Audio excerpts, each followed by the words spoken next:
Let's test that. Okay, the mic is working this time, which is good. That's good. Looks like it's working on Discord. So, that makes me happy. Now we just need to get everything else set up. Why is Discord on this monitor? Nobody knows. Nobody knows. It's one of them secret things. Pop up the chat, put that over here. There we go. Hope everybody's doing all right today. Let me pull up the list, because it is a viewer suggestion. And viewer suggestion doesn't work so well without the list of all the suggestions. So that's what we're going to do. Usually I do this before the stream, but I forgot. Because I've been running all over the place. Let's see what we got. 21. 21 suggestions today. That's pretty good. Get all of these onto a list.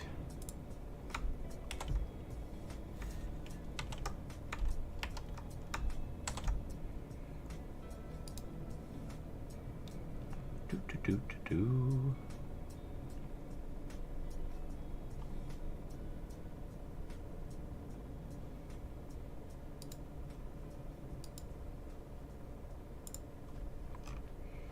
Grab all of these.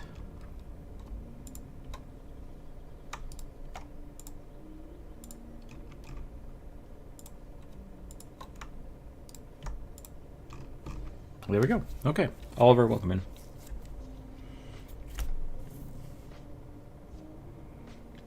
That on time, yep. You did it. We're going to warm up with a rugby today, and then we're just going to jump into it. We got a lot of suggestions, so I think that might be the best way to do it. Or blah, blah, blah, blah. Oh, I forgot. I forgot the background texture. That's no good. I'm all kinds of behind today. That's okay.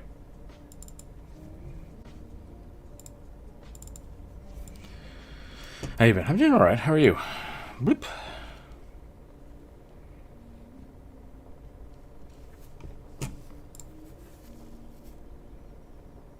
Uh-oh.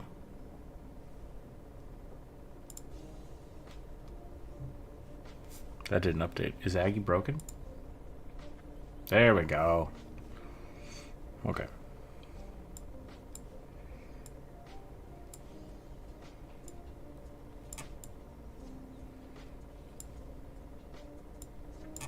Pay no attention to the man behind the curtain.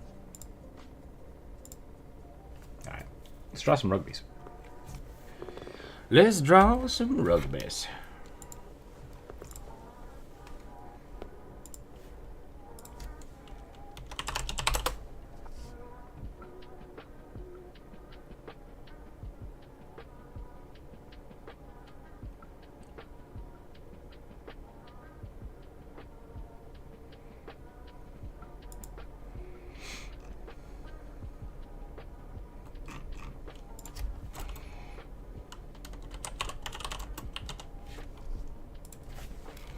I guess I'm right. Went to Stanford yesterday. Nice.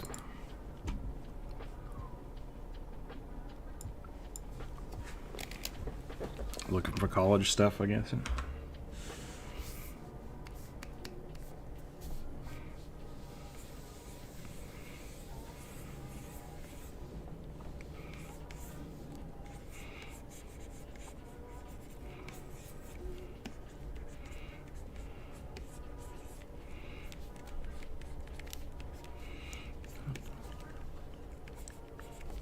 I got called out yesterday for not drawing rugby with his plumage.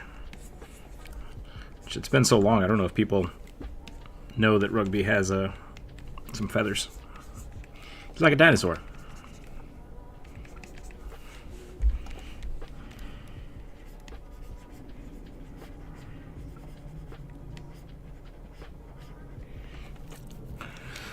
Did some axe throwing over the weekend. That sounds fun.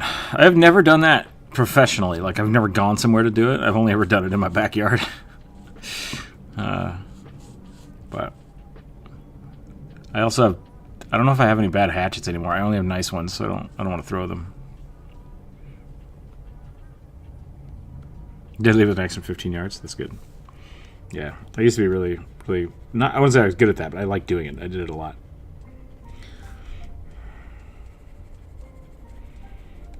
Back before it was a thing, people did. I was just a weird kid that threw axes. Juggling is fun. Elvin Hair, hello, hello, welcome in.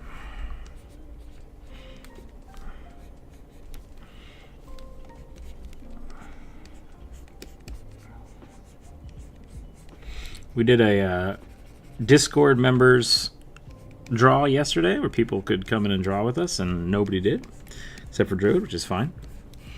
We had some people come in and suggest some things to draw, which was fun, so we drew their stuff. But yeah, so hopefully, I want to do that again, and hopefully more people will draw. But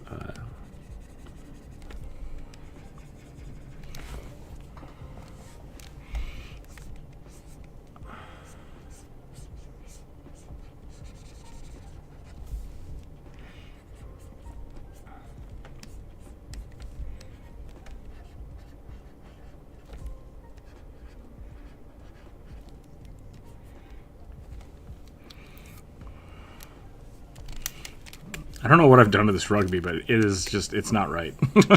There's something there.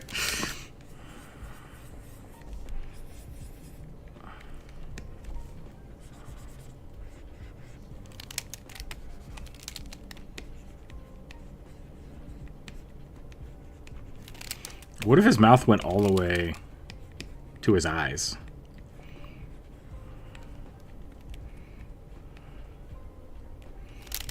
I haven't drawn Rugby's teeth in a long time. Also shredded my arms at the gym today. That hasn't got up, but really worked on them. That's good.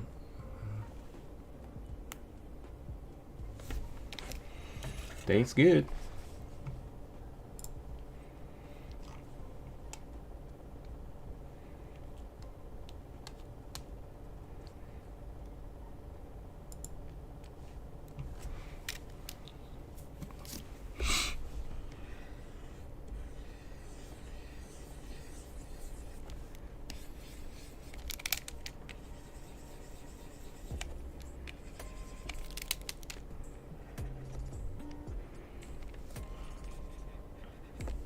Oh, I know why he looks weird. He doesn't have any ears. I figured that out. How about that?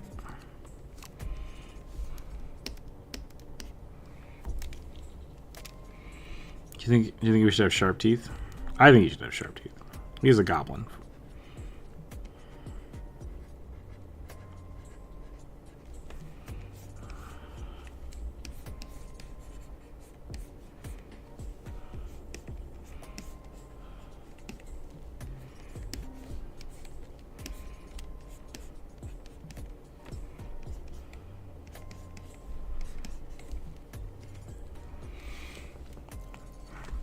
I need to get back to the gym.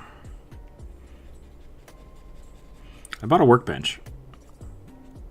And then I like popped a blood vessel in my eyeball. So like I never really got to use it. I should probably just start using it. Should we start doing a daily exercise regime as part of the stream?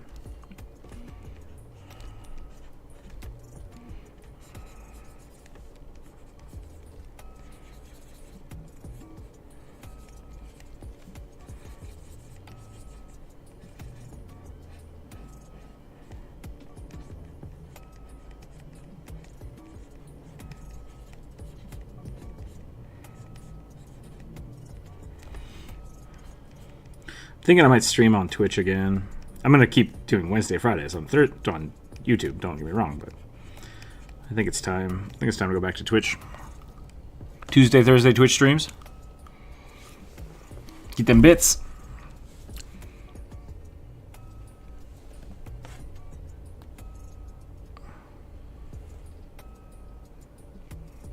Don't time to make purchasing a gym membership worthwhile. Yeah, I know that feeling. Essentially, you could take the money you'd spend on a gym membership for a year and just buy some weights if you have the space for it. That's really the problem, is whether or not you have the space to do that. A lot of people don't. I don't really, but I don't mind having a workbench in my living room. I know some people would have a chagrin to that.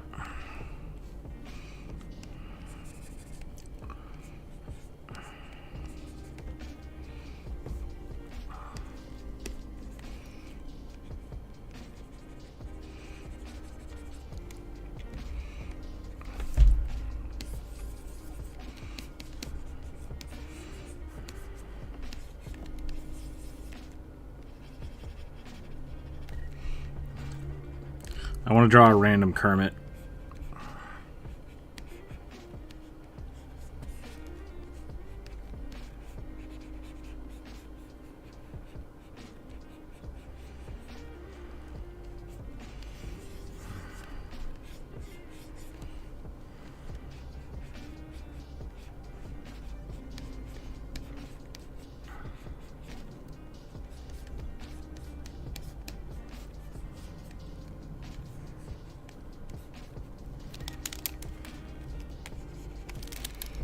Gotta draw him as a puppet.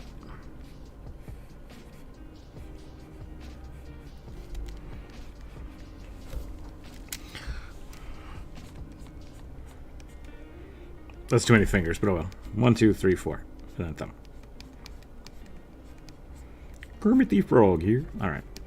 We're not gonna do that. We're not gonna besmirch Kermit. I just love that Kermit is like the most puppety of all the puppets. He's essentially a sock puppet with eyeballs, which is probably the joke.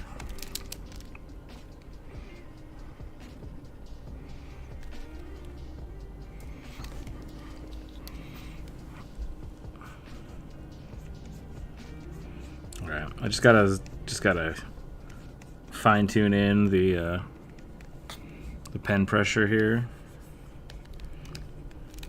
Maybe we'll draw one more thing. I'm thinking about rebuilding my mask.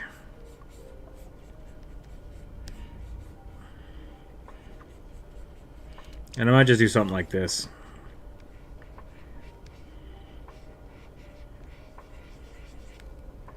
Just real smooth. Real smooth bird. And then I got my mohawk. Could be fun. We'll find out. That's too long.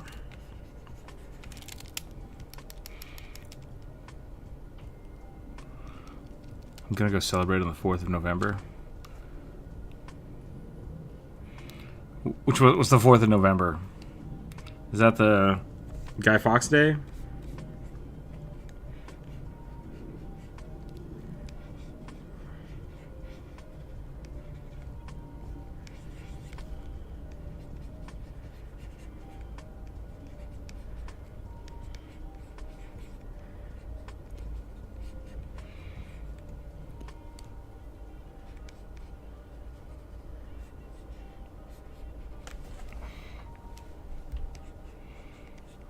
Okay, I think we're good.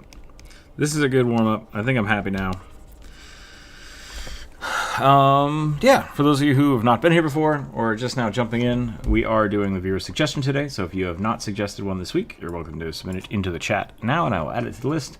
We do have a list of everybody that suggested them on Monday, or up to that today, and I'm going to roll a dice. The dice gods will decide what we draw, and we're going to go from there. So that's it. That's the 5th. The host is busy on the 5th. Gotcha. Okay. I hope you have fun with that. I'm still working on Halloween. I have not yet gotten to Halloween, so let's roll some dice. 12. A human rogue, scout, outlander, short bow, no metal, so obsidian daggers? Alright. What is an outlander? Is that like a nomad? Or like a caveman? It's a background. It's a background? Okay. Yeah. I assume it's supposed to. Short bow. You did say short bow, yeah. So,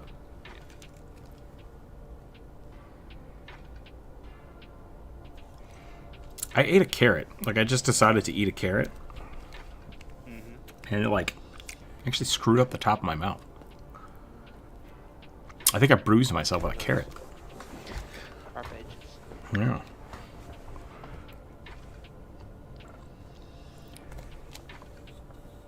It feels weird to me that you light the effigy of Guy Fawkes. Like. But they hate Catholics, right? Hmm. Alright, fair enough. Oh, let's get the chat up here.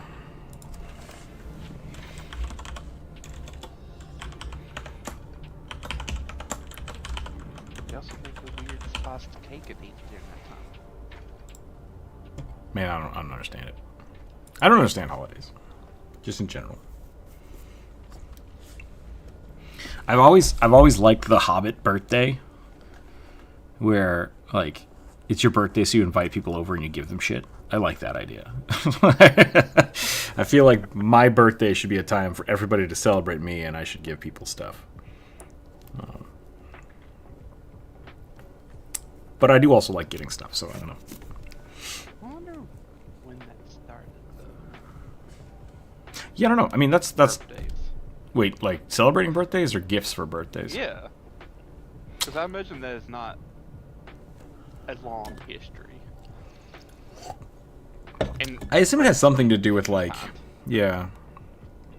Because I mean, like you have like christenings, and then you have baptisms, and then the christening and baptism is the same thing. they are. They're just like usually like a christening. I think is usually done to like celebrate like, look, our baby is born, and then a baptism is our baby is entering the church. And so that depending on the denomination, it can either happen when they're born or like when they're a little older. Kind of like the christening is when you give them their name, their Christian name. So like I could see those being like big things, and then people just kept doing it more and more until it was every year. Same thing with like a bar mitzvah or a quinceañera. It's just like, look at my child, they are this old, they are an adult, or they are now whatever, and then that just kind of spreading out between let's celebrate every year. So I don't know. My family was not big on like birthday parties. I think I had one big birthday party, which was like more than 3 people. For me, birthday parties was always like, oh, do you want to go sleep over with your friends? It's like, yay, because my birthday happened to bounce on the weekend quite often. So, but other than that, yeah, I don't know. Did some Googling. And I not hate, but it is frustrating when people give answers like this. All the concept of birthdays originated in ancient Egypt. Yeah, but we didn't take it from the Egyptians. Let's be honest. We don't celebrate the way that the Egyptians did. No. It's just... It basically was like to celebrate the birth of the pharaoh. Oh, interesting. It's like a birth as a god. Victor, welcome in. That's interesting. Yeah, so celebrating like celebrity birthdays, that would make sense. Yeah. It's like... Celebrating the birth of a king. Celebrate birthdays like here in the U.S. Clearly it's not derived from that. Yeah. Imagine Kaiju, hello, welcome in.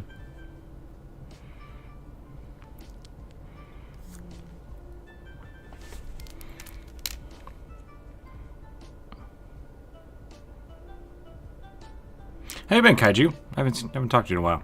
How's the art going? Are you still streaming?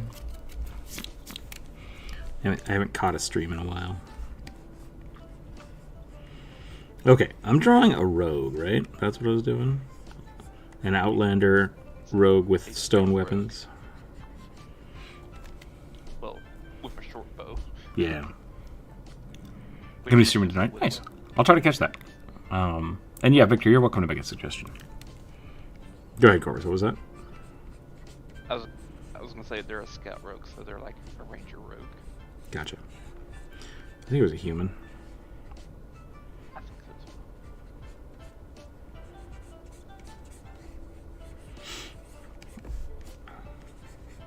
I've been working on this game project, and I did a whole bunch of like concept art. and then we handed that over to some of the other artists to work on like different aspects of the game. And they are just like kicking my butt with amazing poses. It's just like, man, I need to work on my dynamic poses because these are awesome. But they're like using my characters, and so it's really cool to see someone else like redraw your character in a better pose. And it's like, whoa. So that's been fun. But now it's got me thinking about like how can I make this guy look badass?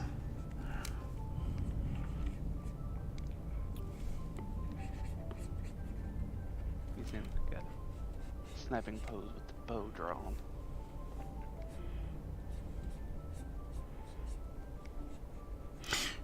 Yeah, Kaiju, if you want to post your when you're streaming tonight in the Discord, I'll make sure to jump in there. Are you still going on Twitch, or are you jumping around? I guess you don't have to answer these questions either. Feminine shark person? Okay, who can turn into and control sand.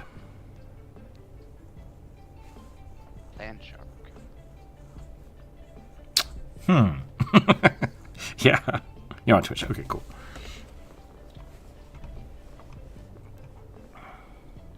Victor, I don't understand it, but I'll put it on the list. I'll post something. Yeah, nice.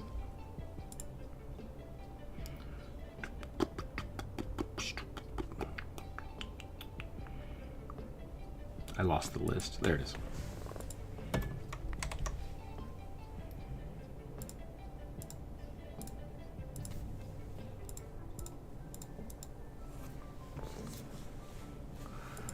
I'm not very good at drawing, but the best thing I've ever drawn was a boat.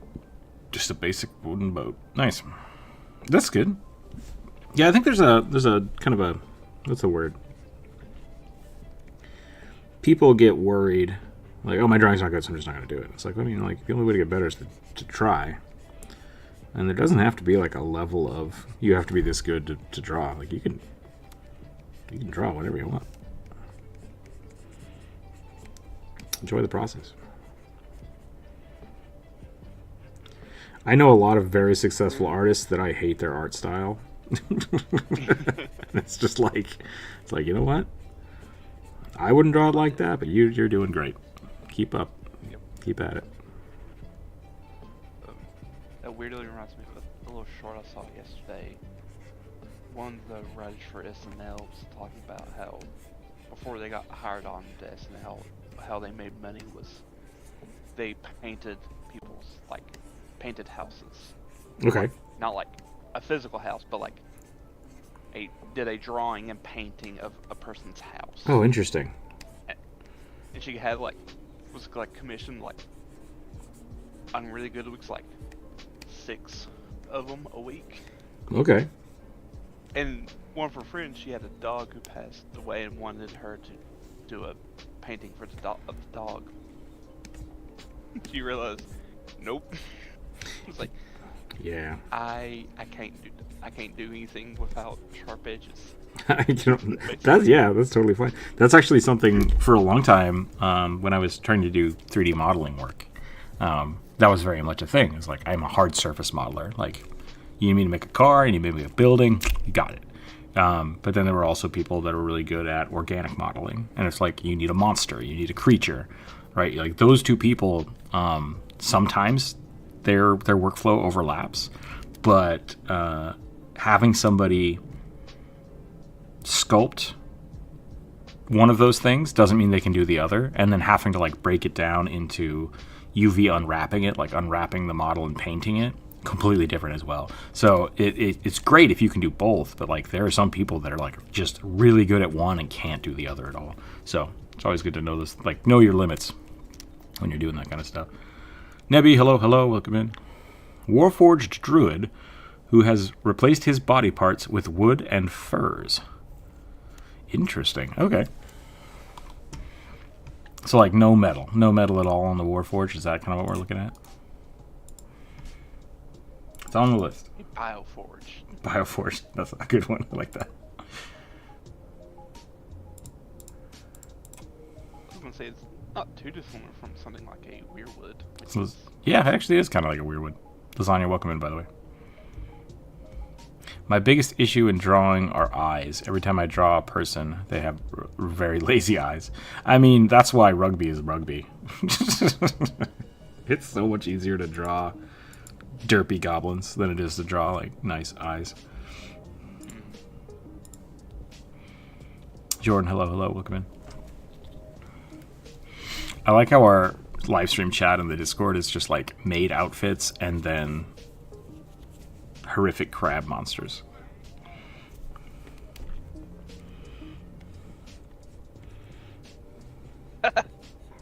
Like crab monsters. Oh. Bear witness. Crayfish. Crawfish. Yeah, I guess so. You're right. You're right. Well, I mean, crawfish is crayfish.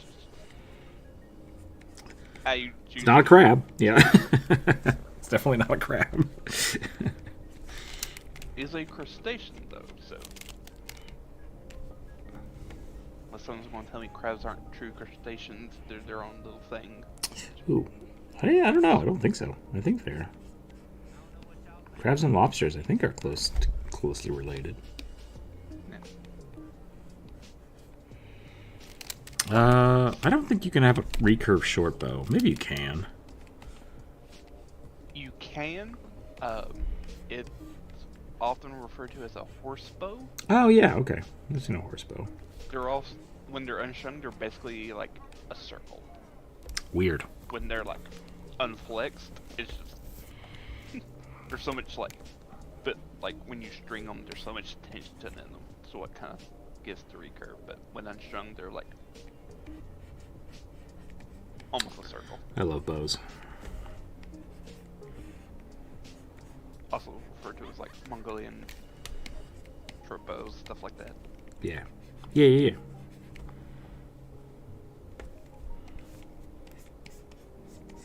I love, like I said, I love bows. Like, when I've played games in the past, I generally like playing archers. I like playing rangers.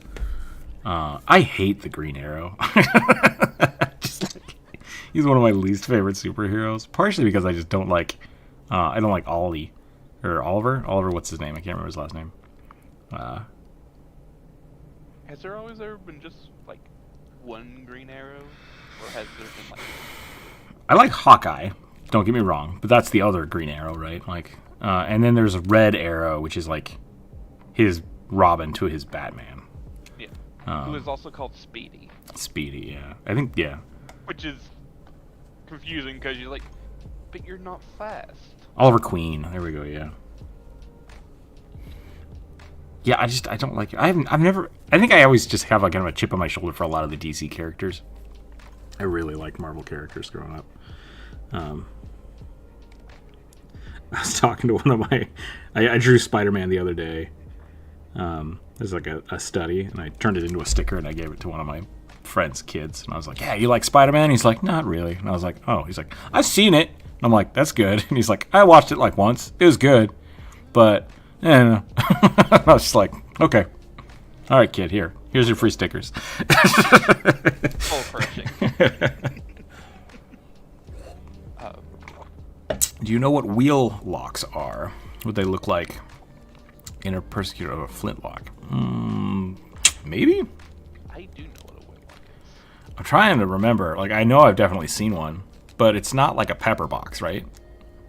No, so a wheel lock is the thing that's for the firing mechanism. Yeah, it has like, so basically you don't have to reset it. Yeah, so it fires and then it ratchets to the next one, just like resets the ignition, right? So you don't have to like put black powder on it. Is that right? No, so it's basically the wheel lock. What it does, each time you fire it, you crank it up with a little key. Okay. And the wheel spins, and it basically creates a continuous flow of sparks. So you have a rate of fire. It's like a yeah. I remember now. It's this, and instead of having a piece of flint on this so that it hits like the striking plate, this actually like completely rotates and just like grinds on the flint. Is that right? So it's like a Bic lighter, but in a gun. Yeah. Yeah. The only reason why they never became super widespread is because you basically had to have like a high-end clocksmith. Oh, I thought they. Firing mechanism. I thought they burned people. I thought that's why they didn't do it. That was a lot of sparks. Oh yeah. But they, and there was even some cases where they were able to like make not very early cartridge bullets in a way. You had a cartridge of gunpowder, you stick it in, then you send down the ball. Red ball. I broke this guy's arm. They're weird. I love the kind of the history of getting to cartridges, because it kind of goes backwards, which is really interesting. Like you get cannons, fireworks, which is essentially like a one-time use cartridge. Then you go back to cannons and make them smaller so people can use them. Then you make cannons with multiple barrels so they can be used multiple times. And then they're like, what if we go back to fireworks, but we'll just put that in a barrel? And it's like, genius. So I don't know. I like it. Oh, good God. Yeah, that looks like a double barrel will-lock pistol. It looks like a truncheon. Just when in doubt, hit him with a gun. They were pretty common in like Central Europe, like in what is like modern day Germany. Okay. Because a lot of clocksmiths were like based in those regions. Yeah. So like it was a weird crossover period where they were like combining clocks and guns. As well as axes and swords and a bunch of other things that just don't even attach to guns. When in doubt, make it shoot.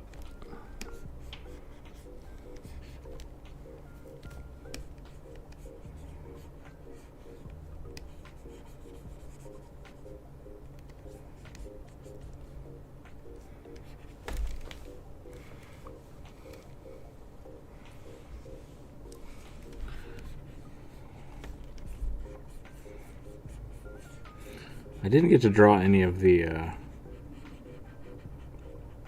guess I could have put, I could have him holding the arrow instead of drawing the arrow.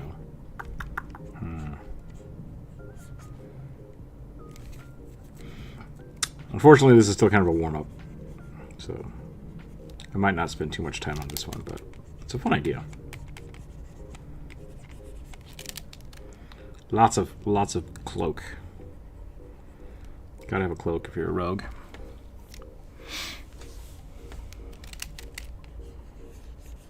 I feel like I've been getting a lot of, not metal, but like Stone Age tools. I don't know if we've just drawn the same person's suggestions for a few weeks in a row. Or is there like a new build out or a new show or something that people are getting into? I don't know. I've noticed that too.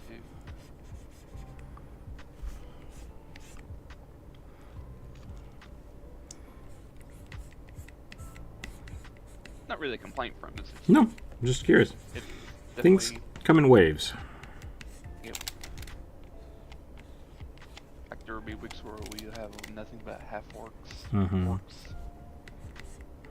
The next week will be nothing but kobolds. Can you have a sheath for a stone tool? I suppose you could. Yeah. Not. Imagine they probably did. They were often probably made of biodegradable things like hide or something. Not Kydex.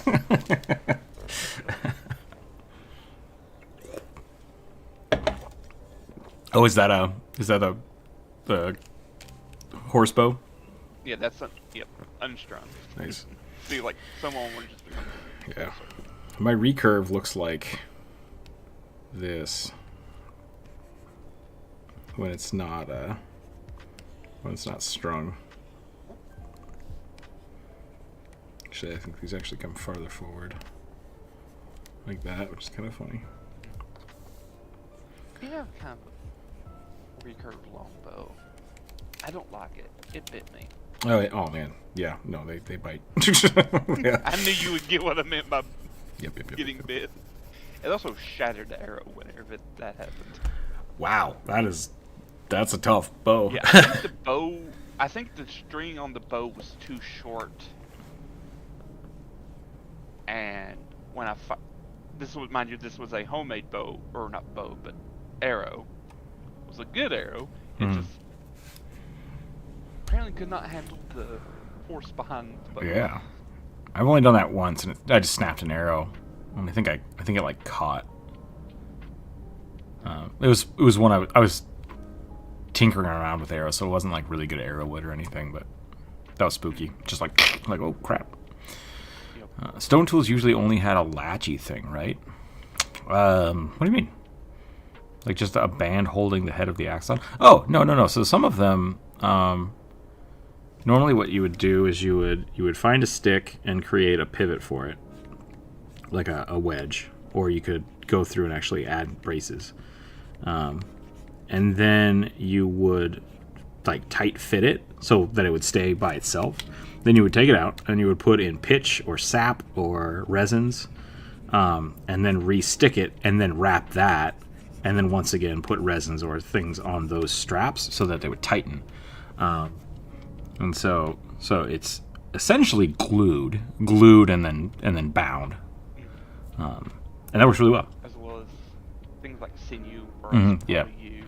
Sinews and leathers will tighten up around it as well as they dry. And then you wanna after that's when you would apply the pitch or you don't want pitch right on leather, but you can have a few different kinds of things that'll like make it waterproof. So after it dries out and tightens, then you waterproof it. And there's a couple different ways to do that. Can you imagine the Hellraiser would look like if they're directed by Cronenberg? Yeah, that'd be weird. Hello, welcome in. I think one of my favorite things to see is like axes and stuff like that who are like that's bound with rattan, the jungle plant. It's like reed, right? Like once it dries, it's like it ain't going anywhere. Yeah, no longer flexible. Another cool thing is I think I'm a done. period of time where I wanted like a horse bow. Yeah. Various peoples throughout like Central Asia and parts of Far East Asia had ways of shooting basically what amounts to like crossbow bolts or really short arrows. Interesting. They had like a it was like a sling, right? To like it was like a weird little. A lot of times I see it's just like a small bit of wood shaped into like a little sleeve, and they would stick the arrow in it, draw the sleeve back, and when they release it, they pull out the sleeve, and the string carries the arrow. So you'd have like a guide that you put the basically. string in, and then it would push this like an arrow sabot. Interesting. I guess that's less weight. You can get more poundage behind a smaller arrow. But it feels like the crossbow is the way to do that. Do you guys know the Slingshot channel? You ever watch the Slingshot guy? No, but I was gonna say the probably reason why they did that is because the places where they were used a lot, crossbows weren't a thing. Yeah. Because like China had crossbows, but like a lot of people who used them were people who were like semi-nomadic people who did a lot of horse archery. Can't really use a crossbow on horseback. Oh, interesting. Yeah, because the arrow would bounce around. You'd have to have it. You have to have a way to support it. Interesting. Jordan asks, "You seem to have an accent. Is it Southern?" Just a question. Yes. I am from the great state of Kentucky. I'm worried because I don't really hear your accent anymore, and I'm worried that's because I'm picking it up. I don't think you are. Okay, good. You don't sound Southern at all. Good. I feel very much like I sound like I'm a Southern Idahoan, which it's very To me subtle. sound like which to me sounds like you don't have an accent at all. Okay, that's totally fine. So there's a thing on YouTube called the Slingshot Channel. His channel might be buried now. I don't know. He's funny, but he makes and designs and shoots slingshots. I don't remember his name. Nebby might have found him. That I don't know what that means. That might be his name. Jord? I think he's Norwegian. I'm not sure. But he kept building this crossbow and kept adapting it and changing it until he essentially made a crossbow. And he's like, this is technically a slingshot. Like, he had a big recurve bow, and he put a runner on it, and then he fires little bolts out of it because he can. And what he discovered is he can do that, and then you can put like a magazine into it. And he built on the YouTube stuff. He built like an automatic firing crossbow, and he has a little crank on it, and he just goes chick, chick, chick, chick, chick, chick, chick. It's really fun. He's German. Okay, that makes more sense. Apparently, sounds like somewhat post-Southern Englishman. I don't see it. Interesting. For the archery community on Reddit, shooting baby arrows using. Okay, interesting. So you just have. So does the thing you're pulling lock into the bow? I am not sure. I've never been able to like get a good angle on like how they're doing it. Let me look at it. I'll use my engineering brain. Because my guess is, before I click on this video, is you essentially have a tube, okay, and then two halves of a tube. And you would pinch the arrow right here, and then that tube would guide that all the way to the length of your draw. Well, and it's not really go ahead. 2 tubes. It's like just a half tube. You could technically do this with like a piece of paper almost rolled over on itself, right? So as long as the string can get in between it, that's all I'm worried about. So the string would be here. This is up and down cross section, right? Here's your top of your bow. So the arrow would have to still notch, but it's only this long. And then you would basically have to have something to guide the arrow as a tube all the way to your draw length that you would just never let go of, and then pinch the arrow here, draw back, and then when you semi-release, you could have like maybe finger guards here. You could release the pressure on this, which would let the string and the bolt travel in between them, and then just launch it out. Let's watch this video. We're reacting to arrow content now. Yep. Sorry. This is. I mean, we could live stream this into the Discord, and then he's gonna a weird trait of me. I like. Yep. Nope. That's exactly what it is. Okay. So instead of having finger grips, there's a loop. It's like, yeah. You put your thumb in a loop. That's awesome. Okay. And then and that's exactly what it is. It's a two-sided strand that you put an arrow inside of, with the rope with the string behind it. Neat. This is why I did not do drugs in college. Not a lot, but I've built many bongs. Because all my friends were stoners, and they're like, "How's this?" And it's just like, no. If we're gonna do this, I'm gonna break this down. It's gonna be great. Engineering is fun, people. It is, except when you have to do math. Because at some point, someone's gonna be like, "Okay, what kind is the best material for this?" And it's like we could trial and error it, or we could start doing composite studies, and that's my brain just shuts off. It's like, I don't know, you're good. But yeah. He made a bow that's with a mag as well. Yeah, that's what I was talking about. Like, he was trying to build a legless bow. I think he calls it a legless bow. So he can just like... An automatic repeating crossbow would use a pneumatic piston for cocking. It could. Like the Helsing. Yeah. Bow. Basically, you could take like a Nerf gun. Or a Nerf gun or a super soaker, and just have it shoot stuff instead of foam junk.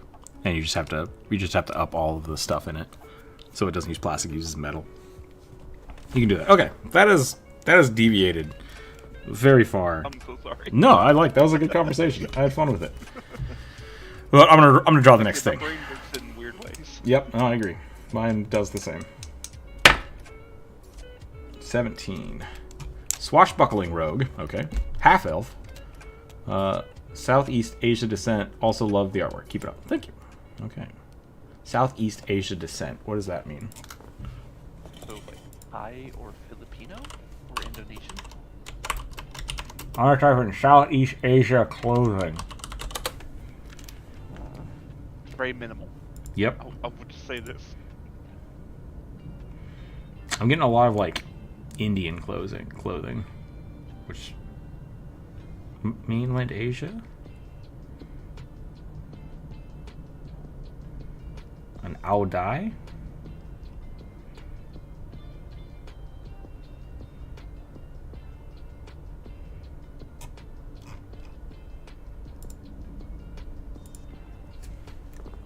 Okay, I got some ideas.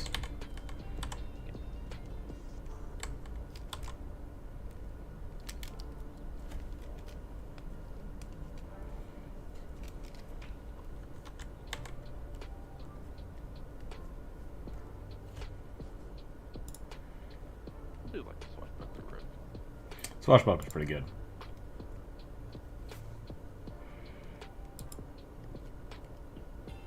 My only big critique is about swashbucklers is I wish there wasn't so much like pirate imagery that conjures up when you hear the term swashbuckler. It's like, Yeah. I'm not a big pirate person. Hello, I did think I missed your comment. Hold on a second.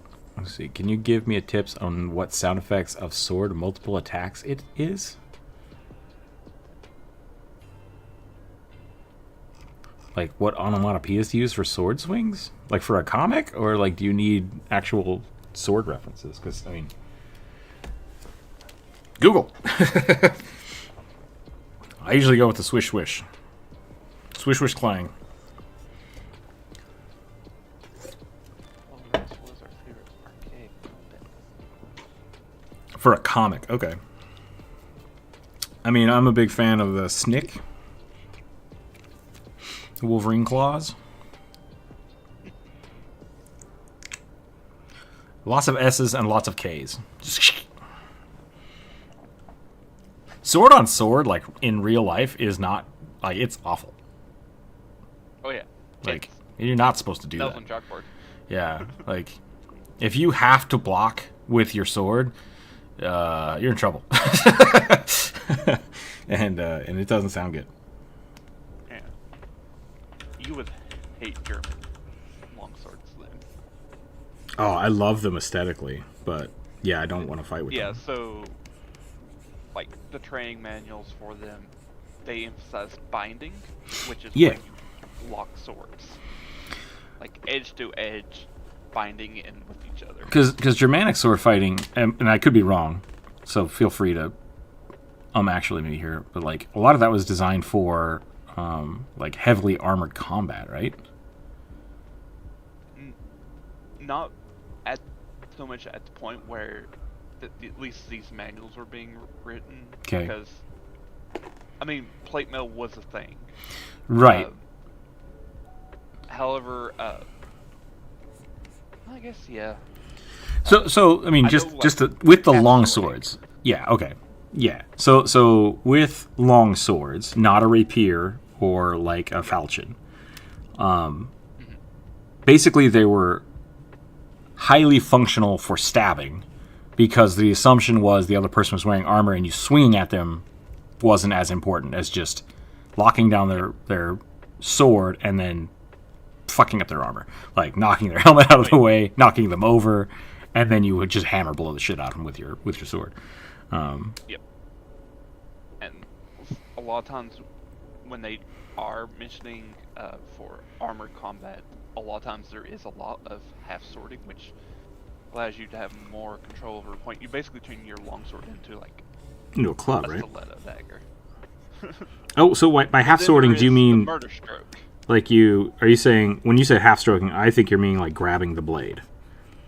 Is that not what you're talking about? Okay. Instead of turning it around and hitting with the pommel, you're like using the point to like get in between the gaps. Yeah, so you're basically putting your hand here to get more fine control of the tip, and then just like turning it into like a spear. Yeah. Yeah. Okay. And then you use the murder stroke, where you basically use your pommel and hand guard as like a bludgeon and hit someone in the head with it. That's what's called a murder stroke. Gotcha. So if you're doing lots of swishing with a sword, especially if you're drawing a comic, the thing you need to think about is where your sound effect is. Like, who's hearing your sound effect? Because if the sword is just wildly swishing, like, you don't need anything, right? You draw your character with the sword up in the air, and they're just like, ha! Like, nothing happened. But then if you're, like, going right next to somebody's ear and just barely dodging out of the way, you might get something like, oh, crap, what was it? Like a whiff? Or it's just like a quick snick. If it actually makes contact with something. Or just... Also consider the sound for, like, how the sword looks. If it's, like, a thin rapier. Yep. You don't want to make, like, a big whoosh. Yep. But, like, a snick or something like that. Or a zip. Yep. Or a zip. Yeah, I said zip. Whoosh would be like a big swing. But if you're using a rapier, you might even just get like a whiz or like a... Yeah. Or like a ting. Ting, yeah, if it makes contact with something, it might just bounce off. You might get a ting or a pop or a viz.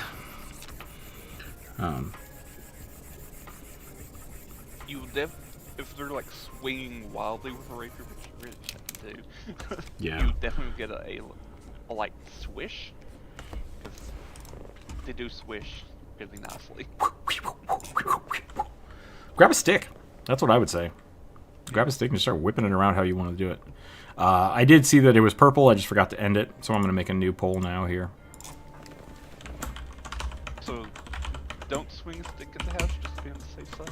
Oh yeah, I have my poor parents. There are many, many holes in our ceiling and walls from me being an idiot. I patched some of them when I could. Quick, give me the spackle thing. My dad just repainted this is years and years ago. He just repainted all of the roofs, all the ceilings in our house. And I was whipping something around. And I just kunk right into the fresh paint. And I was like, oh no!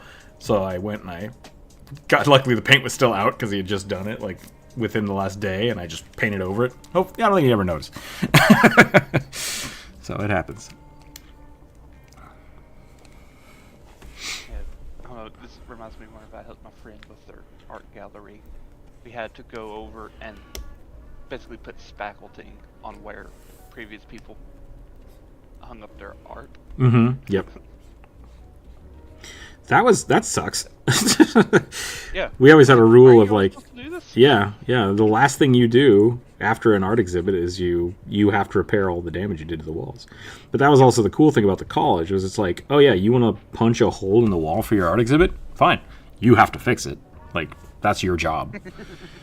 So they give us tons of flexibility for, hanging things up, nailing things to the wall, just being completely destructive, and then you just have to fix it. That's all there is to it.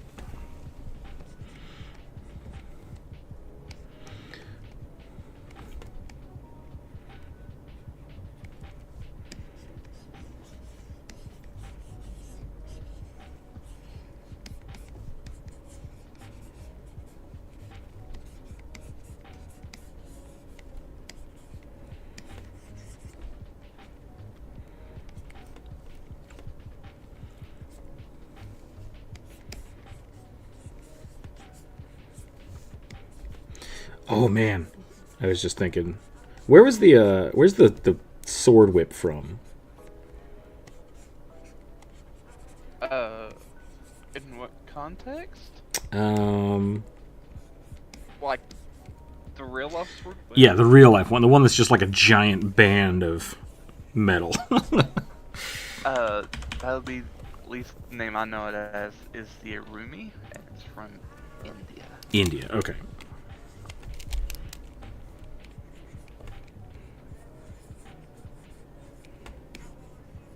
I was like, do you mean like individual blades made into a whip, or like one long flexible blade? That's I was like,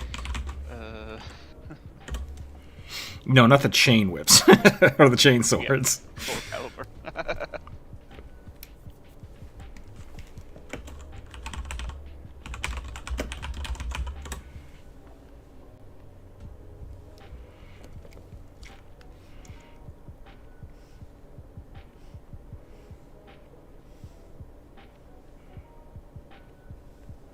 Man, it's really hard to find.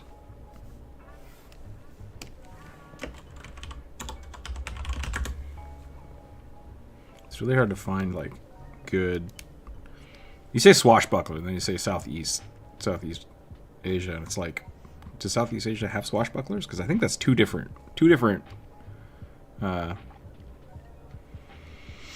Definitely like styles. That would, yeah, I definitely think there is a way, like, forward in the context of Southeast Asia, that could definitely facilitate like a type of like fencing style of what fighting.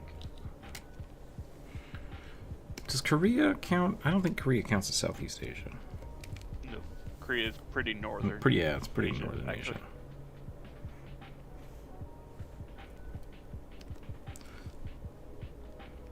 Traditional Thai clothing, that might be good. That's a cool picture. Yeah, I'll do that. We got a big belt.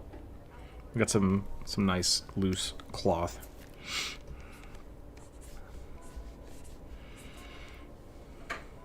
But you're right. Like when you say swashbuckler, I immediately think like pirate, Caribbean, like, Or like musketeers. yeah.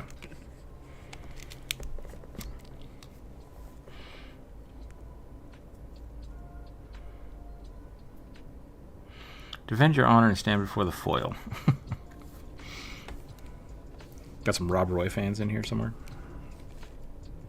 Wow, I would never expect Rob Roy coming from you. Why? Why wouldn't? That doesn't seem like a movie you would even know about. I mean, it's got Liam Neeson in it. Yeah. Adja gets poked full of holes with a small sword, and he just like chops it. He murders a guy after getting stabbed 1,000 times. That's like 100% my thing.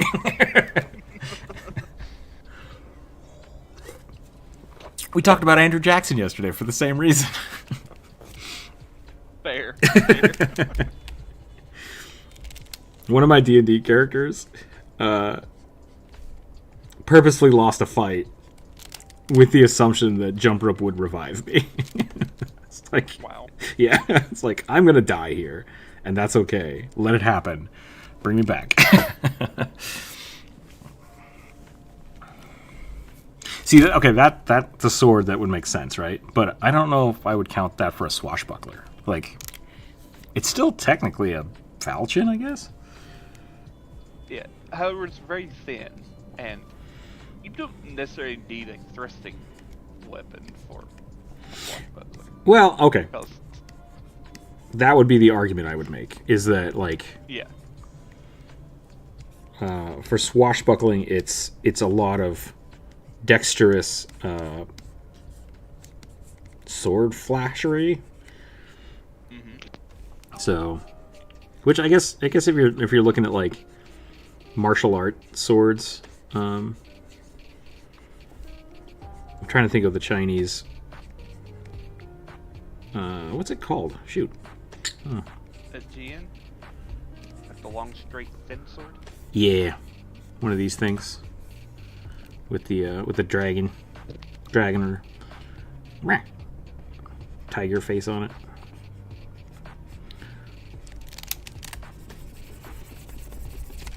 I can't remember what the martial art is called for that.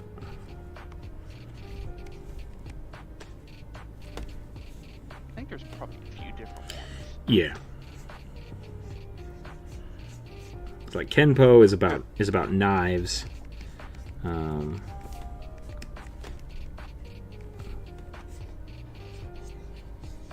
It might just be a different type of kung fu.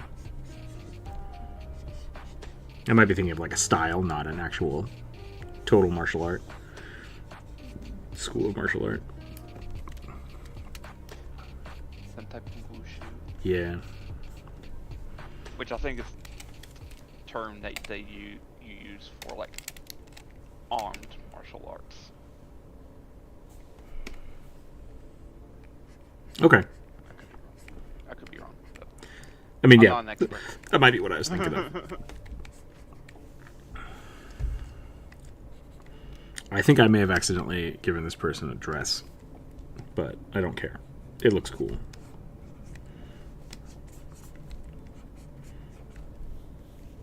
But yeah, I was gonna say like Somar right now, he doesn't have a rapier. He has basically like a curved longsword, basically. Interesting. They call it a dueling sword, but it's like basically kind of like a long messer type blade. So it's like slightly curved, but not so curved that you can't poke people with it. Just search Atla? Rosy Maple Mothman lives? I'm very confused, Nebby. You've, What was that?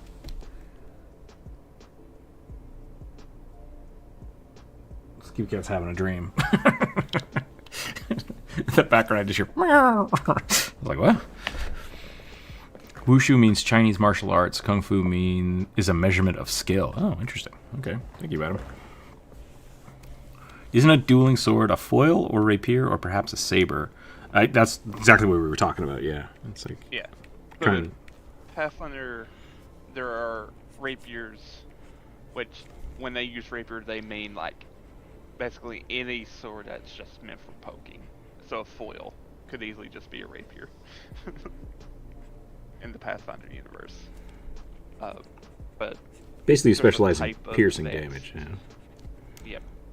There's like a type of advanced weapon called a dueling sword.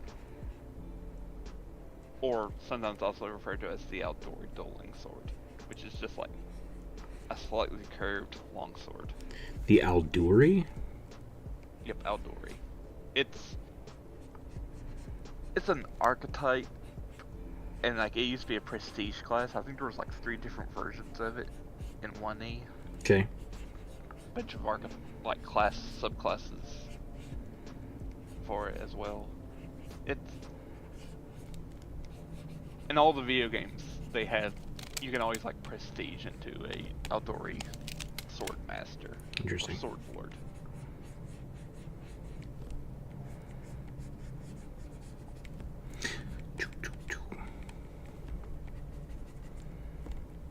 Can you be an abjuration sorcerer? Can you specialize in abjuration magic?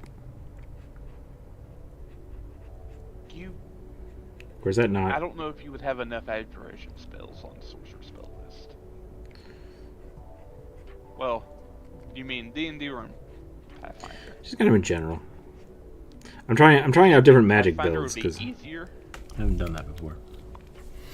because you're not limited to like a sorcerer spell list. You're just limited to whatever spell list your bloodline gives you. Gotcha.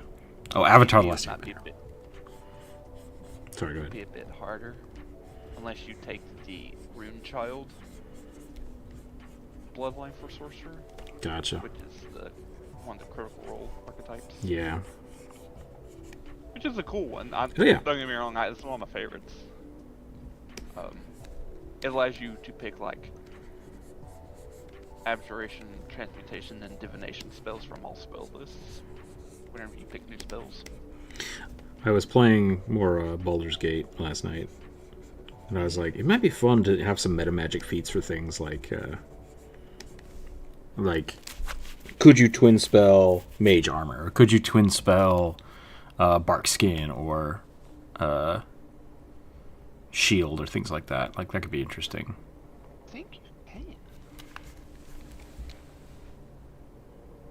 This cat is snoring so loud.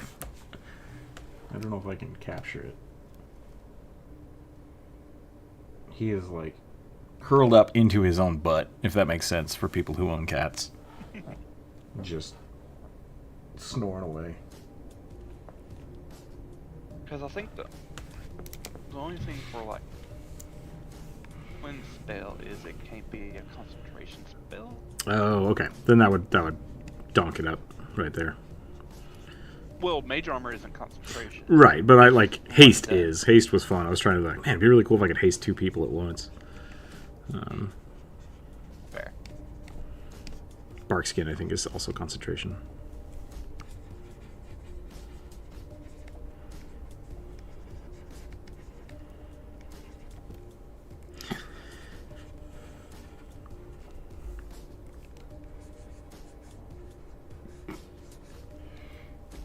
Just saw the drawing Drew did yesterday. Yeah, yesterday Drew did a really good one. People should check that out. It's in I don't know if he put it on Instagram or not, but it should be in the Discord and draw.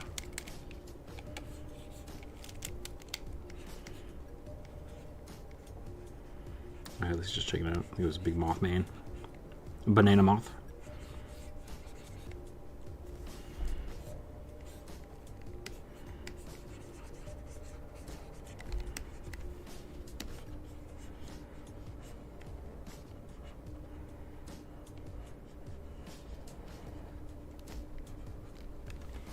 See if I can capture this skip cat. Hold on. I'm gonna put this. You might only hear it on the YouTube.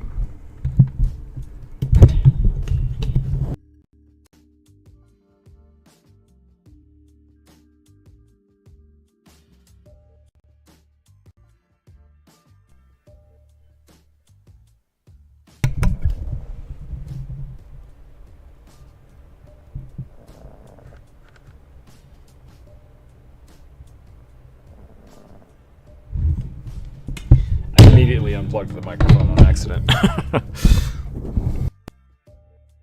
Barkskin is not concentration. Interesting. See, that's what I thought. But then in Baldur's Gate, it is.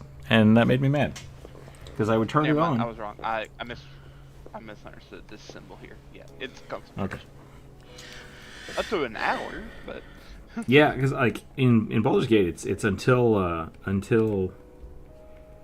long rest. But then it's concentration. So, like, you put it on and you get punched in the face and immediately lose it. And it's like, cool. I should have just used Blade Ward. Blade Ward is far superior. I'm just going to keep doing Blade Ward every 2 turns.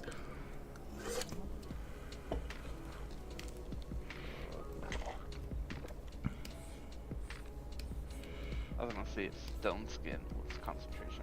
It is. Basically, I think any weapon that or spell on the druid spell list, you might as well just assume it has concentration on it. Yeah. So.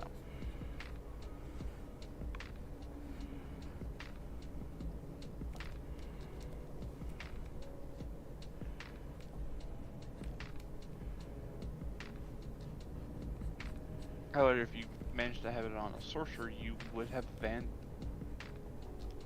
no, not advantage, but you would at least have proficiency in your concentration checks. Yeah. Because you're proficient in Constitution, which is a really nice thing about sorcerers. Interesting. I never thought about it that way. That's a good point. Yeah.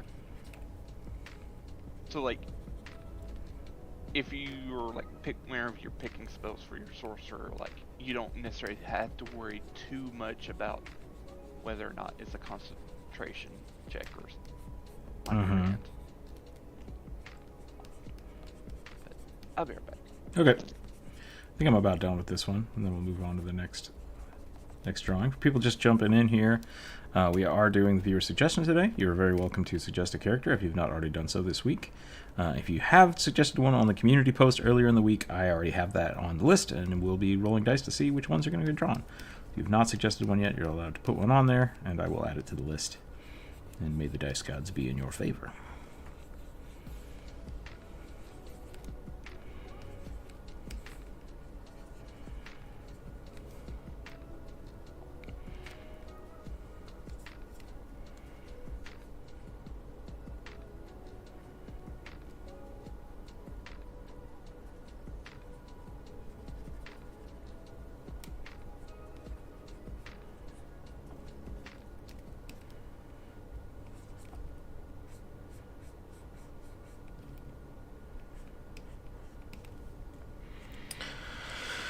how many illithid bears have you drawn this Octobear? I don't know.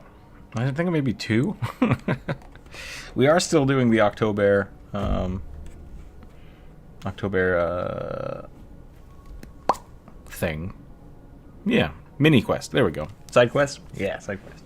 So if people would like to throw some super chat, we do like a quick mini bear or squid drawing for you. What's been done so far? Puppeteer. I think we've only done 2 so far. I'm kind of slow today. We did a swashbuckler and an archer. No, it was a rogue. It was a scout rogue, and this swashbuckler is where we're at today. So we're going pretty chill. We're doing pretty chill today. Trying to warm up still. Trying to find my rhythm.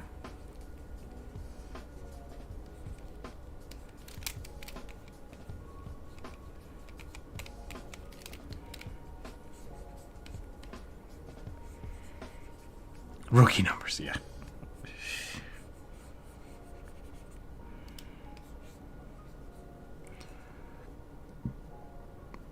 Best of luck with your math.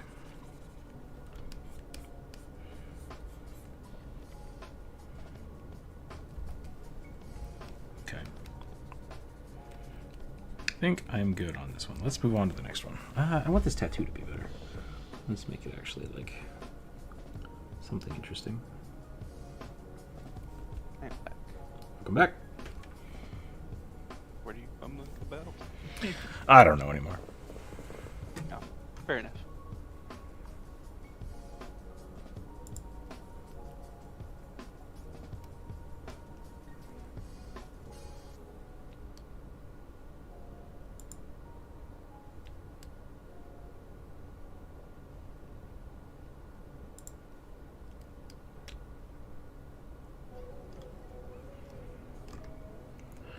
My music.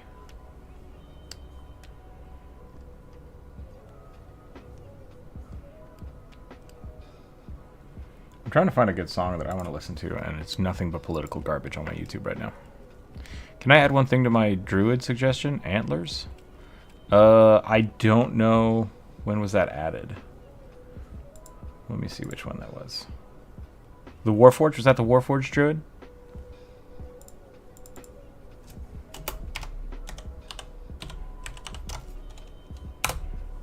Boom.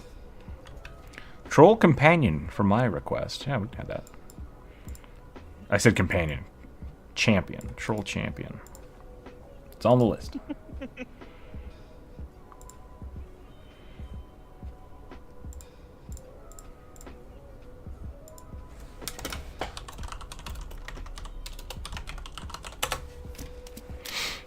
Yeah, okay. Those are both on there.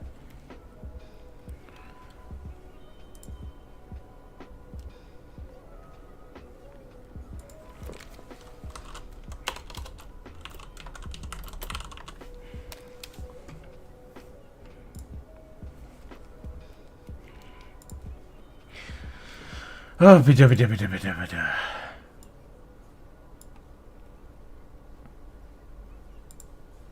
I lost the YouTube chat. 1 second, people. There we go. Yeah, I see all those hearts. All right. Let's do some more dice here. 19. Ooh, we got a high one. Thrycreen. Lich the Thrycreen has spider appearance and also has lots of wizard spells. Okay. We got a spidery bug wizard. I'm down. What color are we doing? Green? Gurn.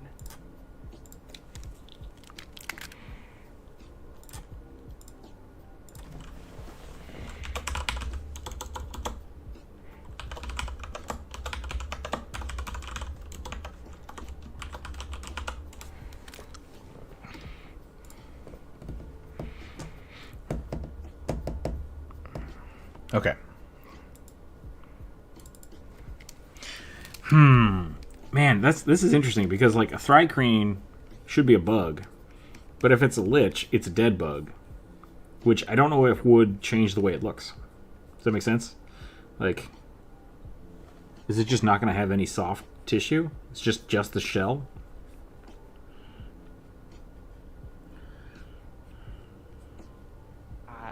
I wish I had an answer. I don't. The only thing I could think of is like specifically color for like a spider-like one, but it's like in my mind, it's like I went to like cicada shells. Yeah. That one Pokemon.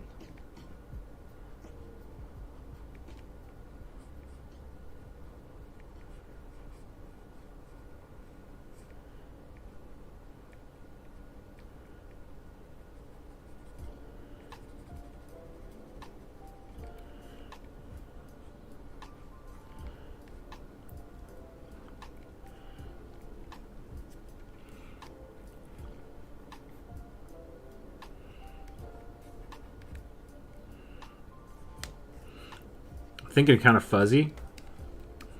Maybe.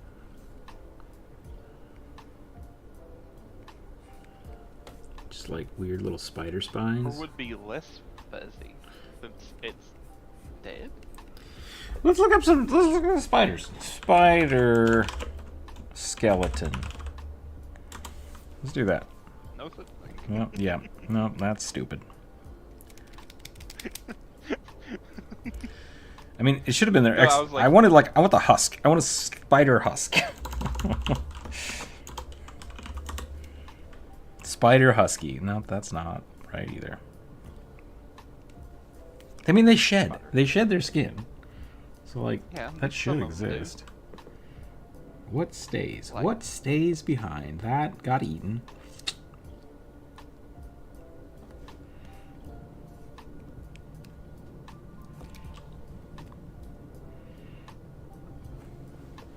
Ooh, that's creepy, actually, now that I'm thinking about it. If you're a spider monster and you shed your skin, can you then animate your own body? Old body? Molt. I would allow it. Mold or cordycept. Okay. Nebby, I would, out of respect for some people I know in the Discord, maybe don't put that there. Yep. Oh god, it's so creepy.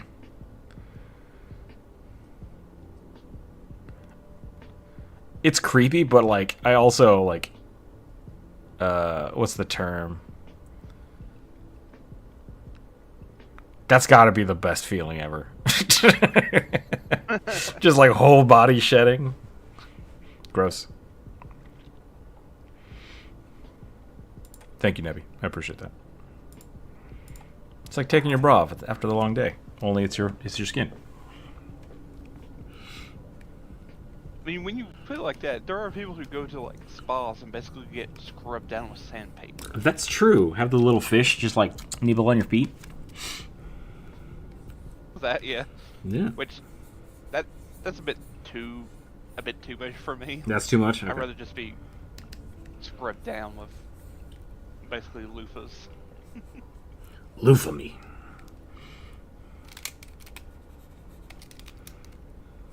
Look, it's not like it's creepy to me. It's more or less I have very ticklish feet, Ah. and so I'll end up probably kicking and killing half the fish. Rather not do that.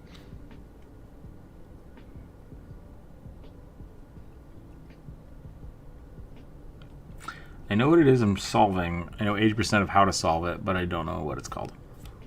Oh, like you can't search for it?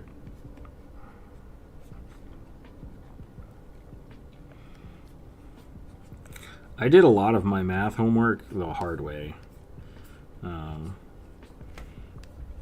Because I'm bad at memorizing things. So it's like, oh, if you use low hospitals rule, it happens in this. And I'm like, I'm just going to brute force it. Like, hey, you tried to do that in college algebra? That's what that's Or what I'm saying. calculus? Yep. It's just like I'm gonna brute force this calculus work, even though that's not the point of calculus. Calculus is supposed to make this faster and easier. It's like no. I'm just gonna do it. I'm just gonna do it by hand. I was almost always the last person to turn in a test in math. It's just like I'm taking my time. Quick, someone break the tie. It was like dead even. Like 3 of us voted and we all ended up voting for a different one. Is burning in here? Burning here is just busting my balls.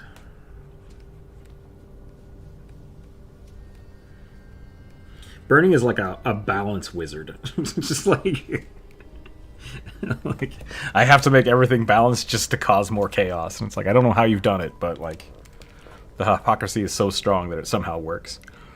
What is this? Who is this? Burning Palace. Oh. Burning is like really good at always making like Twitch chat or like things like that. He'll balance them out. Somehow he'll make it work. And I just think it's funny that like he's infusing order to cause chaos, and it's I guess it's poetic more than a hypocrisy. It's just a poetic way to do it. I think it's funny.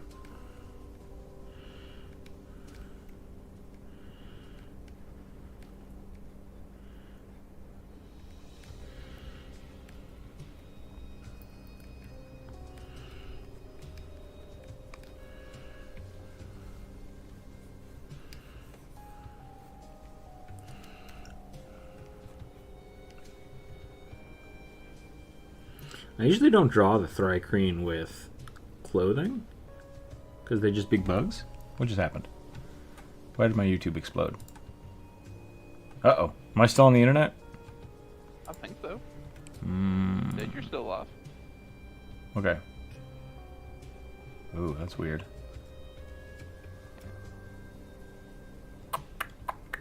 Okay. Hello, stupid YouTube ad.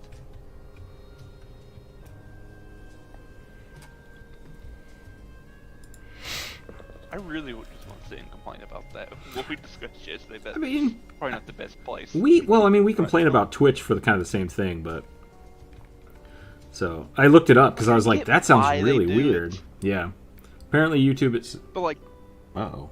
But the threatening to basically block me from watching videos just seems so petty. I think it is. It sounds pettier like that, like the way they've talked about it, Like, we're gonna block you. It's like, what? Yeah.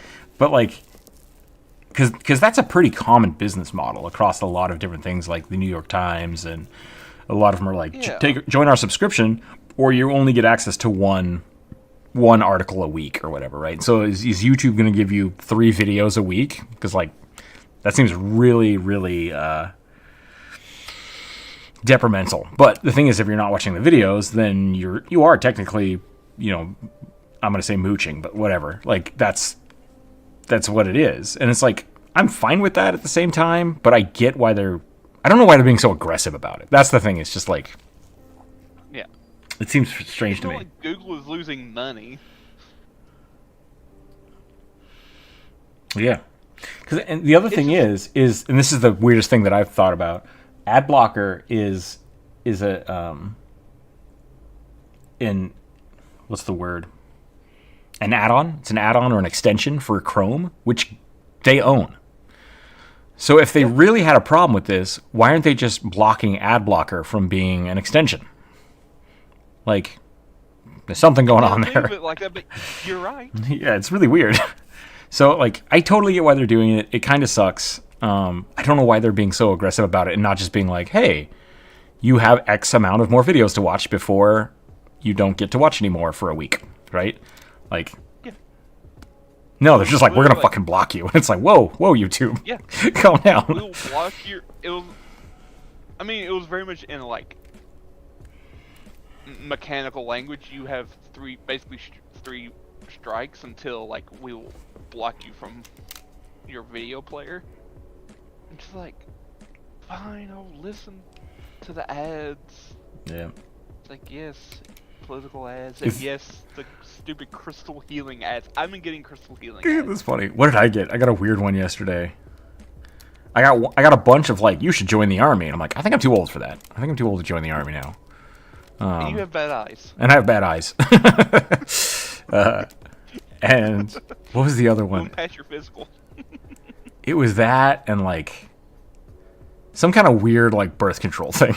And I was just like, what's happening? What's happening on my YouTube right now?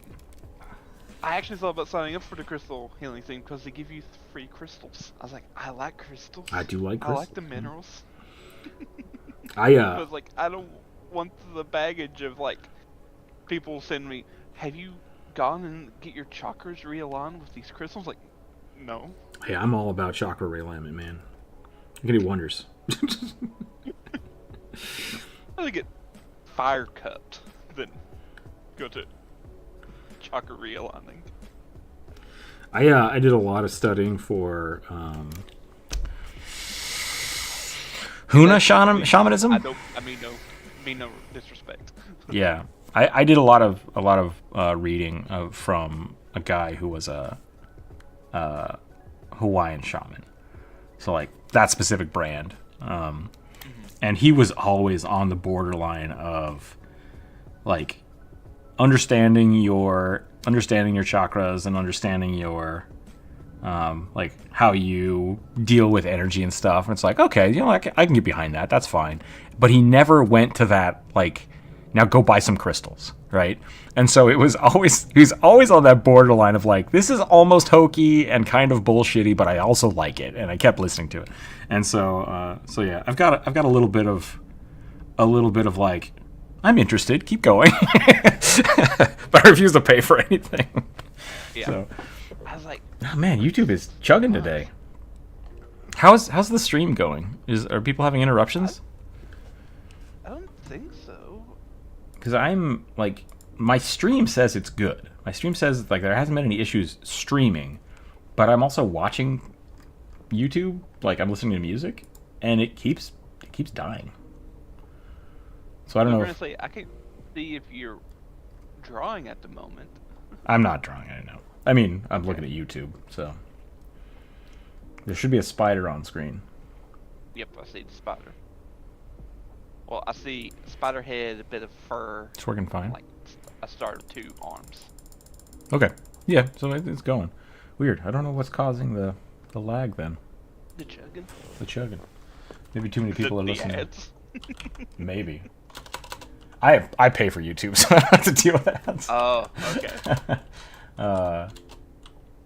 Oh yeah, that's so weird. Hell would freeze over before I pay for YouTube.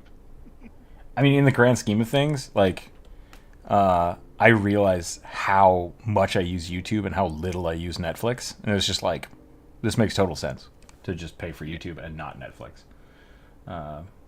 Yeah, like, this is really dying on me here. Too much of like an anarchist at heart to like give YouTube money. I just want to steal everything. Screw you. Yarr. What was the? Yes. That was in college. We had to do that a lot. Yar. Yeah, because like, so I mean, if you're teaching a class or you're like a TA or something, yeah. it's very much like, hey, so they want you to buy this $500 book, or you could, yar, and just like download the PDF. Like, but you couldn't tell them to download the PDF because you're part of the institution. And so there was a lot of that, or like people used to like, I can't afford Photoshop when you had to buy it as a program. It's like, yeah, can these students buy $700 programs for Photoshop? It's like, download the trial, use that for this project, and you're fine. And then you'd like, yar. It was like, that's how it was for a long time. And now Photoshop or Adobe will pay you bounties if you know somebody that's illegally using it. And I mean, this is for companies, cool. right? Yeah, it's essentially for companies, but they're like, we'll pay you $500 for every illegal copy of our software that you turn in, right? Well, if you're So bounty hunting companies, then yeah, because I mean, like that's if it's a commercial license on a big company, like that could be millions of dollars that they're losing out on. And so that makes total sense. And like, they're not going after college students who are trying to learn how to use Photoshop. But yeah, still, you can't, like, as a professional artist, I can't tell you to go steal Photoshop. That's not cool of me. That's not appropriate of me. But yeah. So we used to just tell people to yar all the time. That was our little thing. It's like, let's just borrow it. Try it out. Learn how to use it. And then if you can, use it as a professional tool, buy it. Pay for it. Like, absolutely 100% pay for it. Yar.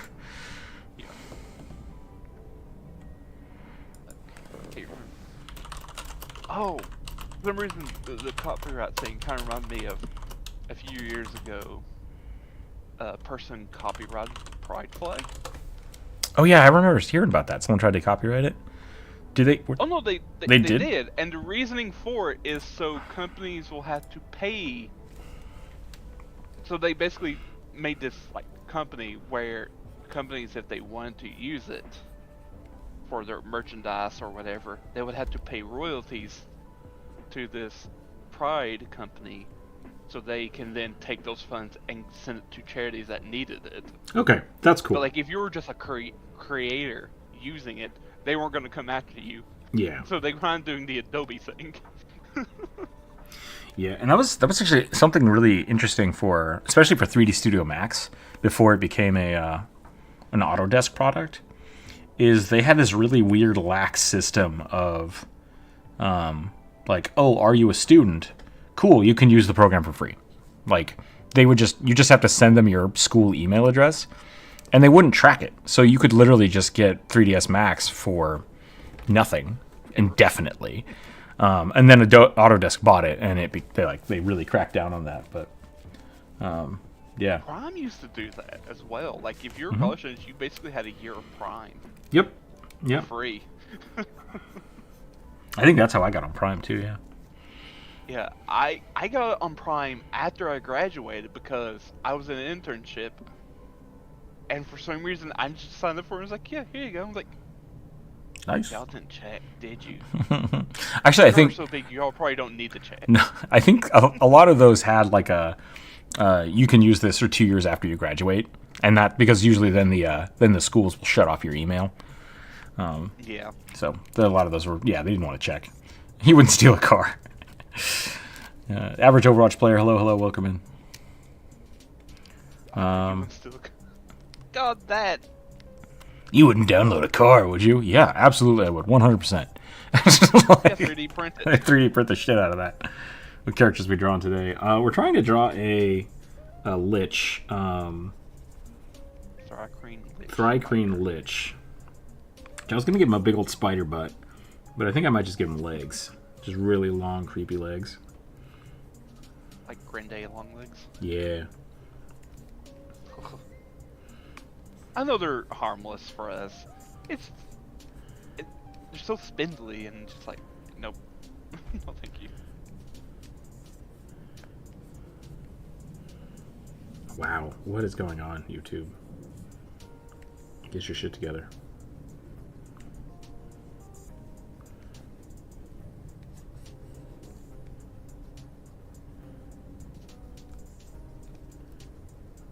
I'm so sad. I just want to listen to the boy with the uke. What are you doing? What are you doing, YouTube? Oh, I'm gonna say this song, and it's probably gonna get stuck in your head if you don't know what it is. But I need to basically put it out in the universe that there's this song called "Queen of Kings," and it's been stuck in my head, and I've been listening to it almost nonstop. Not like the TV show. No, okay. Not the King of Queens, but the Queen of Kings. Gotcha. That was just really catchy. It's super short too. Like maybe like 2.5 minutes. I keep hearing songs on TikTok, and then having to like look up the original song, and then those are just stuck in my head all the time.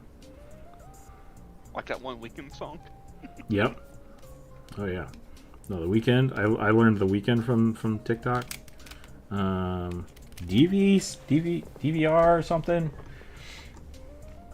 I'm pretty sure Boy with the Uke is another person I learned from TikTok. Close Eyes by DVR ST. That's on like every anime thing in TikTok. There's just all that, ooh, Naruto, but with this song. It's like, what am I looking at? This song is really cool, but it's just a picture of Naruto. I don't give a shit. I learned about Poor Man's Poison. Poor Man's Poison. I don't know that one. Thank you, Average. I like that. I appreciate that.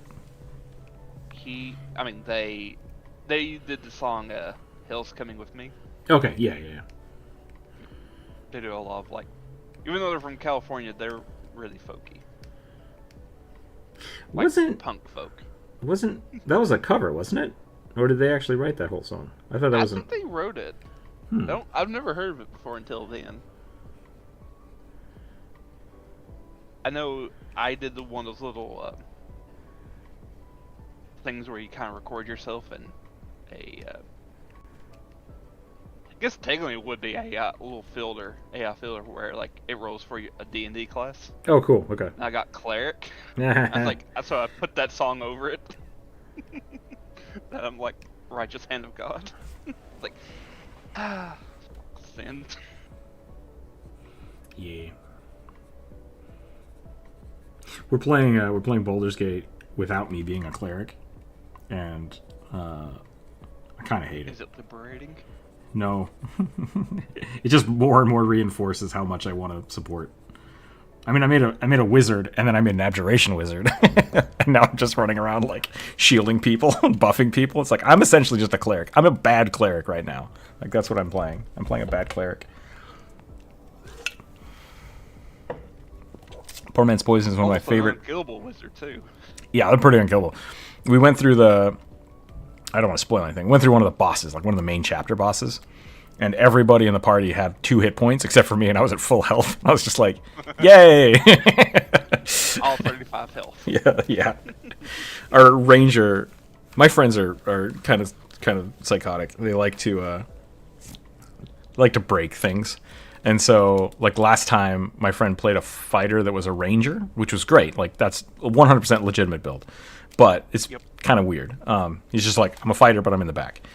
And now he's playing a ranger that is a melee, like up close tank ranger, and it's really funny. I'm like, this is you could have just done this backwards. Like, wait, also a viable build with rangers. Yep, it's absolutely viable, but like it's just never what I expect with them. They're always doing something funny.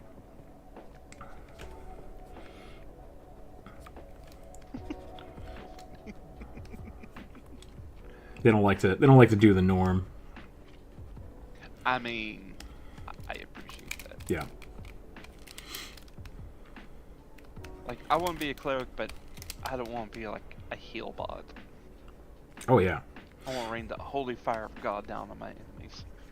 I think the biggest problem with that is the expectation of your class. Because like if you go to a group and say I want to be the cleric, and they're like, okay, cool, so we have heals. It's like, nope. I'm taking the wizard spot. It's like, what? It's like, I'm going to play a cleric, but I'm taking the wizard spot. Like, you can totally do that, and it's great, and I love it. Don't tell them about the rogue ranger build. Yeah. I thought that's what he was doing the first time. I'm like, wait a minute, you're a fighter. And then towards the end of the game, it was just like haste, and then they jump in there and fire like 6 arrows into the boss for 100 damage each. It was just like, well, that was a quick fight. So that was a lot of fun. Pew, pew, pew. Oh, good God. Hello, Dalcor. Welcome in. My spider exploded. Here, I'll scoot over, and you can have the left side. No, I'm sorry. I accidentally... You fat finger the screen. Yeah. You are welcome to doodle. I will be on the left side of the screen, and you can have the whole other side.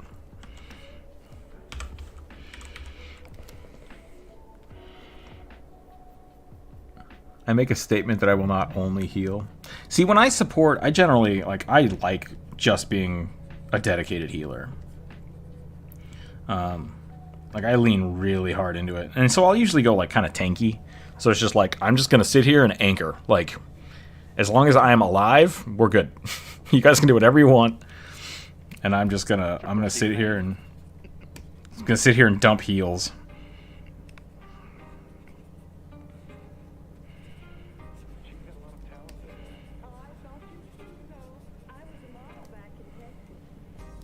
Yeah, I don't know.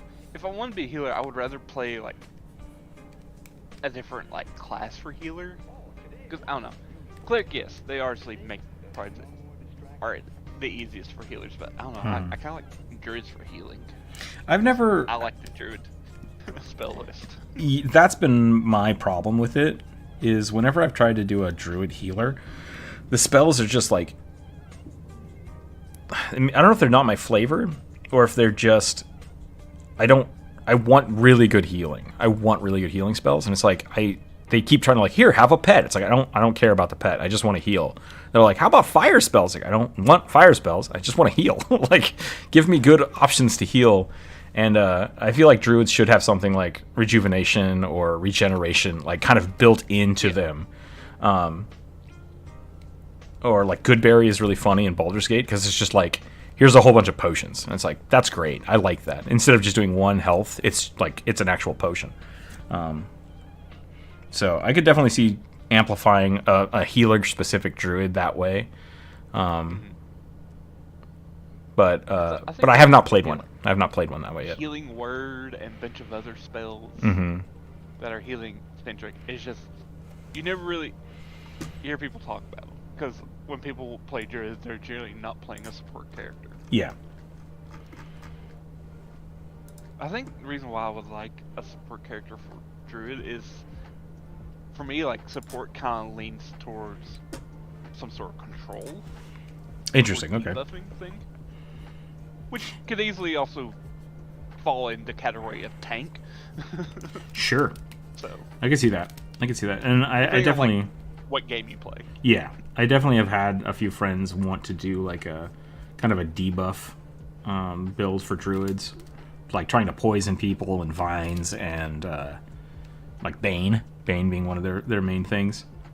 Yeah. And that's been really cool. Like that works out. But that's not the flavor I want. I'm not big into the debuff. It's like I want to make the party just god mode. Like I want other people to be scary. Every party needs a healer. No, not necessarily. Idea. I'm an Overwatch player, if that wasn't obvious. So as a support main, it's annoying when people make you heal bot, which is why in Overwatch I play like BAP or Curie. I don't know who BAP is.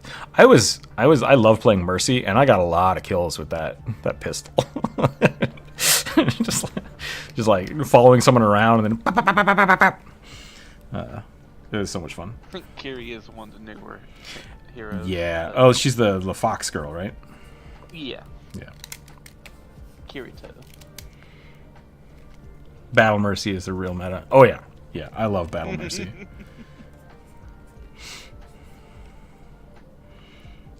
If you guys want to go watch me get quad kills with Mercy, it's somewhere on my channel. It's always funny to get to play the game with Mercy. Because like her old I don't know if her ultimate still does it when you could revive the whole team. There were a lot of times when I would revive the whole team and then get like 2 or 3 kills. It's just like, I'm here for the cleanup. Whacking people with the staff. Crazy Swiss nurse.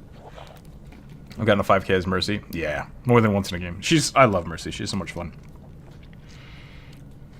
They can change that because it was broken. I could see it. I definitely could see it. I used to do that with Soraka in League of Legends too. League. I would I'd go just AP. I used to have a thing called the Rage Quit, is what I would call it, because I would go support, but then I would just get all of the snowball items, and then just decimate everybody.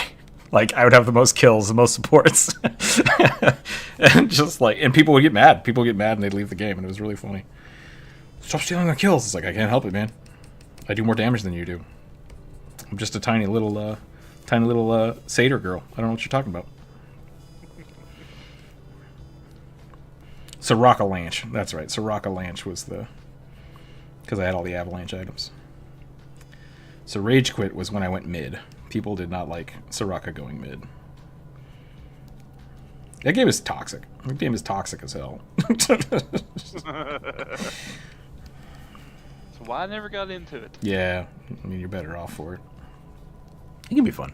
Like, From the time I playing... think I only ever played 2 champions. Oh, yeah? Ash and the Dragon Lady? Shiva? Siobhan or whatever? Shiva, maybe? Where did you turn into a dragon with your ultimate, or did you... I don't know if I ever got the ultimate. Okay. I think the game was over before I even got the chance to do it. That's fine. From my time playing support in League, it's immensely satisfying to watch your babysat carry murder everybody. Oh yeah. That's the same thing with Overwatch too. Like being Mercy, if you find someone that's really good, it's just like, well, you and I are not going to separate. Like I'm just going to buff the crap out of you until you murder everybody. So it makes the ADCs feel really good. Since the rework, Soraka isn't nearly as dangerous, but can still deal some damage. Yeah, they nerfed the hell out of her quite a few times. Like, it used to be really bad. A plus 5x to the 4th expanded where a equals 0. The coefficient of x is 3 times the coefficient of 2x squared solved for a.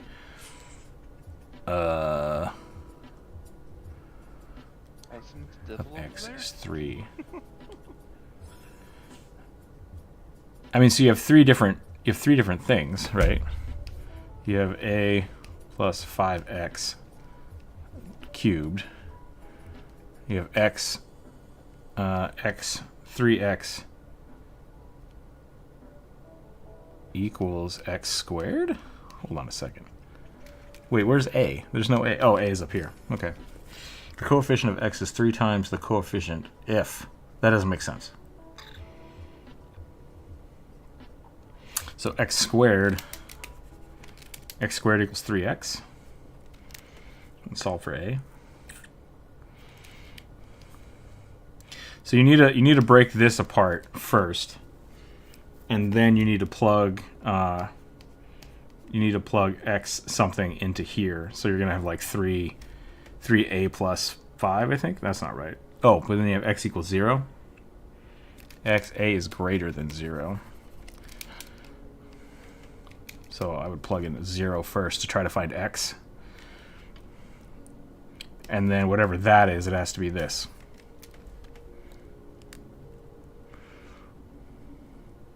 Someone busts out ChatGPT. Yeah, Shiva's great. She does turn into a dragon. She gets real big, turns into a dragon, and then punches the shit out of people. Okay. I played her a lot. They had a cryo skin for her, so she could turn into an ice dragon. I was all about that. That was great. Plus, she's a punchy punch, which I love punchy punch characters. Yeah. When I was learning to play, I put her in the wrong lane and just like, I don't know what I'm doing.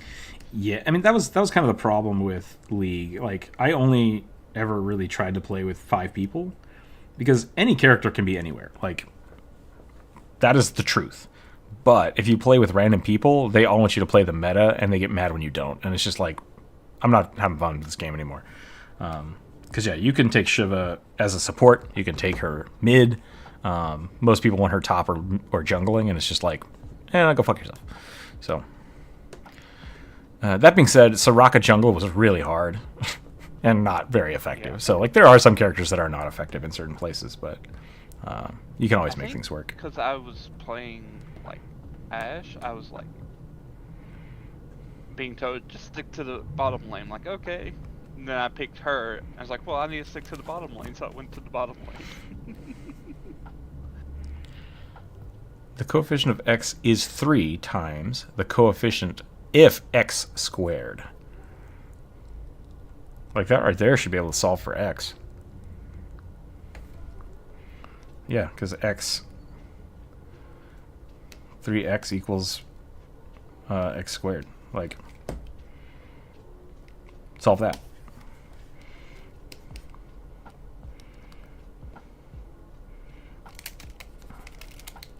You have 3 equals x squared over x, which is just 3. Yeah, it's just x. It's just 3, isn't it? Did I just... That can't be right. That can't be right. Because, like, x is 3. Right? What's coefficient? Maybe I don't understand what a coefficient is. It's been a long time. Doesn't the coefficient of something just mean the answer of it? Like, the... Draven! Yeah, Draven was very much freaking... Dio. Who's Draven? Draven's the guy with the spinning axes. Oh. Darius' brother. The heel.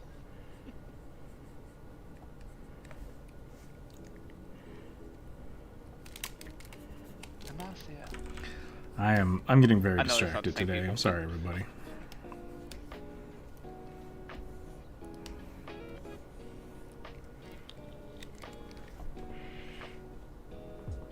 I never passed trigonometry, barely passed algebra. That's fair.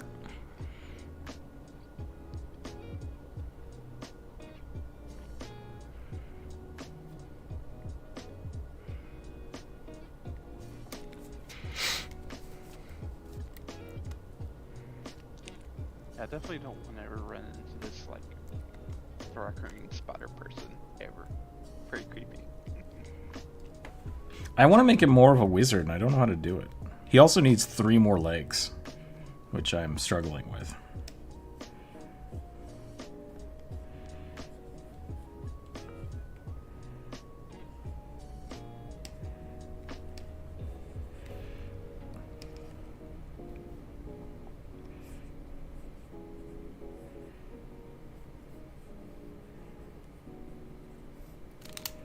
Do you mean 2 more legs?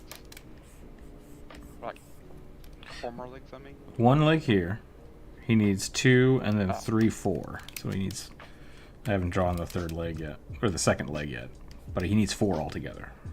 So he needs 3 more. And then he's got 4 arms. 4 arms, 4 legs. That was my thought. What is that, Thri-Green? Four-armed It is. centaur. 4-armed centaur, yeah, you got it.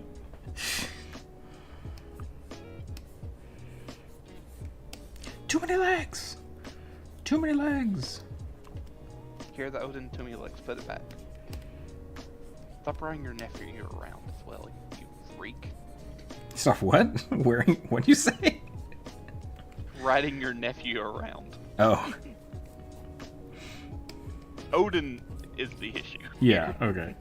I heard the words you said and I didn't get the context and I was just like, the fuck are you talking about? But now it makes total sense. Now it makes total sense.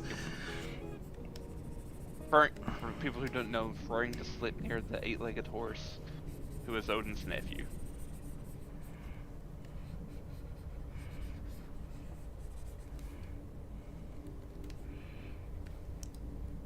One telling you it's his name. I thought Thri-Creens had 6 limbs. They do, but it's a spider. Spider Thri-Creen, so I want to give it more legs. Plus it's a lich, so I think more limbs equal more creepy.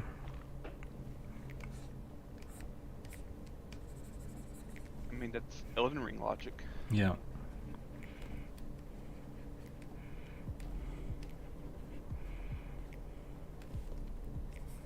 Too many things with too many arms and legs in that game. Yeah, I don't fully understand that. The whole, what were they called? What are they called? The people with all the limbs. So there were like grafted scions and there's Grafted. like Yeah. noble revenants or remnants. Because, like, the noble revenants Also were children of Melania, right? Like, or grandchildren of her or whatever. I cannot say. I don't really remember. They're the ones Okay. that will like pop out of the ground. Yeah. Because then the grafted were just people that were basically trying to get more power by physically attaching people to themselves, which I'm like, stop it. Like, just stop it. Get some help. Mm-hmm. I'm sorry. If your king is like, I need your arm physically, it's just like, well, I'm out of here. Yep. You can go. Or You your can go leg. fuck yourself. All right, I think I'm done with this one. We're gonna move on to the next. It's almost 2 o'clock already. I guess I started a little late. But we've only done like 2 drawings, so I'm gonna keep going today. And we're gonna keep drawing stuff. 5. A Tabaxi necromancer wizard with a Stone Age era setting. So once again, it's another Stone Age setting. There's got to be like a new book or something out. Large I black haven't heard spot, anything. wielding a staff decorated in dinosaur skulls. Okay. Again, not a critique or complaint. It's just we're just really curious of what's in the water. Yeah. Purple. All right, let me jump out of this.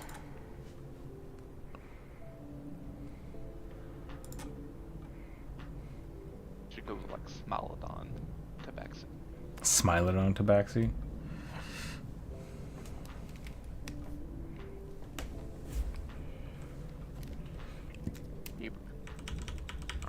We could do that. I think that's actually on the list too. Someone wanted a tabaxi with a saber tooth. I know that was on like the Weretober. Was like maybe that's where I heard it. Yeah, that might have been. Maybe Druid was talking about it.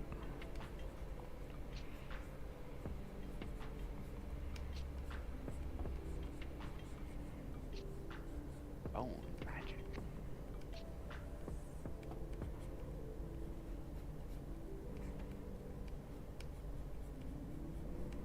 It looks like I made like a giant werebeaver. Hold on a second. Werebeaver? No.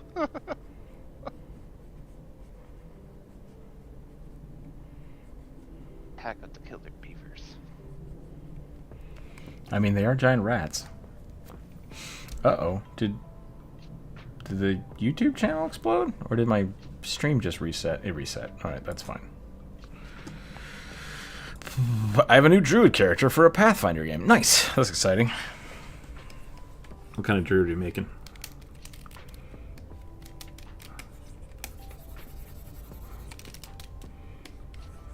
The Eleshi Druid? Eleshi druid sounds awesome. I should do one of those. Here's the weird thing about the Eleshi, like Eleshi Druid. You could obviously be a Eleshi, play as a Eleshi, be a Druid. You could also take the Order of Plants, or Order of Leaf, that's what it is, and where you get a Eleshi familiar. Okay. So it's like two Eleshis traveling around, and one's a familiar. It's like Lord of the Rings, but with trees. Animal Order Druid. Okay. Half Arctic Elf. That's awesome. I'll post your art out for the Discord. Nice. Okay. I'll have to check that out. This was supposed to be a druid, right? I think it was supposed to be a druid.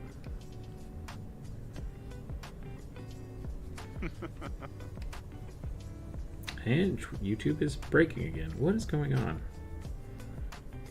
YouTube, fix your shit. Threatening people to block their players and that, like, video players, and now just not working on us? Come on. Curse you, Daddy Bezos. Get your shit together.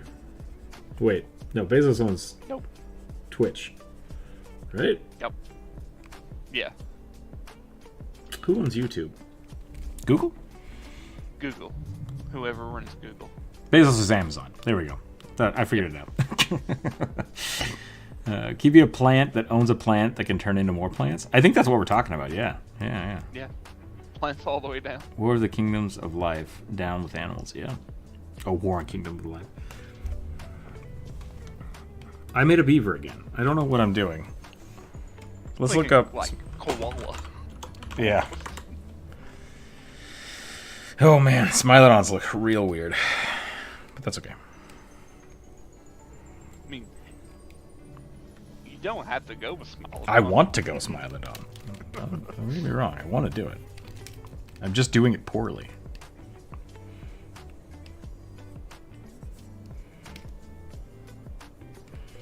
They got real dumb looking foreheads. Like they're a long cat. Like, Oh yeah.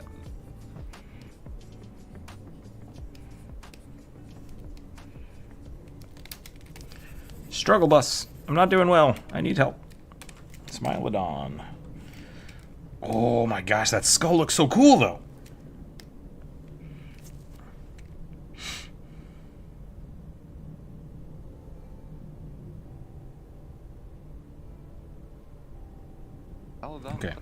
Okay. So it's mostly flat on top. Which seems to be a common trait among like certain Paleolithic predators. I assume it's because a lot of the things they were hunting were bigger, and so they had to be like lower to the ground. Like they had to be able to be stealthier and hide behind stuff. Oh, that's great. That looks great, Kaiju. I like the chibi version too. Always a bonus. And I'm a big fan of the glowy hair. I love doing that. It's always a good touch.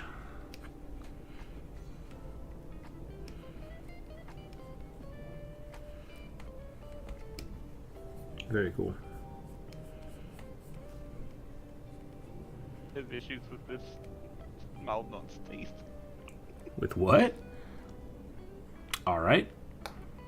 It looks like it's like extending out like a viper. Yeah. It's a snake cat. No, thank you. No, I don't need that in my life.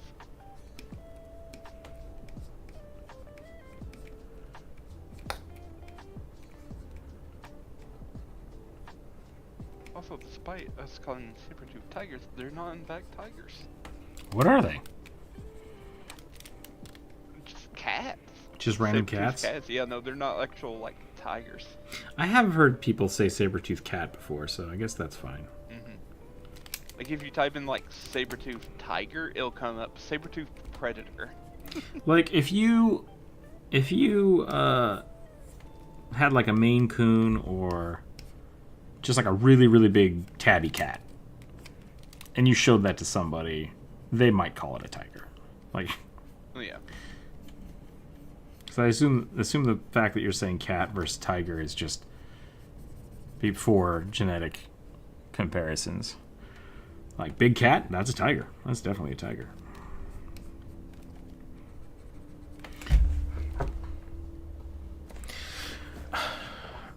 Also, the state also was going to California. Your druid is adorable. Yeah, it looks really good. Her whole reason she looks the way she does is because she tried to shapeshift into a deer and got stuck. Nice. Snake cat hisses at you twice as loud. This is... I'm doing bad here. Hold on a second. Let's delete that. You know, it is almost 2 o'clock. I'm going to stop for a second, get a drink, and some food. That might help. So give me 1 second. I'm going to run some ads real quick and go get a drink. So I'm going to delete that. And then we're going to come back and we're going to draw this cat boy. I will be right back, everybody. Hang tight. Hello, cute cat. A what?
Come on, cat, let's get some food.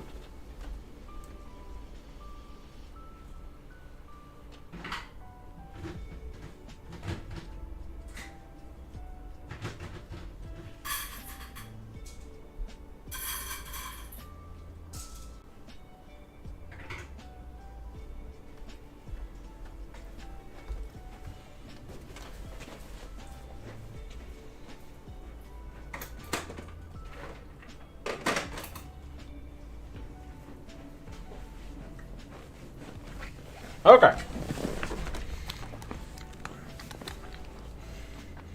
F's in chat for Weird Cat Boy.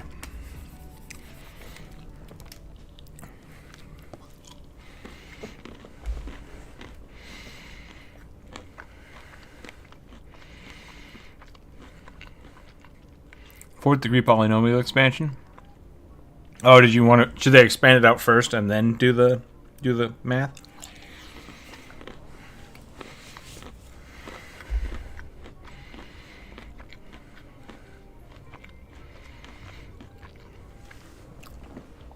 All right, thank you everybody for the Fs.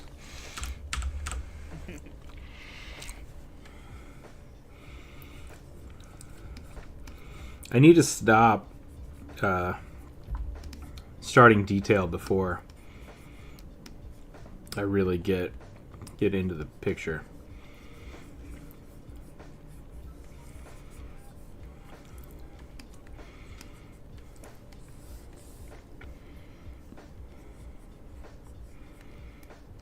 I already like this way better. When in doubt, break it down. Actually, I kind of maybe I'll put the arm up. We'll give him like a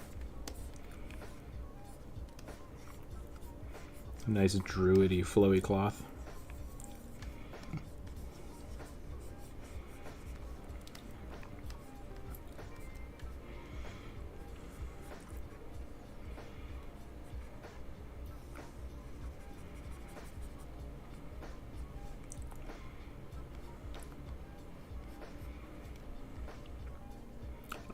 I need to exercise more.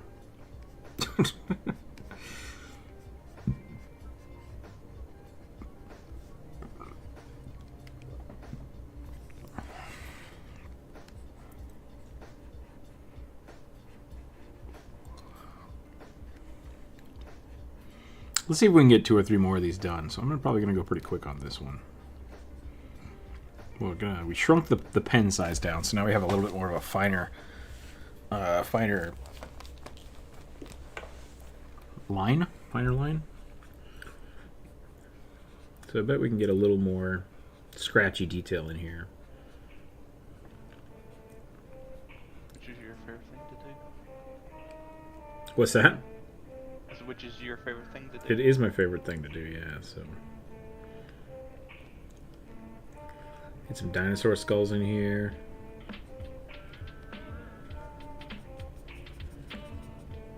It is surprising, like this is something I've been working on, how much more control I have over everything when the pen is smaller. Like, it's such a big difference from that to what I was doing before, which I guess I don't have. Like, even this, like, the amount of scribble. Little things can make a huge difference.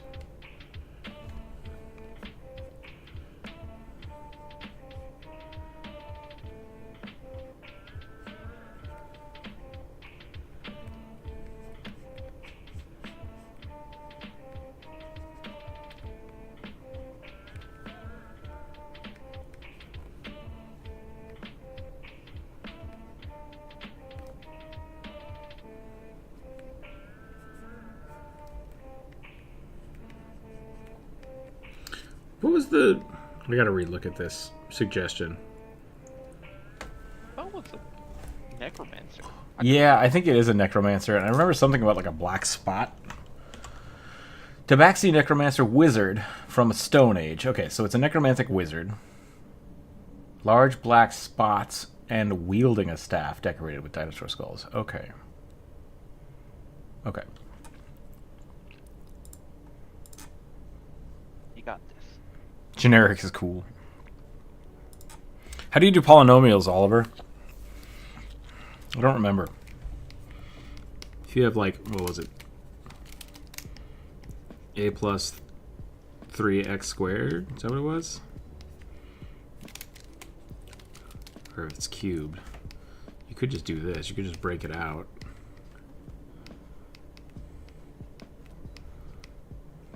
This is A, not 3.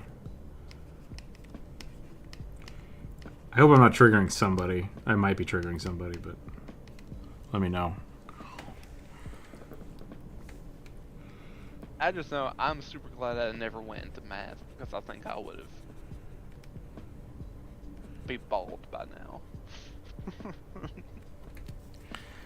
The formula and did the Rook method and brute forced it. Oh. Well, what was the formula?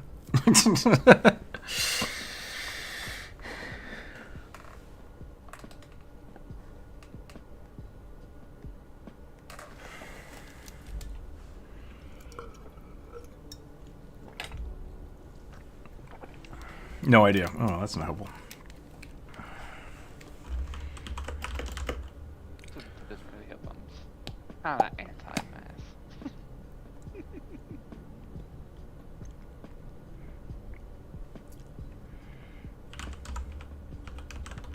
I guess there's use for math.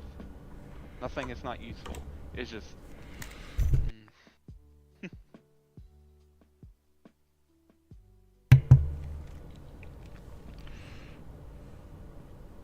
Oh.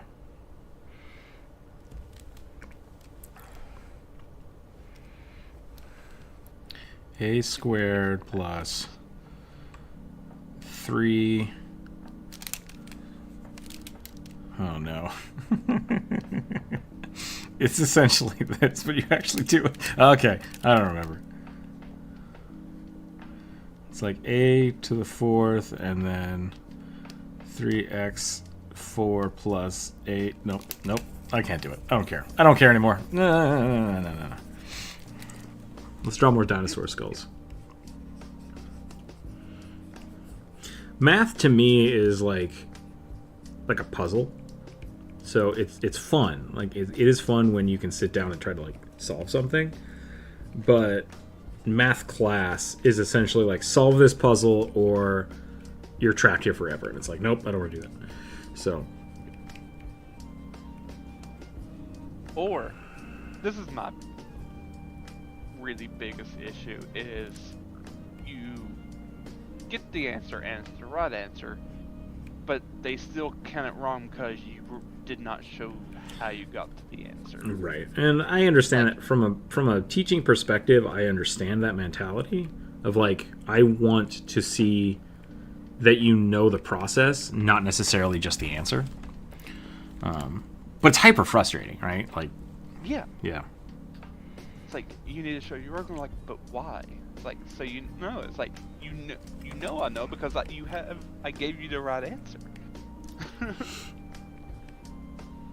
And so like, it's the same thing for me. Like the brute force method, I did really well when it comes to like trigonometry and stuff because I can draw it out. Like I can just draw it out and then find the answers. And they're like, cool, how'd you do that? And I was like, oh, show them. And they're like, yeah, you didn't use the theorem. It's like, I don't know the theorem. And that's what they want. They're like, can you remember the theorem? And it's like, no. And it's like, then you fail. It's like, come on. Yeah. So. Stupid. Elliot, welcome in. Like I said, I get why it's like that, but I also understand why it's frustrating. So it's a little bit of both.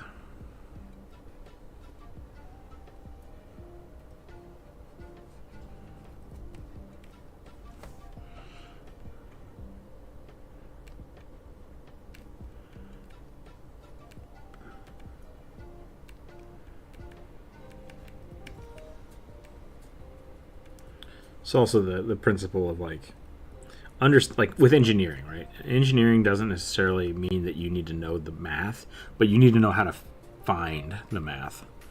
And so a big thing that with all my engineering friends is like when they graduate, one of the questions they ask you is like, do you still have all your books from college? It's like, yeah. It's like, you're going to need them. Like, it's important to keep those because they're reference manuals that you'll use for tons of different jobs. And a lot of other degrees won't, right? Like, you need to have a basic understanding of some of these equations, but you're not going to use them to the point where you can't just use a calculator. Like, you're going to have a calculator. But with engineering, you need to have the comprehensive understanding of why and when you need to use those theorems. Indexes are useful. Yeah. Which, for that, I get, because engineering. It's like... Yeah, and so... If you're like in a generic college calculus class or algebra, or whatever I had to take. I don't remember what it was. Like, I don't know. I feel like I don't need to be like, all you need to know this exact formula to succeed in life. I'm like, no, I don't. I'm not a math major or computer science or engineering Yeah, or religion major.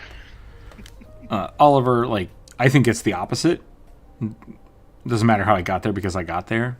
I mean, like, for a job, it's probably better that you understand what you're doing. But, yeah, like, a lot of the classes in that aspect don't look into that, right? Because, like, yeah, they don't care what major you are. They're just going to teach the thing that the engineers need to know, and that's it. And you're just along for the ride. Which is unfortunate because, like, every different... I honestly think every discipline should have its own math courses. Like, these are the math things that are important to your type of... your degree. Because, like, even when I was doing like computer programming and like I want to make video games, like, great, you need to have a comprehensive understanding of how physics works to be able to code it properly. But the only physics class that was available was engineering physics, and that was really hard. So, Lathan, hello. Yep. An Oni barbarian with a bone armor. I will put it on the list. So, yeah. Lots of phony lately as well. Yeah. Lots of Oni, lots of cavemen. Did Primal come out with a new season or something? Maybe. Hello, everyone. Ione, hello. How are we doing? I'm doing pretty good. Doing pretty good. We're drawing some necromancers today.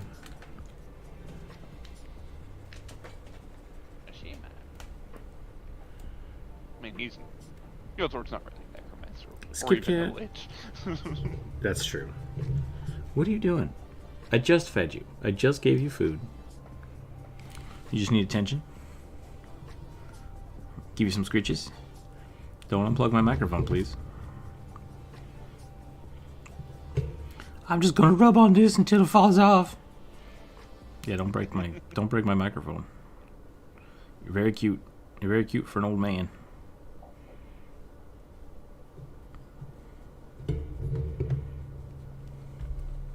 Don't step on the keyboard. Don't do it.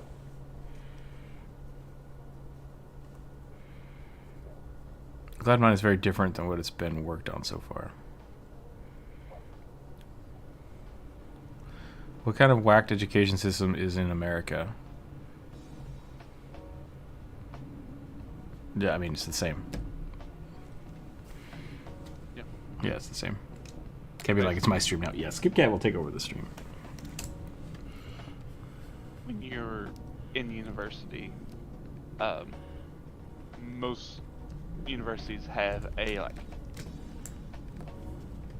set curriculum for like all majors, so it's like everyone will have to like take a psychology class and math classes. Yeah, Even the though- core curriculum or whatever it's called. Yeah. And for some people that is just very weird because like I think everyone should take psychology. That's me.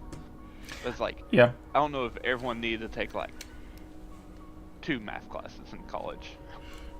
I mean, the 2 math classes I think that are you an English required major? are... Yes. Yeah. I think the 2 math classes are essentially Math 134, which is essentially you can learn that in high school easily, and then college algebra. I think that's the only ones that were required for my university, but not for my degree. Like, my degree had higher requirements. And honestly, some of those are really, I think, helpful. But like, trigonometry is great for understanding how the height of a tree is, but you don't know how to find the height of a tree unless you're on the job and learning how to fell trees, right? So like, there's a jump. It's like that job will teach you the math you need to know. And it's not specified enough is my biggest problem with it. It's like, here's general math. It's like, I probably will never ever in my life need to use a derivative function. Yeah. You alright, Skip Cat? What's up? Did you have lunch and now you want tuna fish?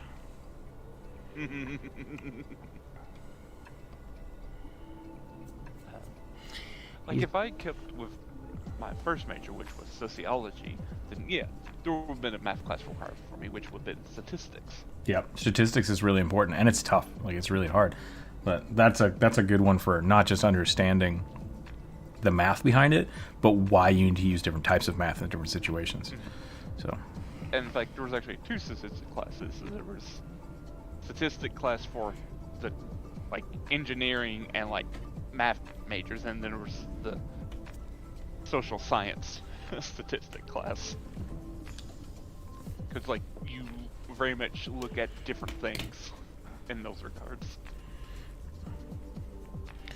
oh, Skeep Cat. Skeep Cat is just like super cuddly all of a sudden. I don't know if he just wants tuna fish or he's just trying to be annoying. This one's 11s. What's up? Don't sit on my keyboard. Don't do it. He's completely taken over my Wacom now, so I can't do anything. Yeah. And the writer told me the education system over there is the States is still really weird.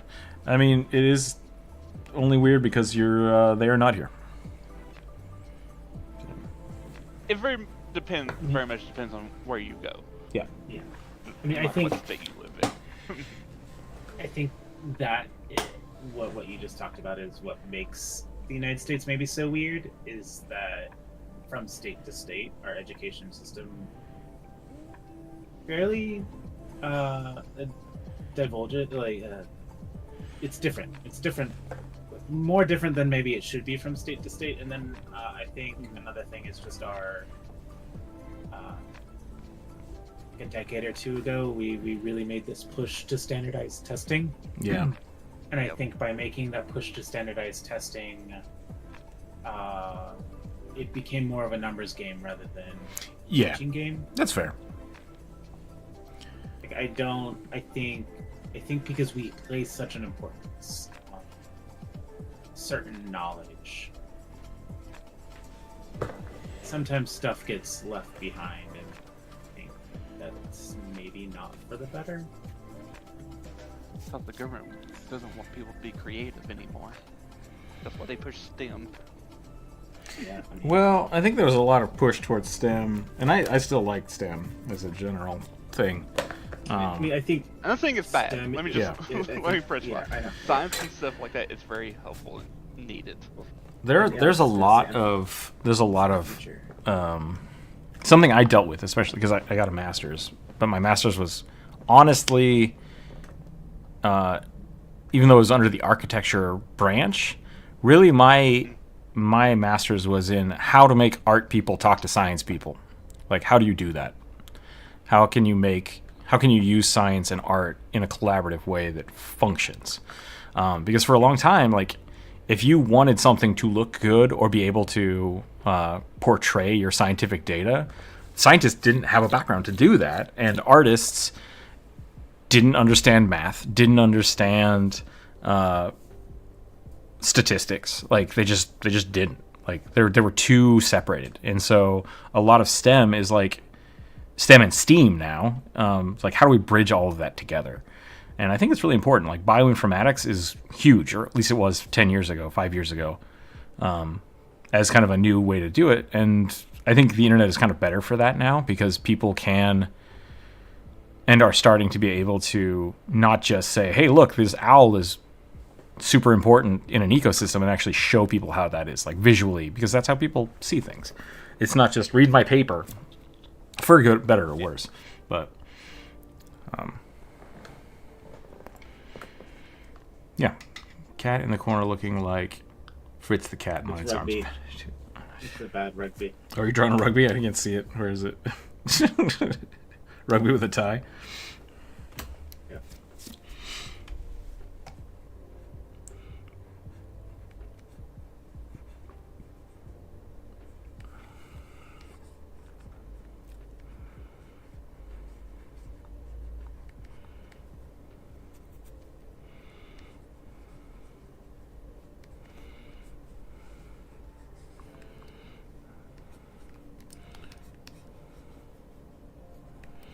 think I'm going to try to do this one really quick here. I'm going to try to finish this up, and then we're going to move on to the next one.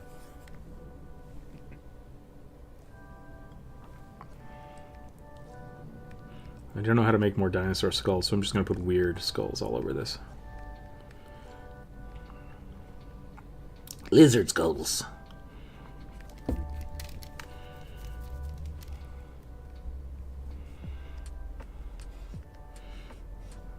Oh, this is supposed to be a cat boy, so bigger poofy fingers. There we go. I'm a necromancer.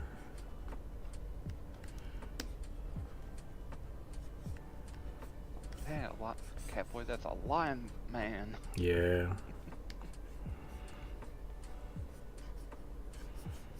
That's not Makoti, that's a Rothgar.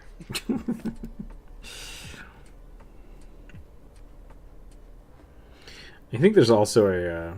we can kind of change the topic, but I think the other issue that people have is the I'm never going to use this mentality towards specifically maths, and sciences and chemistry. Is I'm never going to use this, and so they just check out.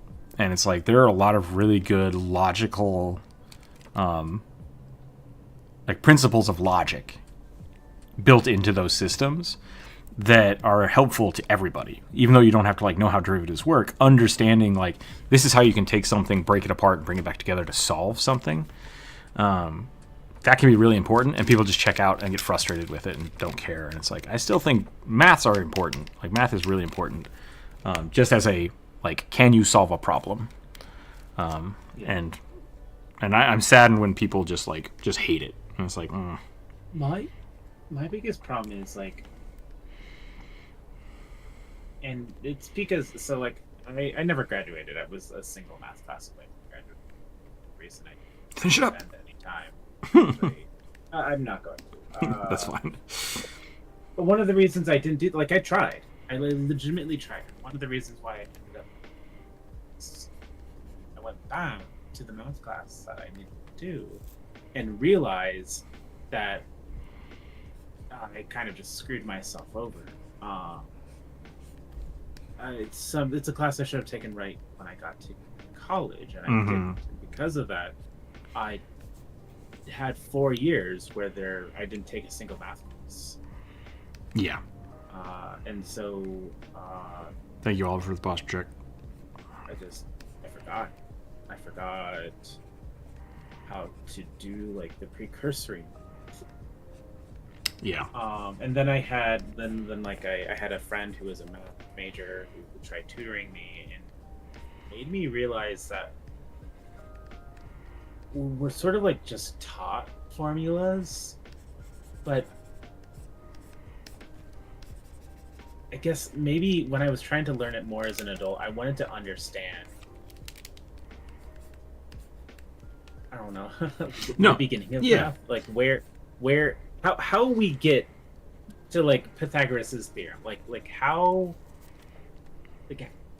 how Right. is that something that somebody even arrived at? Yeah, and that's a really good example of that's not something that I feel like we're taught at all. Correct. Like that's Taught how to do it. That's the problem with low-level math versus high-level math. Is once you get to high-level math, they expect you to know all those things memorized, which is why they're trying to get you to memorize them, and then they go into it. Like they go in the calculus 3 is like maybe 3 or 4 actual theorems, and they're like, they're just trying to explain to you why that is. And I think like Numberphile on YouTube does a really good deep dive of some of those things. And like there will be times when I'll be trying to watch one of those and I'll be like 5 or 10 minutes in and just be like, I'm lost. I have no idea what the fuck you just said. like your brain just like disconnects, and that's the problem with higher level math. And so that's what I'm saying. Like I think it's really important to learn those things, but most people just don't retain it. And I did the same thing. I went to ITT Tech, and they basically were like, oh yeah, no, your math scores are enough that we're going to pass you over it. And it's like, cool. And then when I went back to college at the University of Idaho, they're like, you didn't take these classes at ITT Tech, and we're not going to recognize your credit. So it's like, oh, so I have to take those now. And I'm like, well, I can just take your test and pass out of the first level class, and I'm going to take the calculus. And I took calculus. I had no fucking clue what was going on. It was like, I don't remember any of this stuff. It's been 5 years since I took a math class, and now I'm trying to take engineering calculus, and I failed it really hard. Like, I think I had like a 36 or a 40% in that class.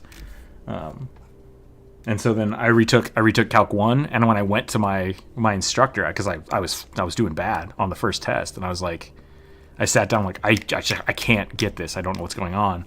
And he's like, okay, how about this? And he showed me an equation, and I'm like, I don't know what that is. He's like, okay. And he went back one more step. He's like, do you know what this is? And I'm like, I know what it is, but I don't know how to use it. And he's like, if you can't figure out how to use this in the next 2 weeks, you are not going to pass this class, and you need to drop out and take a previous class. So I had to catch myself up to that level. And those levels of like understanding are super important for math. And it's rough. It's rough to try to get those. So looks like Master Splinter took a class in necromancy. That's fair. Come, turtles. I guess he didn't say turtles. He probably said children? Sons? I think he said sons a lot.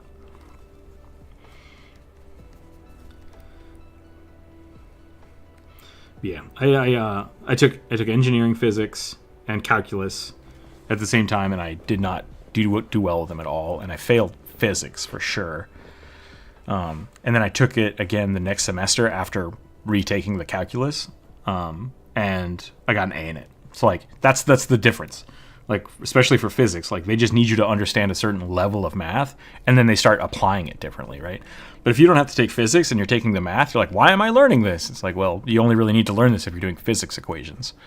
And so it's really rough. It's rough to find that stuff and figure out what you need. And that's why I kind of wish, like, instead of at least at U of I, they were like, oh, you want to be in this 1 degree, you need a physics class. It's like, you should be hosting that physics class then.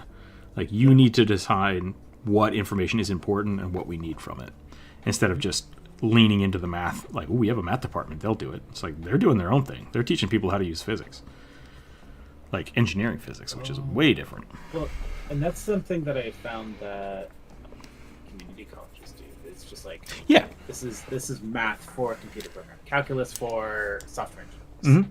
And that's why I'm actually really, even though ITT Tech like royally fucked me, 100%. They have the potential to do good things. Like, I know people that went to ITT Tech for a specific job, got that job, and they still have it 10 years later, right? Like, that's perfect. That's what community colleges should be doing, and they can build things for that. The one I went to did not do that. They were like, whatever. I remember one of my instructors gave us the curriculum. He's like, here's the curriculum for this semester, and he handed it to everybody. He's like, I'm going to teach you all this stuff today, and then we're going to actually try to teach you something, because he knew that the school was just kind of like, they were just scraping by trying to get people to graduate, pay them money. And it was very frustrating. I should have jumped ship, but I was young and stupid. 2, a goblin tiefling rogue. I think I've drawn all rogues. Nope, this is a necromancer. I'm wrong. Goblin tiefling rogue, cute little horns because they're demon heritage, and deep blue eyes with baby blue speckles? Light baby blue speckles. Okay. Goblin with big blue eyes. I didn't put a color up. I'm sorry, everybody.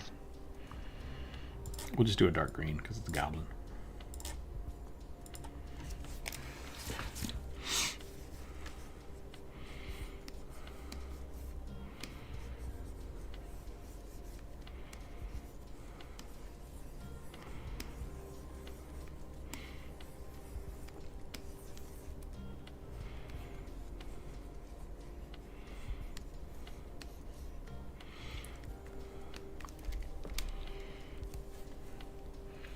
Education is weird, man.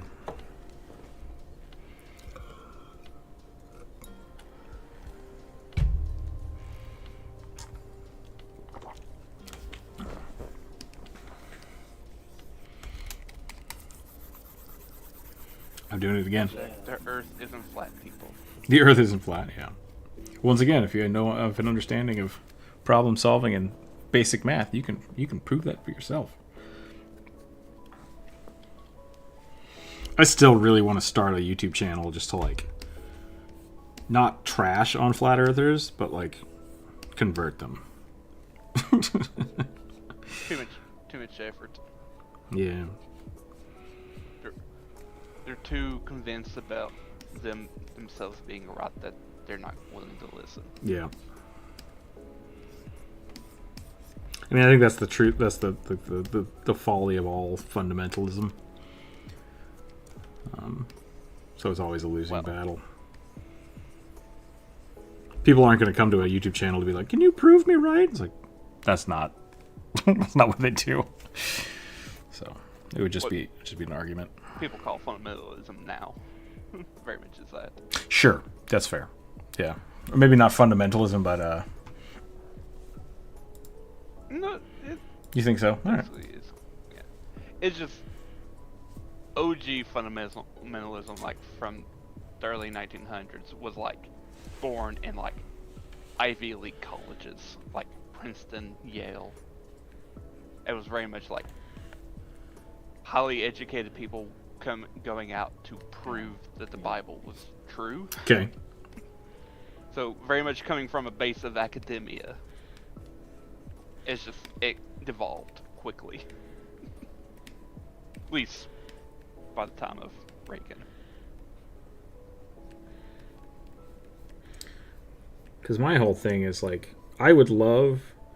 Here's the thing. Hear me out.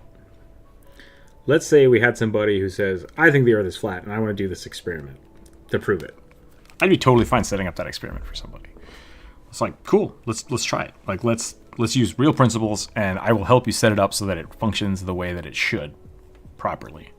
And then, hopefully, it would disprove them, right? But then they might turn around and say, you set this up wrong, you're trying to set us up for failure. Right, and that's the downside to fundamentalism, right? Like, the person's not actually there to... They just want me to be wrong, they're not actually interested in the answer. Yeah. And that's the folly of it. Well, you see, I mean, and maybe I'll draw a little bit of flack for saying this. I do think that there's a bit of folly for you to expect a specific outcome, or you like the purpose of doing it just to prove somebody wrong. If you could prove to me that the Earth was flat, I would love it. No. No. Like, I'm totally down with that. I think I'm being a little bit pedantic. I understand what you're saying, though. Like, I totally get what you're saying. Like, if you show up to the problem like going like, hey, let's find this out, it's just a different sort of framing than, hey, let's do this and I'm going to prove you wrong. Right. Yeah. No, you're right. That's absolutely right. Me being, I could not take it in that aspect. I think there are enough really cool experiments out there right now that prove the Earth is not flat. Yes. Yeah. Oh, yeah. And so that's not something I'm worried about. That's why I'm totally fine with doing. I would hopefully people would be like, I want you to do an experiment, and if I can prove that it's false, then that the Earth is flat. I'm like, well, I'm pretty sure that will work. Like, I'll show you how to make that work. A big one people keep trying is, like, they'll find bays that are far enough apart to where there should be some curvature, and they'll set up their equipment, but then they'll do it wrong. They'll set up the equipment wrong. It's like, no, that would have been so simple. Like, you're on the right track, but you fundamentally screwed something up, and I can show you how to fix that. And that's the kind of stuff, like, that's really what I'm interested in, is helping people do science correctly. Mm-hmm. And so, unfortunately, it would be a lot of people being like, I want to prove that the Earth is flat. And it's like, okay, I'll help you do it, but I don't believe in your Kool-Aid. So let's do it. But yeah, so that's my... I want to watch that Netflix. Oh, the... Ancient Apocalypse? I think so. Is that... I just remember somebody posting a clip on it. Did you... we were talking about Mini Minute Man? Or is it Minute Man? Yep. Mini Minute Man? Mini Minute Man. Yeah. He's really cool. He did a deep dive of it. He's great. Yeah. But I guess there's a documentary that Netflix did where they did essentially that. They're like, hey, let's get a group of flat earthers, let's give them some money, and let's let them try prove prove their sort of like worldview. That is now the biggest propaganda for them, disproving science. Exactly. Yeah. Well, no. Well, because like the funniest clip See you later, is Oliver. like they do an experiment.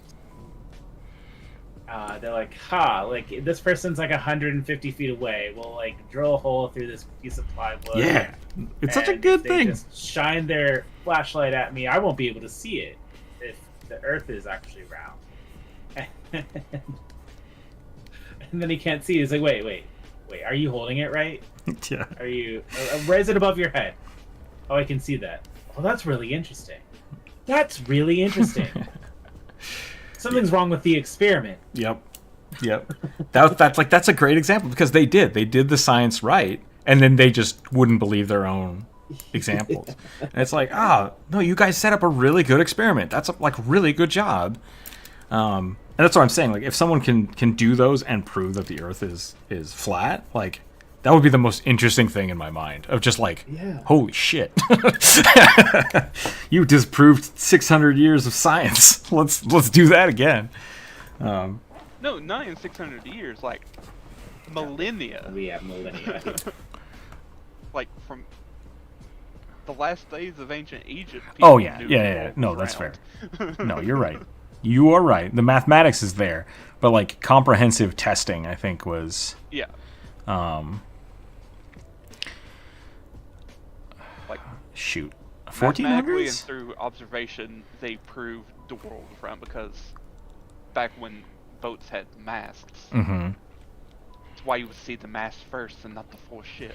Which that's what I was thinking about, like the 1400s. But like, because like the mathematic for Egypt had the sundial thing, right? Which I think was like BC, like 1400 BC. I don't know which civilization is that. It doesn't matter. It doesn't matter. You're right. It's older than that. Yeah. Comprehensive science to prove it, I feel like, is younger than that. But that's what I was going for, which my math is always bad anyway, so it doesn't matter. That makes sense. I know what you. But yes, I'm aware that we've known it for a long time. That's fine. Like what most people were wrong is like the particular like diameter on like how big the Earth was. Yeah. Because like that was Columbus's big error, was he thought the world was a lot smaller and Well- didn't know that there was a continent. Columbus was an idiot, so I'm okay with saying that. As a knight of Columbus, he was an idiot. It was my understanding that he didn't like we knew that there was a body of land. Yes. My understanding was that they just wanted to get him out of England. No, Or wherever the hell he left from. Spain, you Spain? mean? Yeah, Portugal. Spain. I thought it was Portugal. Oh man, I don't fucking know anymore. I guess blah, blah. Me saying he was an idiot, I'm also an idiot in this, so I don't know enough. So But I I'll think it retract could have myself. also- maybe it was multiple nations. It'd be funny if it was like all three of them. Everybody hated him. Just like, get the fuck out of here. So what it was, he went to Portugal, King of Portugal, to basically get a sponsorship to go to quote unquote India, sailing around by going west and circling around back east. They said, no, you're an idiot, you can't do that. We already have our own trade routes to India, go somewhere else. So he went to Spain, and they said, sure, we got nothing else to lose. Get this And man he out of ends here. up in the Caribbean. They thinks it's India. Idiot. I guess that makes sense. I mean, the thing that drives me the craziest about it is Columbus say, I go this way to end up over here. Goes this way, finds thing. Check it out, I'm in India. Goes back. Hey, that's not India. I'm pretty sure it is. Like, that's some hardcore, just like self-denial right there. Yeah. Not- Basically, rediscovers 2 continents that the Vikings found earlier. At least one of them. When did Amerigo Vespucci go over there? That was before Columbus, right? That's like I said, like I'm pretty sure Europe knew about America. Why is America named America? That's my question to you. About Native American, like indigenous language. I thought it was Amerigo Vespucci. Did I get lied to in school? Probably. See, that is the other thing that I really haven't looked into, but I'd be interested to know like that does seem to be a common thing. According to the Library of Congress, America is named after Amerigo Vespucci, the Italian explorer who set forth the revolutionary concept that the land that Christopher Columbus sailed to were parts of a separate continent. So Amerigo Vespucci was the one that said Columbus was a piece of shit. Yep.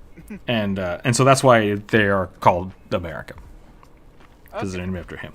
I thought it was maybe a corruption of like an indigenous word, like Kentucky isn't a corruption of an Algonquin term.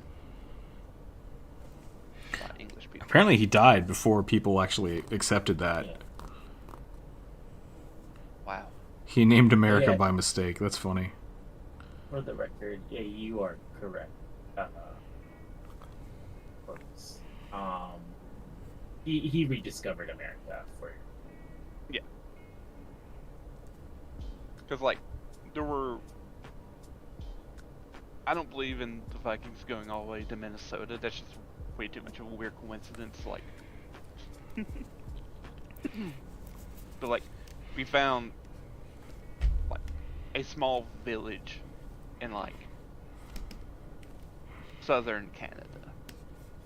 Yeah. And maybe Well, somewhere like on East Coast America. Well, They yeah. didn't stay long. for the amount of time that people have been alive, right? And like temperature changes and stuff, they're how people originally got to the Americas, and then once again people like coming up through Canada was way more common than we I guess like European scholars gave credit for. So yeah. The land bridge. Yep. Land bridge, ice, boats. Oh yeah. Like there's it's kind of conspiracy-ish that there was a Chinese admiral who possibly made it to America, but he also had like not 1,000, but like 100-ship navy at his disposal. So that seems more likely than aliens to me. Yeah, like it's definitely.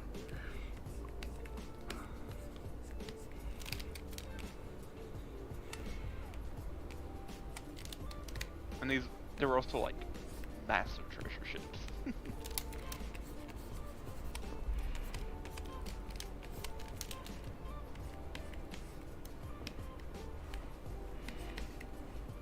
Those eyes are super creepy. They wanted big old baby blues. I don't know how to draw goblins yet. Like, I'm so used to drawing rugbies that, like, this is what I think goblins should look like. Just mostly eyeball. I will say you are forgetting one thing. What's that? Their horns. Oh, yeah. Sweet. Or like a tiefling goblin.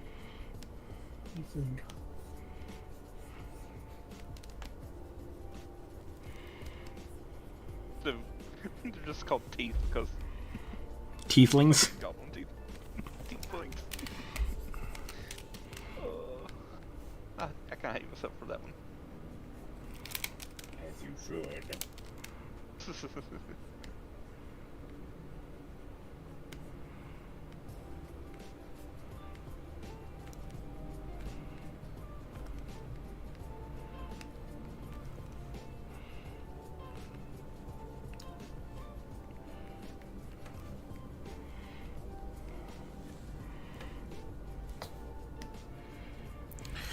Is anybody still in chat?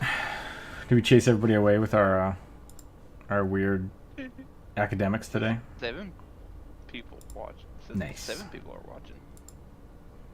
Welcome I in, think all of everybody. them are left, though. Click, click, click, click, click, click, click, click, click, click, click, click, click, click.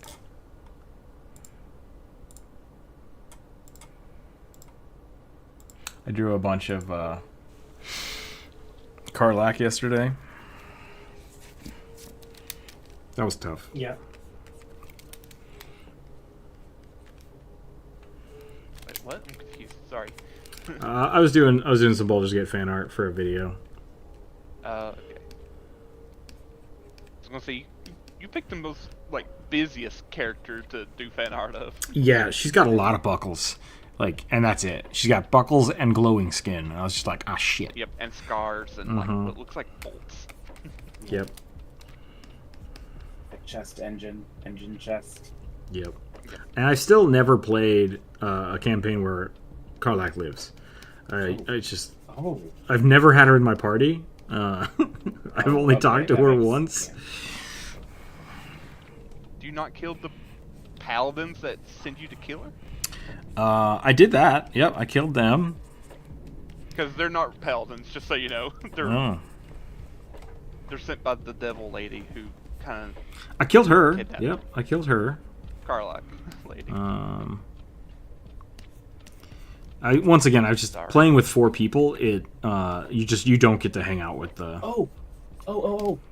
There's a mod that Yeah. you can grab that allows you to have up to 8. Yep. I've heard about said mod. I have not tried it yet. And Here, only the it's- person running the game has to have it. Oh, interesting. Okay, so one person installs it and then everyone else can play. Yep. Neat. Well, and I don't know if it's specifically so that you can have 8 people, but the friends I've been who I know use it have been it so that they can play together and get like a full setup for any.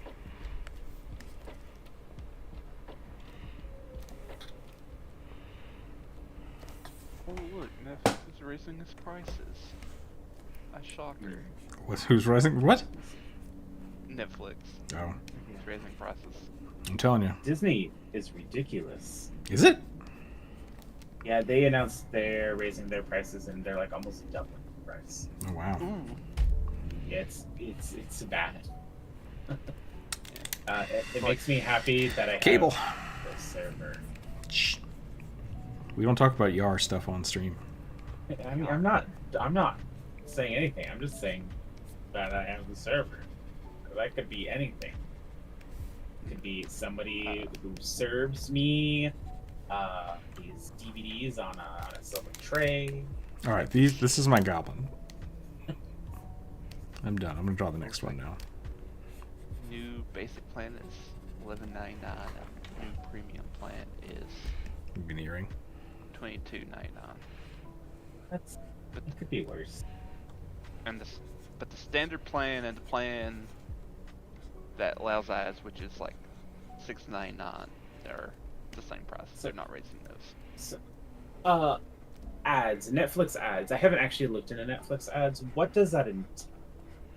I think it lets you use guess- Netflix, but then they have ads during the shows. Like, is it like I think it might be Coca-Cola like how ads, or is it? Prime does ads, or how Hulu does ads. So, but yeah, like the plan with ads is $7. Hmm. So I was gonna say Paramount's ad plan is the worst. I hate it. Just Yeah. awful. It's so bad. Paramount kind of just sucks though. Paramount is like, we're a cable company. What if we charge people for our cable? It's like, we Yeah. don't want that. I mean, Welcome to internet cable. It's like, okay, goodbye. No, thank you. How are you gonna get Star Trek? Oh, shit. yeah. I mean, You got me there. Which my answer to that has been, I don't watch Star Trek anymore. Unfortunately. I don't know if there's anything on Paramount that I would want. Lower Decks and Star Trek. That's it. Which is technically still Star Trek. Cause like I can just watch Stephen Colbert on YouTube. Yeah. oh yeah. Okay, there's my little goblin rogue. I think he's cute. Cobra. Oop, and I'm I broke happy it. that I get HBO from work. Yeah, that's nice. But it ain't HBO anymore. It's Max, which I'm okay with. All right, let's roll some dice. There's other things 2. folded in with it now. A human staff magus with a lightning themed staff. Okay. That's easy enough. Best I season only- version of Star Trek. Ooh, best. I mean, I was a big Voyager fan, but Deep Space Nine is pretty good. I need to resume my watch through of Deep Space Nine. It's good. I mean, Next Generation is classic. Yeah. Voyager's my favorite. But Voyager is as still well. my favorite, yeah. Janeway's great. I like Voyager. I definitely think Voyager probably has the most chaotic captain ever. Oh, yeah, Janeway is Janeway's pretty freaking... chaotic. She's a beast. Uh, She's the only Yeah. captain that doesn't have to worry about Starfleet. It's like, what are you going to She's do? on the other Fire side me? of Yeah. Freaking But, love Janeway. I love and new Next Generation. It's just it is very much what I grew up on. Mm-hmm. Like, yeah, it's older than me, but it was like the things that was always on. Like the first one is a bit too cheesy for me. The Next Generation or the first one? You're talking about the original First, series? like Okay. Kirk. Yeah. Yeah. It was a bit too cheesy. That's fair. Paramount isn't really that different from Disney. It's not. No, it's not. They just have different, like, yeah, if you like Nickelodeon stuff, like...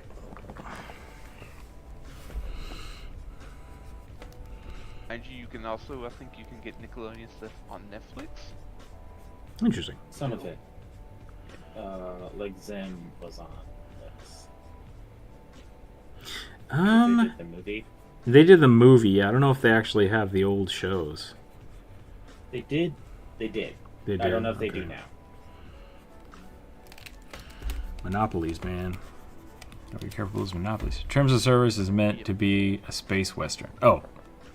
The original series, yeah. Terms of Service.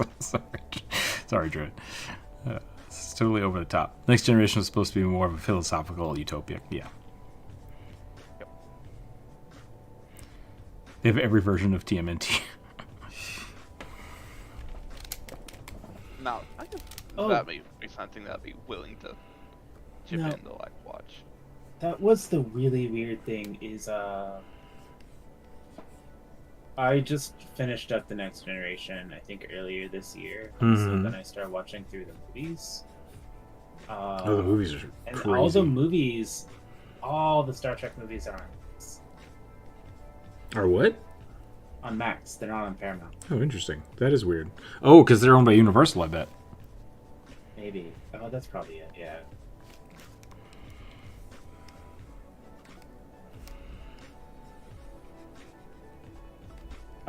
Also, like, as odd as it is, I found out that, like, the movies that I think I like are a lot of the movies that people dislike. Interesting. I think it was because I went into them right after watching the show, and a lot of the movies that oddly people don't like are just essentially longer TNG episodes. Yeah, because a lot of the movies came out after the series. Exactly. Significantly, I think one or two of them happened between like the last season. maybe. Because I remember like the show was on, and then the movie came out, and they got new uniforms. Then those uniforms carried on to the new season. I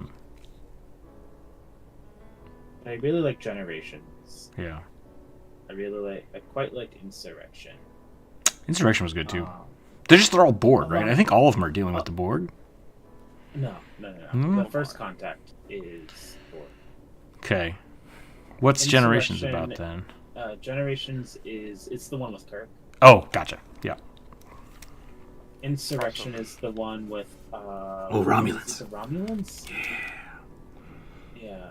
And then Nemesis I didn't find. Nemesis was... I'm so glad you kind of read my mind, Rick. I mean, I'm making Zillion, but Well, First contact. not exactly in my mind then. he's a time wizard. But I always thought he'd be better as a lightning wizard.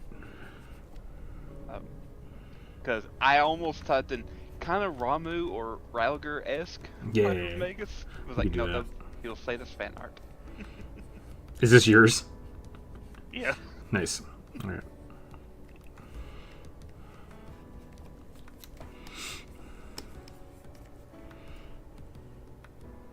I like the staff magus. The Magus is fun. Yeah. In second edition, it's called the Twisting Tree hybrid study. And when you use a staff, if you use it one-handed, you increase its die from a D4 to a D6. Okay. So then, and then you could, I would assume the idea for that is that you're also using like a wand or an implement to empower it. How does that work? No, so you're like actually using like a magic staff, like so like the various listed like specific magic staffs, you can actually use as like a weapon Right. in addition. So you don't like So be fumbling around with wands or whatever. so you I, can I use looked the at charges in your staff. Yeah, I looked at that partially for the thaumaturge, which I couldn't make it work. But one of the things the thaumaturge can do is use your implement to amplify a weapon in your other hand. So I thought, oh, that'd be cool. I Yeah. can just like zap with the wand or put power into the staff if I have to hit somebody. But the Magus doesn't have to do that. How do they empower their spells? Is it just open hand and weapon? Is that the idea? So if you're like doing a spell strike, you just you can use a spell strike, like you can use a spell from your staff, or just like a spell that you have prepared that day. okay. And when you two-hand it, it gets reach, as well as the trip trait. Gotcha. So it kind of becomes, if you two-hand it, it becomes a bow staff. Oh yeah, that's what Drew just said. Magic staff also equal bow staff. Okay. Yep. And later on, if you take a feat, you can like extend its reach. It's like it talks like how your magic can like make it grow or like break apart and extend out.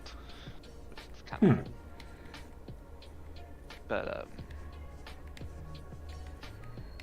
yeah, it's I think also when you one-hand it, it gets the agile trait, so you can like attack more Interesting. without like taking too much of a hit with your... That makes sense because the Magus is a little more dexterity based, isn't it? Well, it can be, or strength based. You had the option. You're definitely more like a martial class that has magic Interesting. instead of like a wizard who has a weapon. I'll have to look into the Magus then. Sounds like they did some 'Cause you're- overhauling. Because you're definitely going to have more of a... you're definitely going to have more strength or dexterity than you are intelligence. Yeah. And, yeah, it definitely seems interesting. It's just... It is a bit... You're very limited in, like, how many spells you can have. Yeah. Like... That was and so, always, like, if even you- with the old first edition, it was like pick one or two spells and that's what you have. Like you're good at using those with your weapons. Yeah. And they very much like, if you don't take this one feat called Expanded Spell Strike, you have to use spells that have an attack roll with it. Yeah. I think it was the same with the old one. It was like you couldn't use range spells, period. And you could only use things that were like self. So you could or not self, but touch. You could only use touch until you expanded it, and then you could use like Ray of Frost as a melee attack. It's like, oh, that's cool. Yeah. So That's kind of how it is in this. Though you don't have to like wait super long to get that. I think it's just second level. yeah. However, the downside of that is, say if you're up in combat and you're going to use a fireball for a spell strike, you also get caught up into it. Yeah. I think it was really meant more for like I said, like ray. It was meant to include the ray spells because a lot of those are pretty cool. So then you can have like a sickening strike, and you can do some other stuff with that. Like Ghost Touch, I think was ranged at one point, but I'm not sure about that. That'd be kind of cool. Son Goku ever expanding dick. I mean staff. Yeah. Yep. A lot of people don't realize this, but like Sun Wukong's staff, 1 was a cudgel, so 2 is like a short staff, but then also made out of iron. It was a giant pillar of iron that he got from the Dragon King. Yeah, he got it from the Dragon King at the bottom of the ocean. It's like, leave me alone. He's like, I'm fancy. You owe me gifts because I'm visiting you. And he's like, you can have that giant pillar of iron. He's like, okay. And he just picks it up and takes it. And the king's like, the fuck? That was one of the original pillars of the earth. That's not cool. Whatever. Rings it down. Mm-hmm. I love that book. It's so good. It's really, really hard to read sometimes, but... Well, it is a couple thousand-year-old book. Yeah. And translated with who knows... Yeah, not the best. I think the version I have was like translated into German and then translated into English. So, yeah, it's like a second or third translation.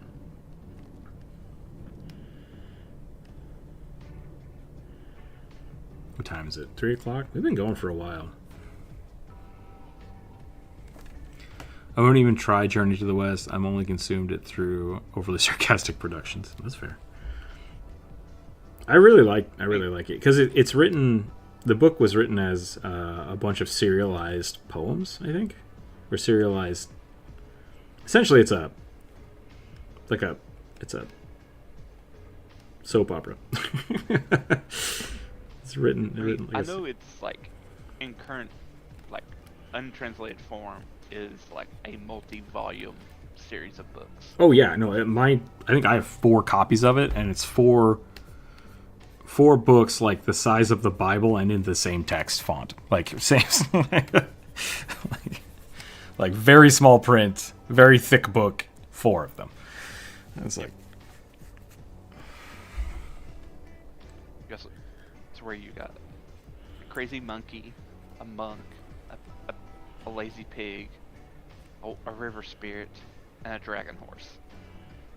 Technically, a dragon that turns into a horse that barely does anything. did my moth inspire some people? Maybe. Drew drew a pretty good moth yesterday.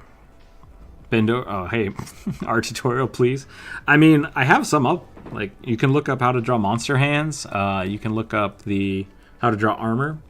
Like, those are all up. Have you watched those yet? Have you watched the How to Draw Goblins video? Are you watching the stream right now?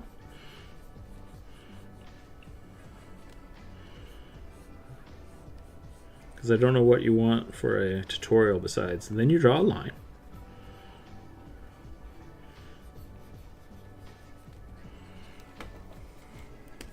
Draw a very faint white circle.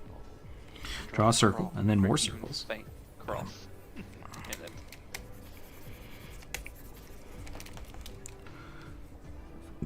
Here's your tutorial. Start general, move specific. That's all it is. Hi. Sorry, I was avoiding coming into chat. I'm not feeling great today, so. Gotcha. Yeah, it's alright. I did not even hear you come in, so. Just been hanging out Better today. tutorial. Get good. Get good. We can do better than that. We can do better than get good.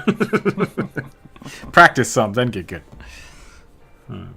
Yeah. If there's something specific that you need help with, like, that's what the Discord is for. So if you definitely feel free to ask questions or post your art. Yeah. If there's something specific you want, like, we can work on that. But I got 2 videos in the works right now, and then after that, maybe we'll do another art tutorial. They don't do too well. People don't watch them. But I like putting them out. I like to draw characters, but really struggle with anatomy, proportions, and several other aspects I got to work on. Any tips or advice? That's great that you know that. Like it's what you want to look at. So I would really suggest doing body studies. Like do was it Line of Action? Is that the website, Druid? Yeah. Yeah. Go to Line of Action and just do quick help. This Gesture drawing. gesture drawings. Yeah, like get better at gesture drawings is going to be a huge help in finding the human form. And then from there, it's just a matter of practicing, like, oh, I'm just going to draw arms today, right? Like, understanding all of those structures. Start loose and don't get caught up on it, and just do lots of practices until you get really comfortable. And then just keep picking new things. So that's the best way to deal with anatomy. Get anatomy books are great. The internet is full of anatomy pictures. Depending on what you want to draw. I have typed things like butt muscle in this position on YouTube. Like sometimes you just have to find references for things, and you have to be weirdly specific, and you have to look for it. The funny is because go ahead. Sorry, I was just reading Elliot's. This is funny because it made it sound like it was coming from the staff makers. Oh yeah. Gotcha. Yeah, so like the process of learning how to draw it's actually two things. It's the process of learning how to like confidently make pen strokes, and it's the process of teaching yourself how to see what you're looking at. Yeah. So like what Rook has just suggested is the website is called, it's just lineofaction.com. There's a hyphen between each one, but the easiest way to find it is just to Google it. And they have a whole bunch of photos of professional artists or professional art models and like animals and close-up of hands of hand models doing different things. So there's just a whole bunch. Like it is literally just a website that mimics that's free to use, that mimics doing an art class where you would go and sit in front of a model and draw what you see. So that's all that is. If you want to learn anatomy, you have a hard time with it, I would also suggest looking up Andrew Loomis books. Yeah. Andrew Loomis is the author. He was also like a really influential American illustrator, and all of his books are free to use. They're in the public domain, so there are free PDFs that you can download. And like he specifically has a method of figuring out proportion. So most people, like, you don't actually need to know a lot of medical anatomy. It usually all actually comes down to proportion, which is how one part of the body relates in size to another part of the body. So like if you read his books, they'll give you a good idea of where to start. That's a good way to do it. Yep. Let's see. It said, any idea on shapes and manipulating shapes? That's going to be the same thing. Get reference, break it down. Like start with the gesture drawings, because gestures are going to be line. Like you get used to line, and then once you get line, then you can start doing shapes, like just blank shapes, ovals, circles. Like finding those shapes, and then you can start manipulating them before you do any detail work. Andrew Loomis is really good. Yeah, he does a really good job of breaking things down into those kind of base shapes. And I bet you those books will talk about gesture drawings, warming up with gesture drawings, and then adding shapes and volumes. I am a big fan of volumes because I come from 3D sculpting and modeling. And same. So once you kind of understand the shapes you're trying to put in places, then you can start adding detail. And like even here, like when I'm drawing hands, you just start with the simplest shape possible for placement and size and proportions, and then once you have all of that down, then you can start figuring out your details, and that's the biggest thing for me. And then the thing that makes things look professional, which I think is like people want to jump into, is line confidence. Like if that's one thing you want to just like, I want to see a big jump in my art, usually line confidence or understanding line weights can help a lot with that. And that is just a practice thing. Like that's only going to come with practice. But if you focus on it, it can help you kind of make what you are working on look better. And so people often like, yeah, okay, that helped a lot. But it's like, now you have to do all the other stuff. Now you have to do all the fundamentals. Line confidence is the last thing before you really start getting into like refining line arts and stuff. So that'll help it make it look professional, but I would definitely start with those books that Drew suggested, and just finding ways to practice and getting constructive feedback from people is another thing. Yep. Which is easy to do in the Discord. Yeah. It's really easy to get me to go into teacher mode if it wasn't already abundantly obvious. Yeah. Like, by the way, that post from the other day is like fantastic. Like, holy yeah, it's great, right? I love that.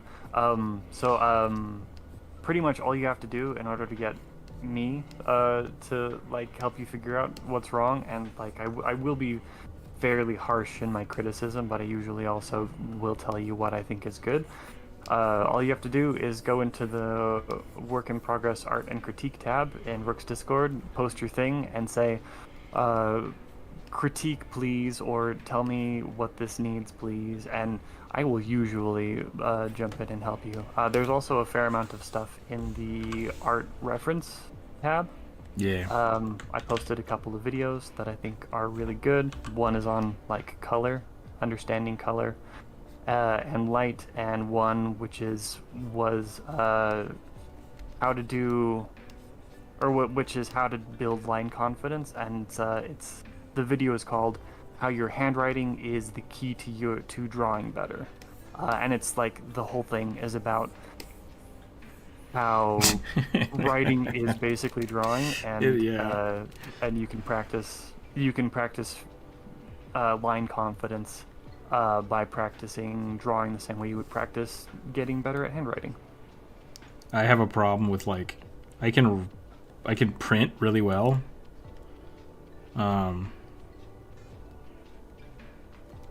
Hold on a second. I got to think about this. I write. There we go.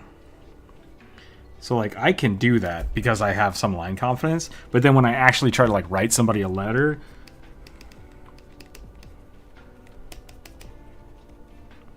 like this is my handwriting. This is possible. If I like, that's the difference between sketching and actually drawing. I think in my mind, like this is sketching. This is just flow of consciousness. This is drawing. Like it's doing the same lines, but taking and being careful and knowing what, and like being intentional, with things. I'm so incredibly sketchy. Like I don't draw. I sketch. Yeah, and like even with me, line confidence isn't always just like, straight lines.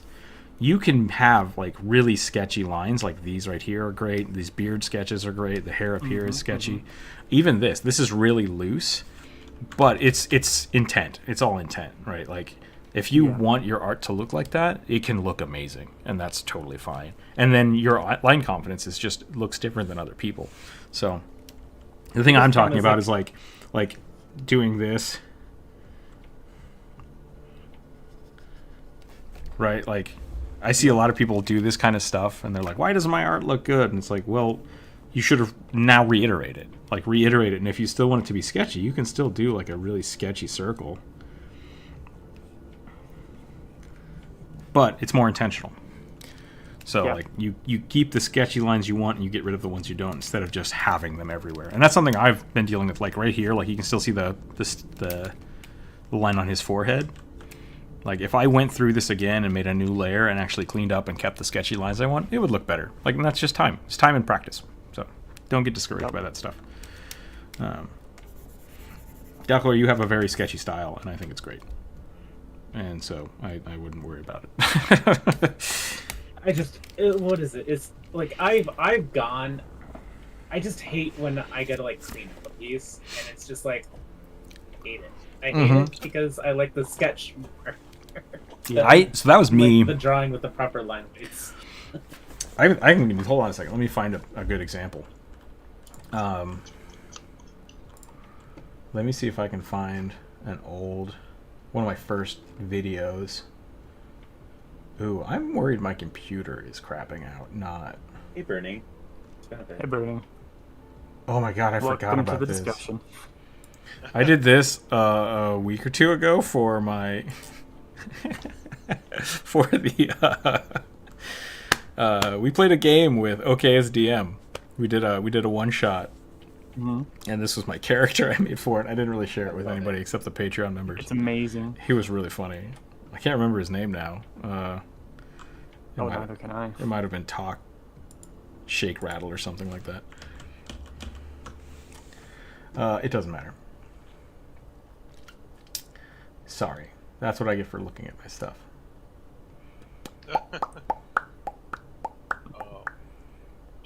Just to add to the discussion about line confidence and specifically hating a piece after refining it. I'm pretty sure everyone goes through that. Yeah, 100%. I've only recently started to actually like what my stuff looks like post line work, and post that level of refinement. I'm not there with color yet, but Color's hard. Color's a nightmare. But with that line and refinement, it's, for me, the two main things was practice, just like everything, and really figuring out what I actually want my inks to look like, and not just following what they quote-unquote should be. Yeah. Which has led me to personally have a much heavier line weight than what I previously thought should be. So that's exactly what I was trying to find here, Druid. I'm sorry, Burning. A good example of that from... Well, here's a good one. This is kind of an old one. This is the Undead line art from the Undead video I did. Like, the line art itself, this is really muddy. This was the second edition over the top of it, I think. You can kind of see some of the hash marks to it. And really what a lot of this is, you can see where I don't have the line confidence that I want here. And what I mean by that is when I'm going back and I'm doing the secondary line, I'm going to put this on a separate layer so I don't destroy Ramu here. You could... Yeah, that's smart. Check your layers. Check my layers, yep. And I can scoot that over as soon as it loads. The thing I want to describe with this is anytime you're ready. Aggie's not happy with me uploading this. Once you go back in to refine things, and it doesn't always have to be refining things, this being sketchy as it is here on the shoulder, I'm going to use a red, and this over here compared to the skull, right? These lines, I was very confident about wanting these lines. I wasn't confident with these lines or on the hand. And all that is like, and even look at this belt. This belt's great. I love this belt. But like you can see, like I hadn't finished this yet. These are all still really sketchy, and that's because it just I hadn't put the time and effort into that part yet. So when I'm saying like line confidence, really what I'm saying is like you want those lines to be their final line, and when you go back in and do your final passes and stuff, if all you have is like really sketchy stuff here, like this line right here, this specific line could be this line, or it could be this line, or it could be something completely different, because it's so sketchy that there's a loss of detail, a loss of errors. And so when people go back to like redraw a skull or something, they're not actually sure where they want to put that line because they haven't refined it yet. They don't have the confidence of knowing where that line is, and instead you get these really thick outer edges. And I fought with that for years and years on like the YouTube videos that I was working on. And it's taken me 4 or 5 years to really get to that point where it's like sometimes you need to do a third pass. Sometimes you have to come back and draw it a third or fourth time because like I still don't know where those lines are. I'm not happy with those lines. Those lines are still very vague and very kind of unknown to me. And a good example of that, of me doing this, looking at this and then looking at this, like this video crapped out on me 3 or 4 times, and I had to draw it 3 or 4 times. And the 4th time, I was very happy with it. I was just like, yeah, that's where that line goes. That's where I want that line to look like. So, yep. I'd also add that, at least for me, kind of embracing that lack of clean detail in the line work has worked, and I think makes for more interesting pieces, at least in my style. Yeah, and you can absolutely keep it. And I still try to keep a lot of it. But that's where intent comes in, right? Like you saying, I'm very happy with that line, and like refining that line is much different than a first year college student saying, this is my style. And it's is it though? Is it your style, or have you just not actually finished this piece? So blacking out large areas seems easy until you want to do it and not lose detail you like. Yeah. Yeah. So it really is. Rook's 100% right. It really is all about intent. You have to the difference between a good drawing and a bad drawing is design. It's you're literally everything that you're drawing. You're making decisions about what information you need to include and what information you don't want to include. You're trying to basically tell the person who's looking, anybody who looks at your art, what is and is not important about the thing that you're drawing, so that their eye goes where you want it to go.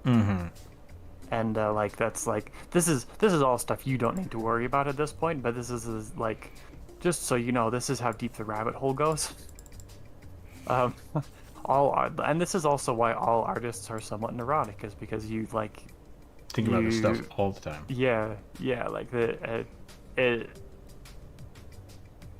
depths are unfathomably deep, and you learn how to manipulate people in a good way, in a way that is communication, and you learn how to actually see what you're looking at, which it sounds kind of pretentious, but it's very much true that most people don't see 90% of the stuff that they look at.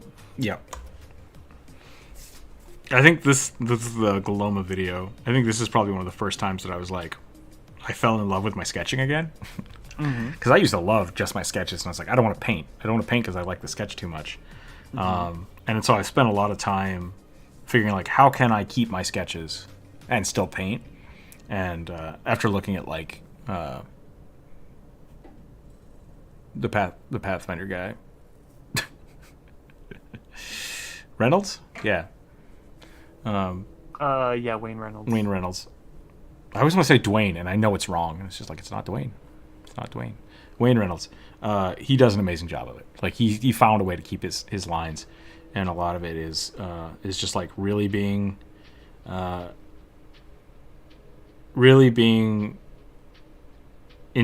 intensive. That's not the right word. Intentful. Deliberate. That's what I'm looking for. Being very deliberate with some of the lines, and like making sure like which lines are important.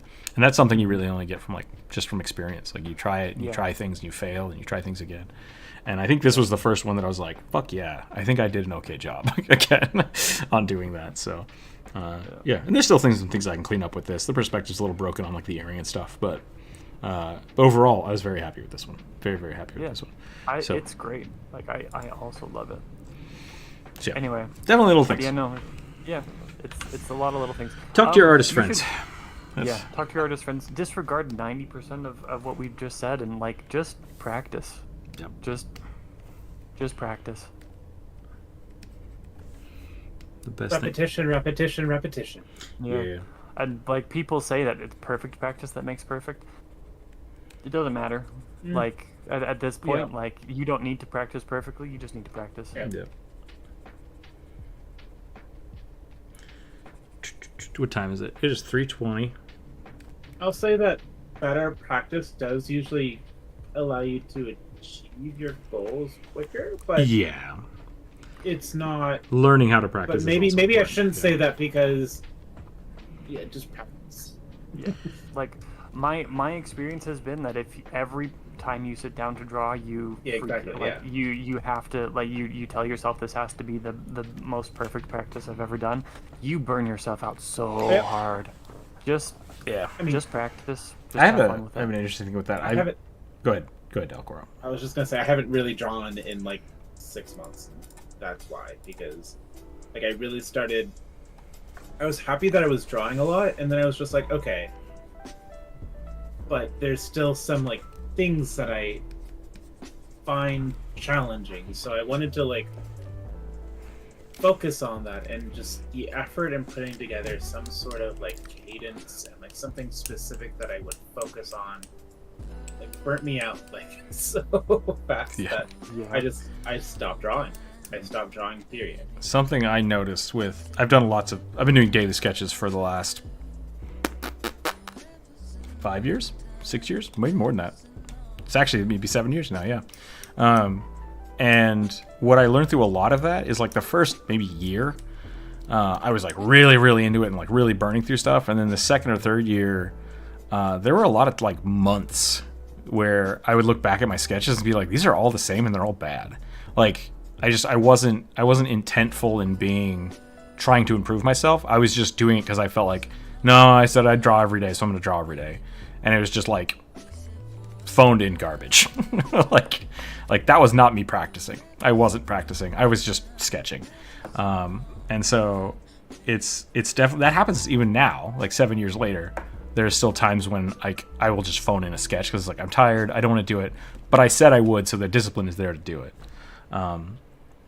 And that can still be important to do. And even if all you have to do for a day or just for one of your practices is just like, I'm just going to draw circles today. I'm just going to draw lines. You're at least keeping your body going with it, which is good. Yeah. But then on those days when you sit the down most because you're like, important. I want to learn how to draw lips, and you spend an hour drawing lips, that's when you're going to start hitting that like, oh, I'm actually learning something today because you want to do it.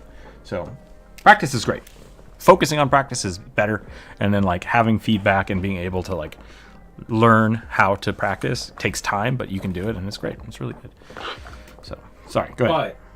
But the most important thing, practice is better than nothing.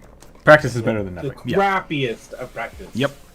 I am still 100% happy that I did those shitty like exactly, phoned in days. You just got to do it. You just got to do something, right? Something is always better than nothing. Something is indeed better than nothing. I've even had days where it's just like I'm just gonna write. Like I'm gonna sit down with my sketchbook and I'm just gonna like write myself a note, maybe doodle something. Those are great too. I rolled a 16. I'm gonna do one more, and then we're gonna call it. I think I want to try something different today, more futuristic. Female Kalish sharpshooter. I don't know what a Kalish is. Kalish with a sniper rifle, wearing long trench coat over patchwork armor and a robotic eye and hand. Kalish sharpshooter. Let me look that up.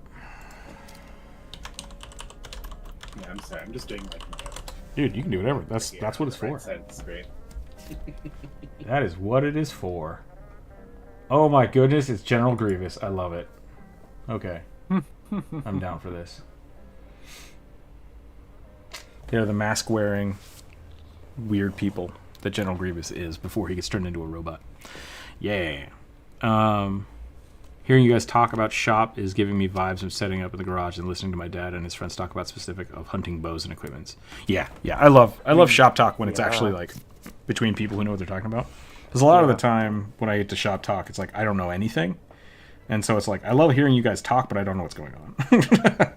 So I really love like when a lot of people know what they're talking about and just hash stuff out. This is a lady, right? Is that what I read? Yeah. I remember female pronouns. Okay. Well, I got Here we go. I'm so really liking this texture paper. Also, did you mean to turn on the commission? Did I mean to turn on the commission? What? Flag in the bottom of the video. Yes, commissions are open. Um, It just says commissions, doesn't it? It's this commission. I think it got scooted. Hold on. Commission's open. That makes much more sense. Yeah, thank you. Boop, boop. Sorry. It's just like, is this a commission? No. Commissions are open if people want commissions. Also, super chat Octobear, Bear Octopus, throw money at me maybe, and then I can hire people to do stuff. Do. Okay, sniper rifle, robotic arm, robotic eye. I gotta draw a skull mask, which makes me super excited.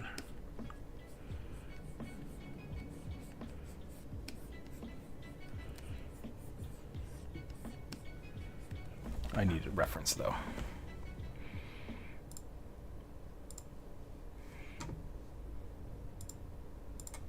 Doom. This one.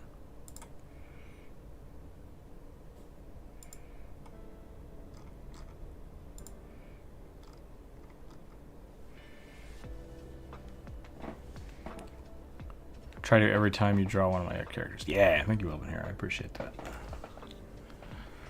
Thoughts on George Bergman? I don't know who that is. I don't know who that is. Should I know who that is? Alright. Don't get caught up on details. Loose.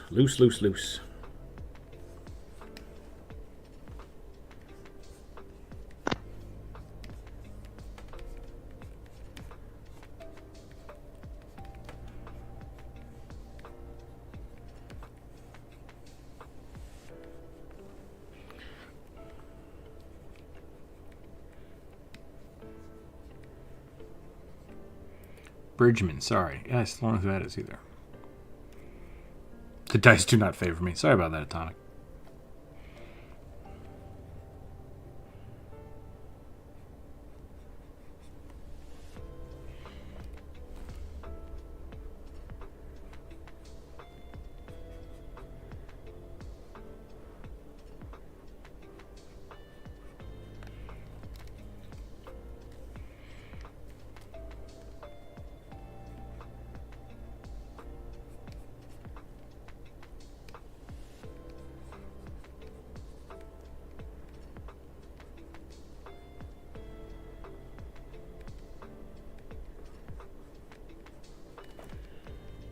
Okay, she's got a robotic arm, robotic eye. Star Wars is weird. Part is because, I mean, it's a movie, so that's fine. But, like, can not everybody afford robotic parts? Are robotic parts dime a dozen? Like, how does that work?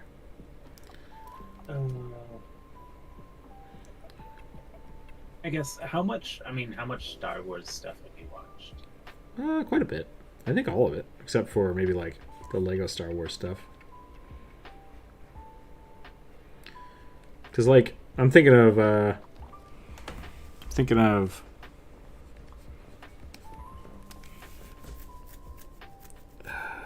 Mandalorian. Can't remember the actress's name. Fennec? Is Fennec the? I think that's the character's name. Gets shot, get mechanical guts. It's like they're on a backwater planet and they can do that. Is that like that's fine? Like, how does that work? Otherwise, yes, things don't add up. Yeah, it's a little weird because you have planet like in the games, people are spending like whole industrial planets are just salvage, right? Salvaging ships. So that means it is worthwhile to pay people to recycle things. But, like, you don't often see somebody without a robotic limb. Like, just like, so. the value of things seems very conflated, and maybe it's because the universe is so big that different things don't have value. Like spaceship, a functioning working spaceship is apparently worth less than the sum of its parts, which is really weird. Same thing with droids. Like droids seem to be kind of dime a dozen, but repairing a droid can be unnecessarily expensive compared to just buying a new one. So it's kind of weird. Yeah, Moniker, sorry, I don't know who that was. So if you have a clarifier for that, let me know. I've been muted this entire time. Sorry. You're good. George Bridgman is another illustrator and published a couple of really good books. Gotcha. One of my favorite professors in college taught from George Bridgman's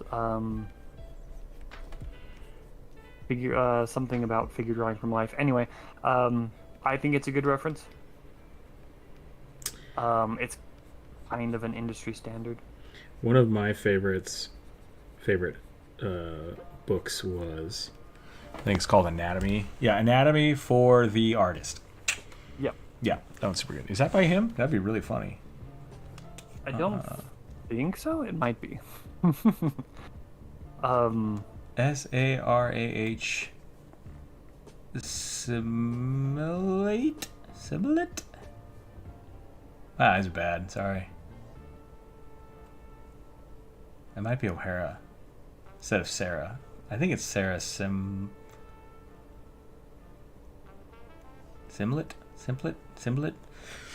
Yeah, I don't know. It's really good. I like that because it has like actual anatomical pictures, and then you flip over a transparent page that shows you like, this is how I would draw that, and it's just like, oh. I love that book. That book is great. One of my favorites is Dynamic Figure Drawing by Bernie Hogarth. I think after you suggested, I bought that book. I think I have that book. It's got a lot of like photo references in it, which is great.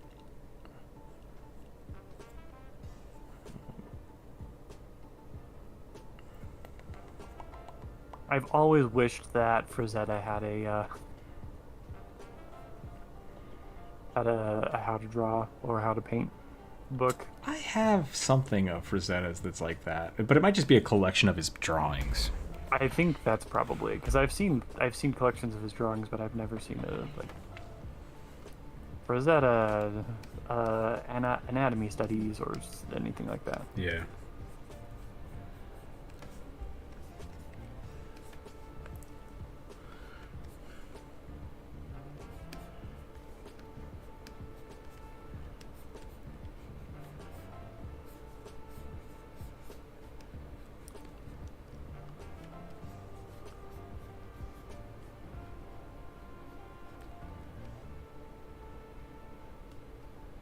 One of the reasons I think that I like Bernie Hogarth so much is because this book was out of print for a while, so I was really like happy that I found a copy. I think I thrift stored it, which made me That'd be awesome. like it was such a cool find. But it's called I think it's called Drawing Dynamic Hands, and like that helped me figure out hands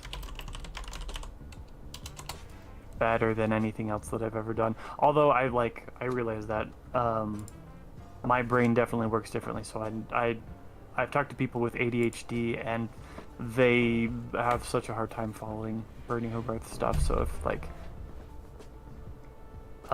if you have ADHD or like autism, he might not be the best for you. I totally forgot these guys had bat ears. Do they? Yeah, apparently. Cool. I'll be right back. Hold on a second. Hang tight.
I don't know if we needed to quiet.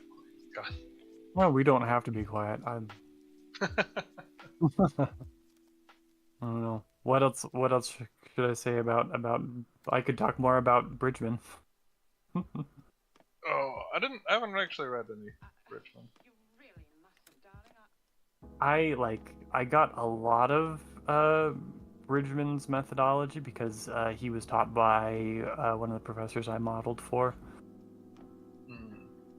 I mostly, for like reading, I mostly got Loomis. Yeah, same. I think everyone does at this point. Well, yeah, because it's free to use and it's like the industry standard. Yeah. Because we're all cheap as shit. We sure are. I wish I could recommend the site that I use for a lot of my reference photos and gesture drawing. Problem is, the owners are awful people. That is unfortunate. Okay, I am back. Welcome back. Apparently weird little bat ears. Imagine making Captain Rex as a D&D character. That'd be fun. You could do it. You could do it. Variant human. You could definitely do it. Gunslinger. Or... let's see. Oh, I forget. Does 5e have a proper gunslinger? It's a no. fighter It's a suppressor, fighter, right? yeah.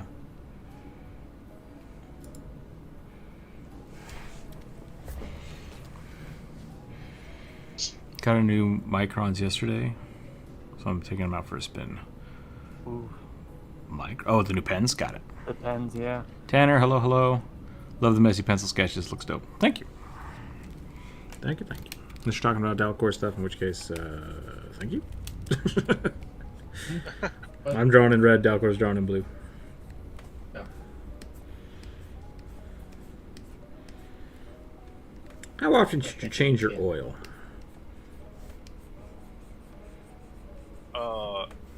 In a car? Yeah. It depends on your car and the oil you use. I thought it was 3,000 miles, but... Yeah, it's 5. 5? Okay. 5 to 7. And- It also depends on like whether you get synthetic or organic. Yeah, I have synthetic in the RAV right now. And, synthetic usually lasts longer. gotcha, okay. Yeah. I'm about to hit 5, and I was like, shouldn't the warning light be on? Why isn't it on? So... And then I think there's maybe like a 6 month as well.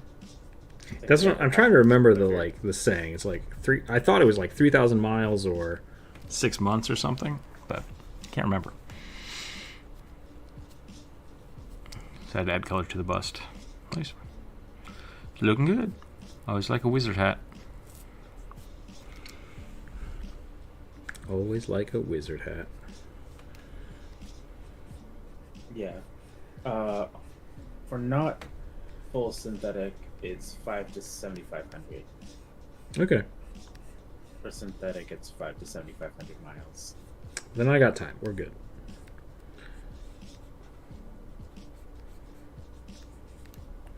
My truck, I just check the oil every couple of months, and when it starts looking bad, then I go change it because I don't drive it. But our other cars. Also, changing oil more frequently than recommended is just going to cost money, not cause damage. Exactly, Yeah. that's true. It's true. I don't know, depending on how much extra you pay, it might still cause damage, just not to the car. Just to your wallet. Yep. I was thinking about it, and I think I'm just going to start changing my own oil again.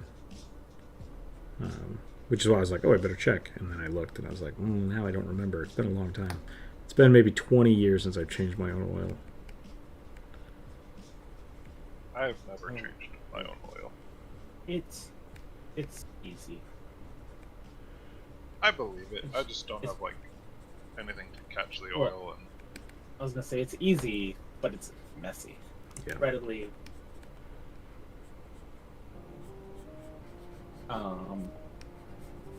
I also want to add a asterisk next to that. It's easy. Different car manufacturers put their oil filters in different places. Toyota is some a of them dick. are a real pain. Yeah. Oh.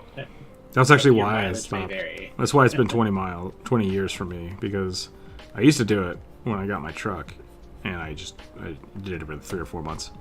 I was a delivery driver, so like I needed to. But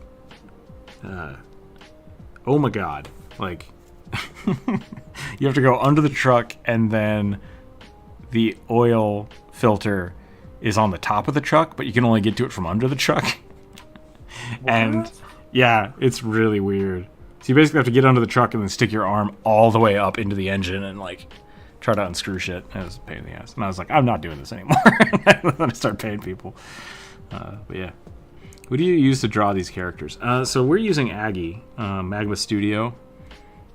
And I have a Cintiq Pro, I think is what it is.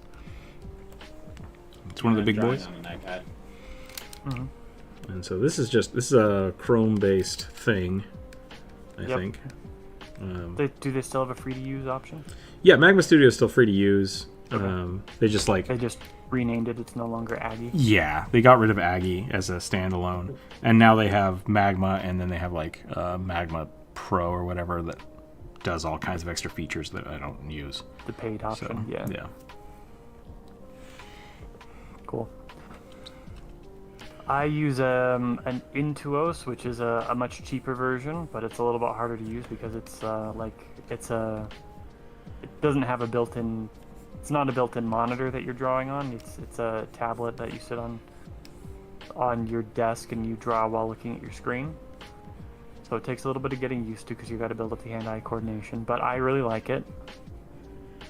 I found the first thing I ever bought was a bamboo. It was like a $20 bamboo. It looked like this. They don't sell anymore, I don't think. Did they discontinue it finally? I think they did finally discontinued.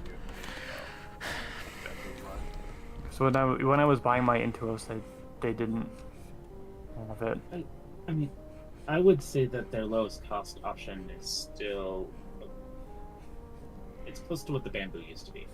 Yeah. The first bamboo I ever bought had a screen that was like 4x4 inches, and it wasn't, like I said, it was a tablet, not it was a peripheral. So like, yeah, you couldn't look at it. Pad. It was a pad. It cost like $35, and it was a piece of garbage, and it was great. And yeah, there's a little bit of a disconnect of like trying to figure it out. But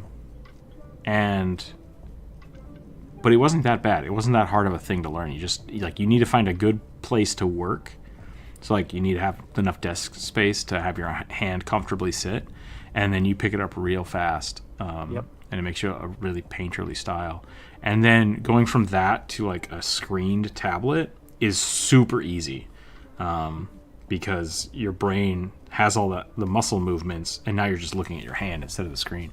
So these are great. Like, don't get discouraged if that's the only thing you can have, because I went from that 4-inch screen to I think the like 11-inch screen Intuos back in the day. But it was still, once again, it was just a pad. It was wired, and I bought that one for like, I want to say $60 or $80, and I used that for 5 years until I splurged on the Cintiq Companion.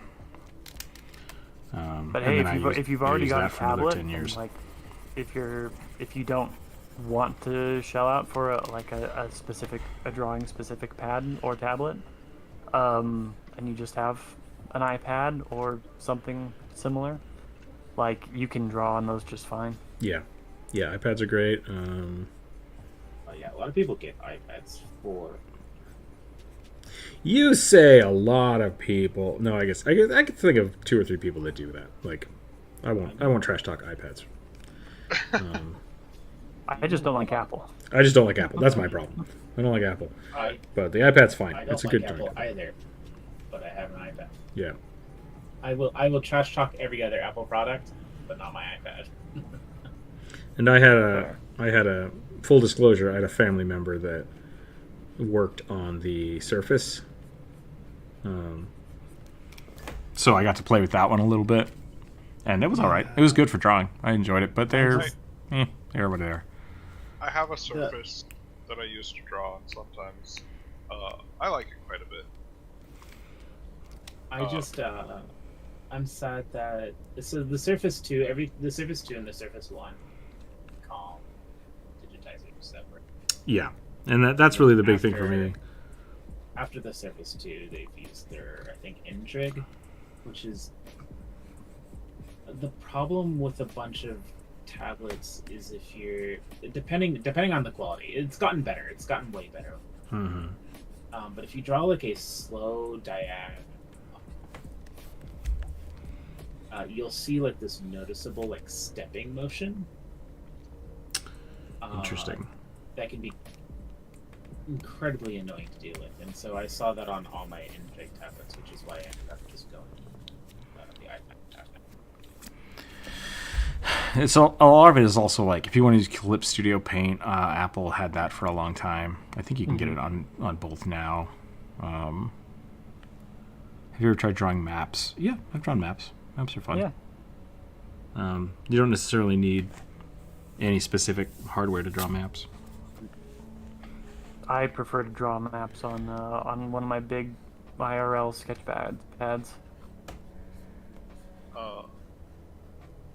I'll also say this: we're talking digital tools, and those are all great. Yes. For a lot of times, you just need paper and a pen or pencil. Yeah. I've done a lot of sketching with just a big ballpoint pen. Same. Literally, I am surrounded by little doodles and sketches that I've done on, and I guess as a gift, I think I got these like giant, like quadruple size Post-it notes. Okay. I should replace them with something else that's not just Post-it notes, because I fill them up with like little doodles and sketches throughout the day. Funny. Awesome. Yeah, I mean, what I've done right now with I just use the round brush because it's the closest thing I can get to a wax pencil. It was like a colored pencil, and I love drawing traditionally with wax pencils. So, yeah, that's why I love the round brush so much, because it feels the same. So whenever I'm practicing my pencil work, I get the same feel as I do digitally. So Yeah. what is on the drawing queue today? We're about done for today, but we'll carry this over for Friday. We have a lot. We have a lot left. We have like 15 or so. I didn't draw a lot today. I drew a lot, and I didn't draw numerous things. So we still have 20. We still have 20 suggestions today.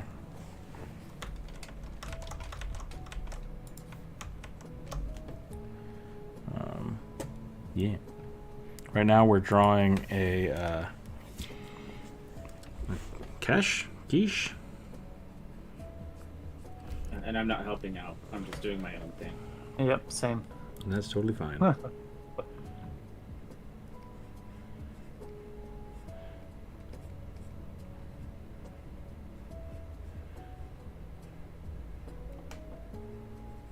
Yeah, but unlike you, I'm showing me not helping out.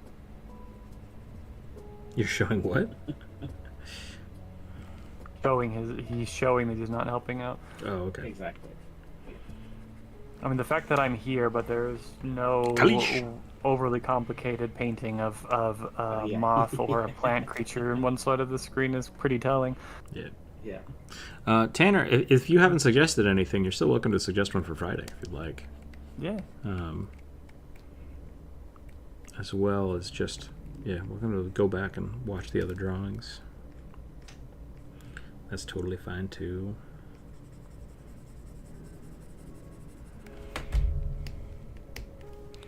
We're going to do a little bit of orange.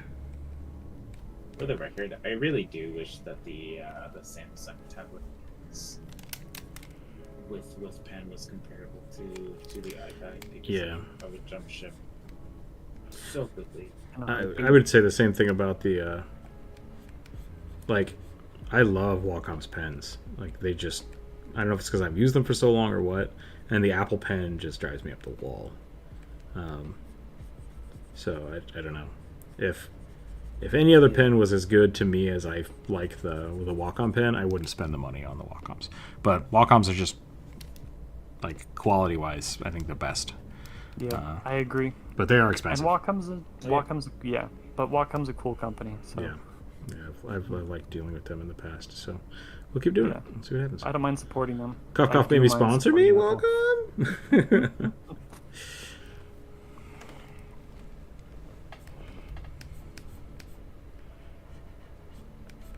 I've known a few people that have gotten sponsored by Wacom, and they'll like go to conferences and stuff, and Wacom always treats them really well. So I've liked them. I'll keep working for them, like with them with their tools. But it's expensive. Corvus, welcome back. Dragons.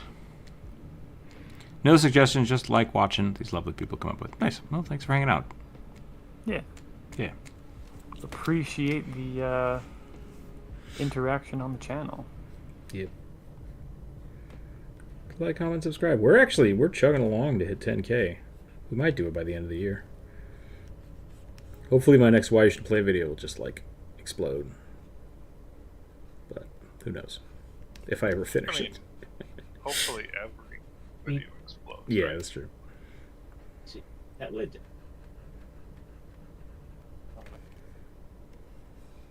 You're cutting out in and out more and more, Dalcor. It's because I'm actually pausing. It's not. It's purposeful cutting in and out. It's not. Okay. It's not an internet issue, a push to talk issue. No. It's a brain to mouth issue. Gotcha.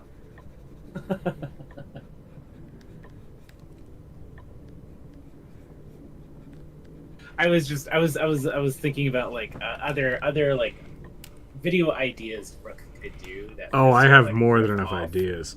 Like why you should, but I was just thinking like it'd be fun to like do just Spitball Baldur's 1,000 Gate of them. series. Yeah. No, like do a Baldur's Gate series. Like why you should play with Karlach in your party. Why you should play with Shadowheart in your why you should play with Astarion. I have no experience in that. Zero experience playing with any of the NPCs. But like And everybody already plays with Karlach because she's the hottest. Here's my experience. Who's this guy? You- That's Will. Who the fuck is Will? He's been in our party since the beginning. What? Why is he a demon? I don't know. Oops, he died. Okay. there. That's a great video. That is my I experience. don't see the problem. I don't see the problem at all. Let me rephrase that. That is my only interaction with NPCs. That's the only interaction I've had with NPCs. Was the little bit I tried to pay attention to Will, and then he died, and that was it. So I think you need to get rid of your friends and play with NPCs. Right? I refuse I to play by agree. myself. That makes me sad. I've started story. 2 games. I've started 2 games by myself, and before I've beat like the tutorial area, I've started over because I wanted to try something different. So, yeah. Oh. Who knows? Until Who you knows? get the withers. Yep, I didn't get to Withers on either of those characters. I tried to make the Stir Wizard, which just turned out not to be fun. Can you just miss Withers? Like, is that possible? Yeah, I think so. Yeah. Not entirely. He'll just show up later. Oh, does he? Okay.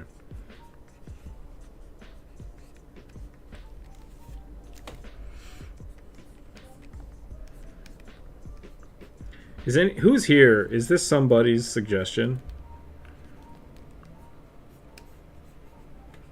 Someone that's in the chat. Can I make this super sexy? I feel like that's always an option. I mean, Nice. They knew who they were requesting. The That's true. We're gonna just remove this part of the robe here. We're gonna draw some muscles. Get a little side boob action going on here. Definitely still wearing a bodysuit, YouTube.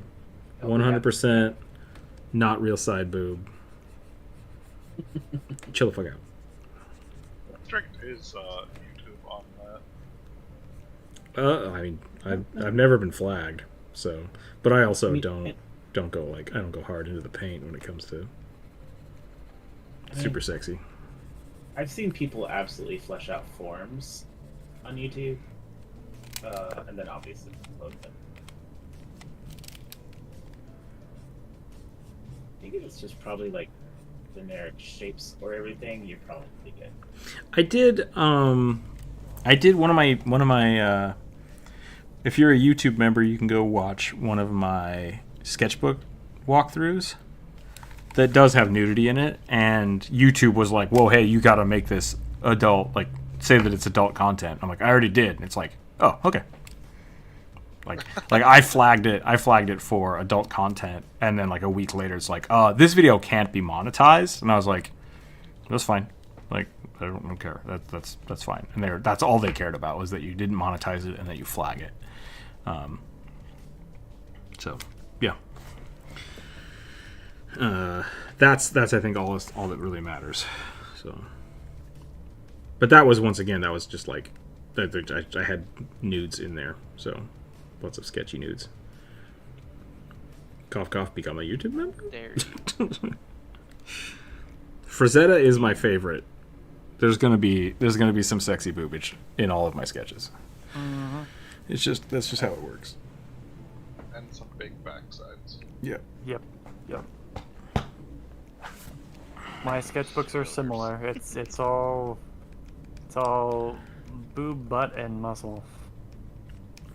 I was gonna say sexy otter men. I do tend to draw men more often than women.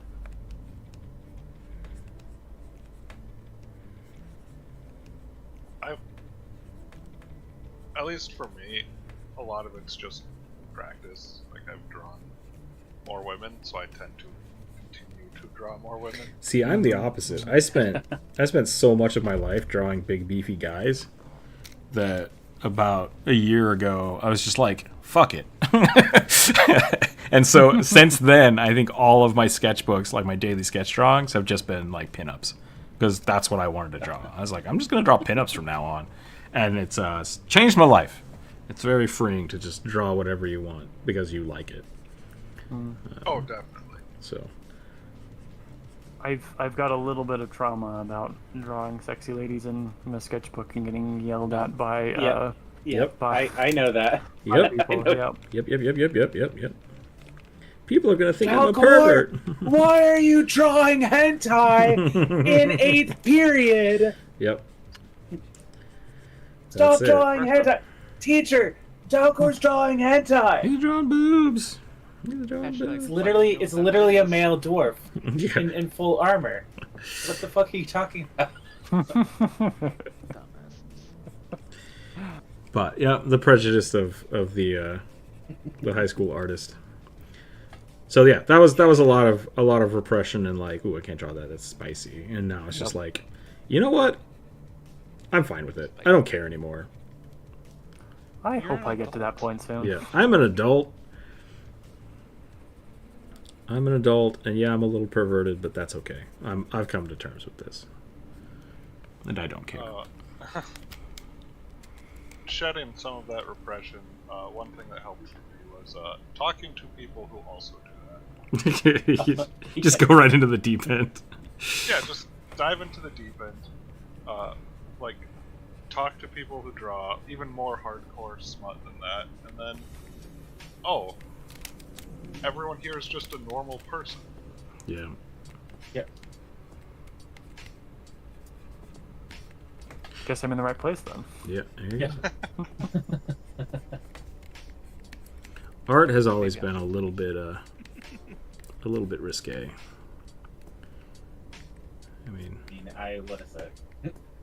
I don't know why. Like, within the past, I haven't drawn anything like super recently, but within the past like 6 months. I started going into like a place that has request threads, but like specifically like request threads for like more risque stuff. And so I was showing Hunter last time he was over, like, I feel really weird about this. I did that too with one of our mutual friends. Like, always looks at my sketchbooks whenever he comes and hangs out. Yeah. And so the last time I hung out with him, he grabbed my sketchbook. I'm like, just to warn you, full of sexy ladies. And he was like, huh? I was like, there you go. He's like, damn, these are good. I'm like, yay, I feel better. I feel better about myself. But same thing with like, God awful. yeah.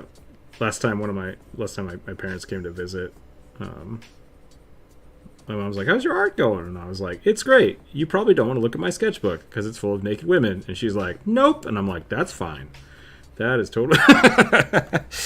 So it's like, it's definitely... Oops. Her arm is not supposed to be robotic. Just the hand. So let's change that. You know, it's okay. That's really the thing, is like, I don't do a lot of that sexy stuff on YouTube because like that's not what this specific community is for, you know. Yeah, But totally. Be demonetized. Mm-hmm. And so I can draw some sexy ladies, but like most of it is just, like I said, very Frazetta-esque, which I'm a big fan of. So, and if you want to check out that stuff, it's in the Discord. We have a section for it. Yep. If you want to, like, practice and post that stuff, there's a section for it in the Discord.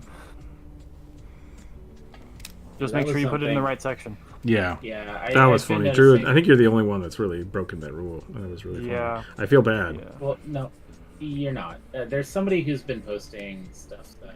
Oh, you've been erasing it? No, I've been wondering whether I should suggest that they post it in the not-safe channels. I think I had a conversation with someone about that recently, so Okay. we'll, There's somebody play who's it by definitely ear. posting stuff that It was very borderline.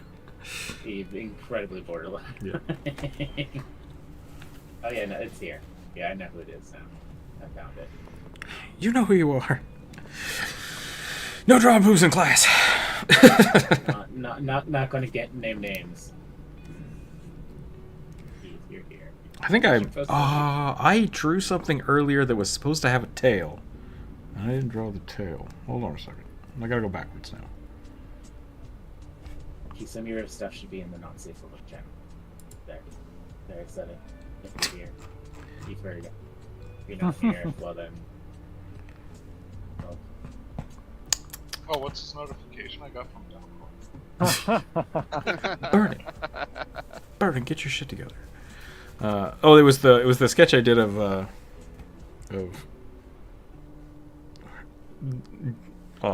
tiefling lady, Karlak. Karlak was supposed to have a tail, and I forgot to draw it. yeah. I didn't know. How could you forget such an important detail of an NPC? Yeah. Because I've only seen her in the game once, and it was when I was playing with you, Burning, and that's where we stopped. That is where we stopped. that is the sum whole amount that I've ever seen Karlak in game. Is the little bit that I played with you. You're missing out. Just saying. That's kind of sad. It really is. Rook, I might have had been exposed to more Karlak than you, and I have not even touched Baldur's Gate. You've definitely been more exposed to more Karlak, I think. It is what it is. It is It what it is. really is too bad, because, like, he's right up your alley. Oh yeah. What was the lady from? Oh no, what was that game called? The Supergiant game? 80s. Transistor. Transistor? Yeah. What was her name? I Red? don't know. Yes. This lady with the giant horns. Oh, never mind. Oh, that I think it is starts with a J. different game. Yeah, the Hades. She's got No, the I know cool who you're mask. talking about. I can't remember the name of any of it, but I love know her. who you're talking about. She's Giant great. horns, I don't know who you're talking about. I haven't played Transistor, though. She's got very Karlak vibes to me. It's not Transistor. Is it Hades? Or It's the game between Transistor and Hades. oh, I never played Pyre. it. I'm only Pyre, yeah. Okay, the forgotten one. The forgotten Pyre's- supergiant. It's probably their least successful Yeah. game. I gotta be honest, I don't think I would enjoy playing it, but I love the art. yeah. So Yeah. I would agree with that. I don't want to play car soccer. Or wizard soccer, or whatever the hell it's called.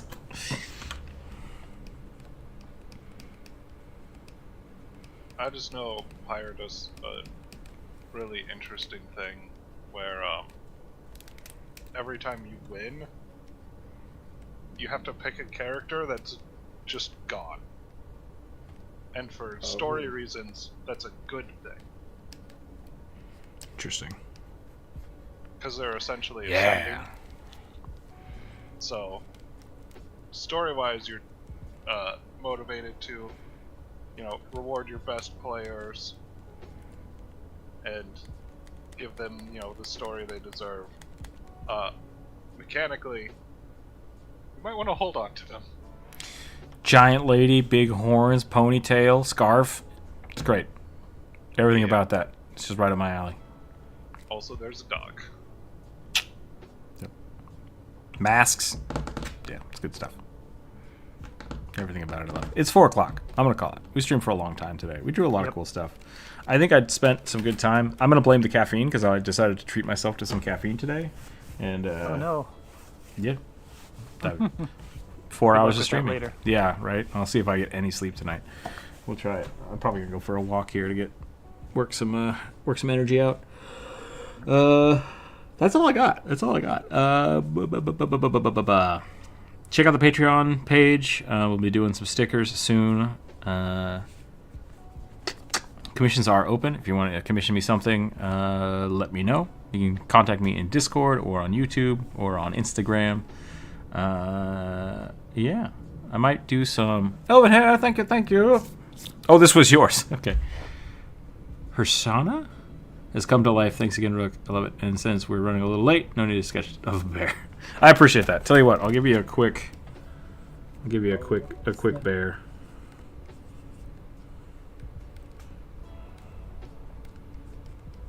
And we'll give him some squiddly bits. We'll make him a mind flayer bear. Why not? Bleep. Ooh, that just looks like a disembodied bear. We're gonna leave it without the squiddly bits. I want to do this though. Now that I'm doing this, I'm gonna put the nose up here and then put the mouth here. Burp.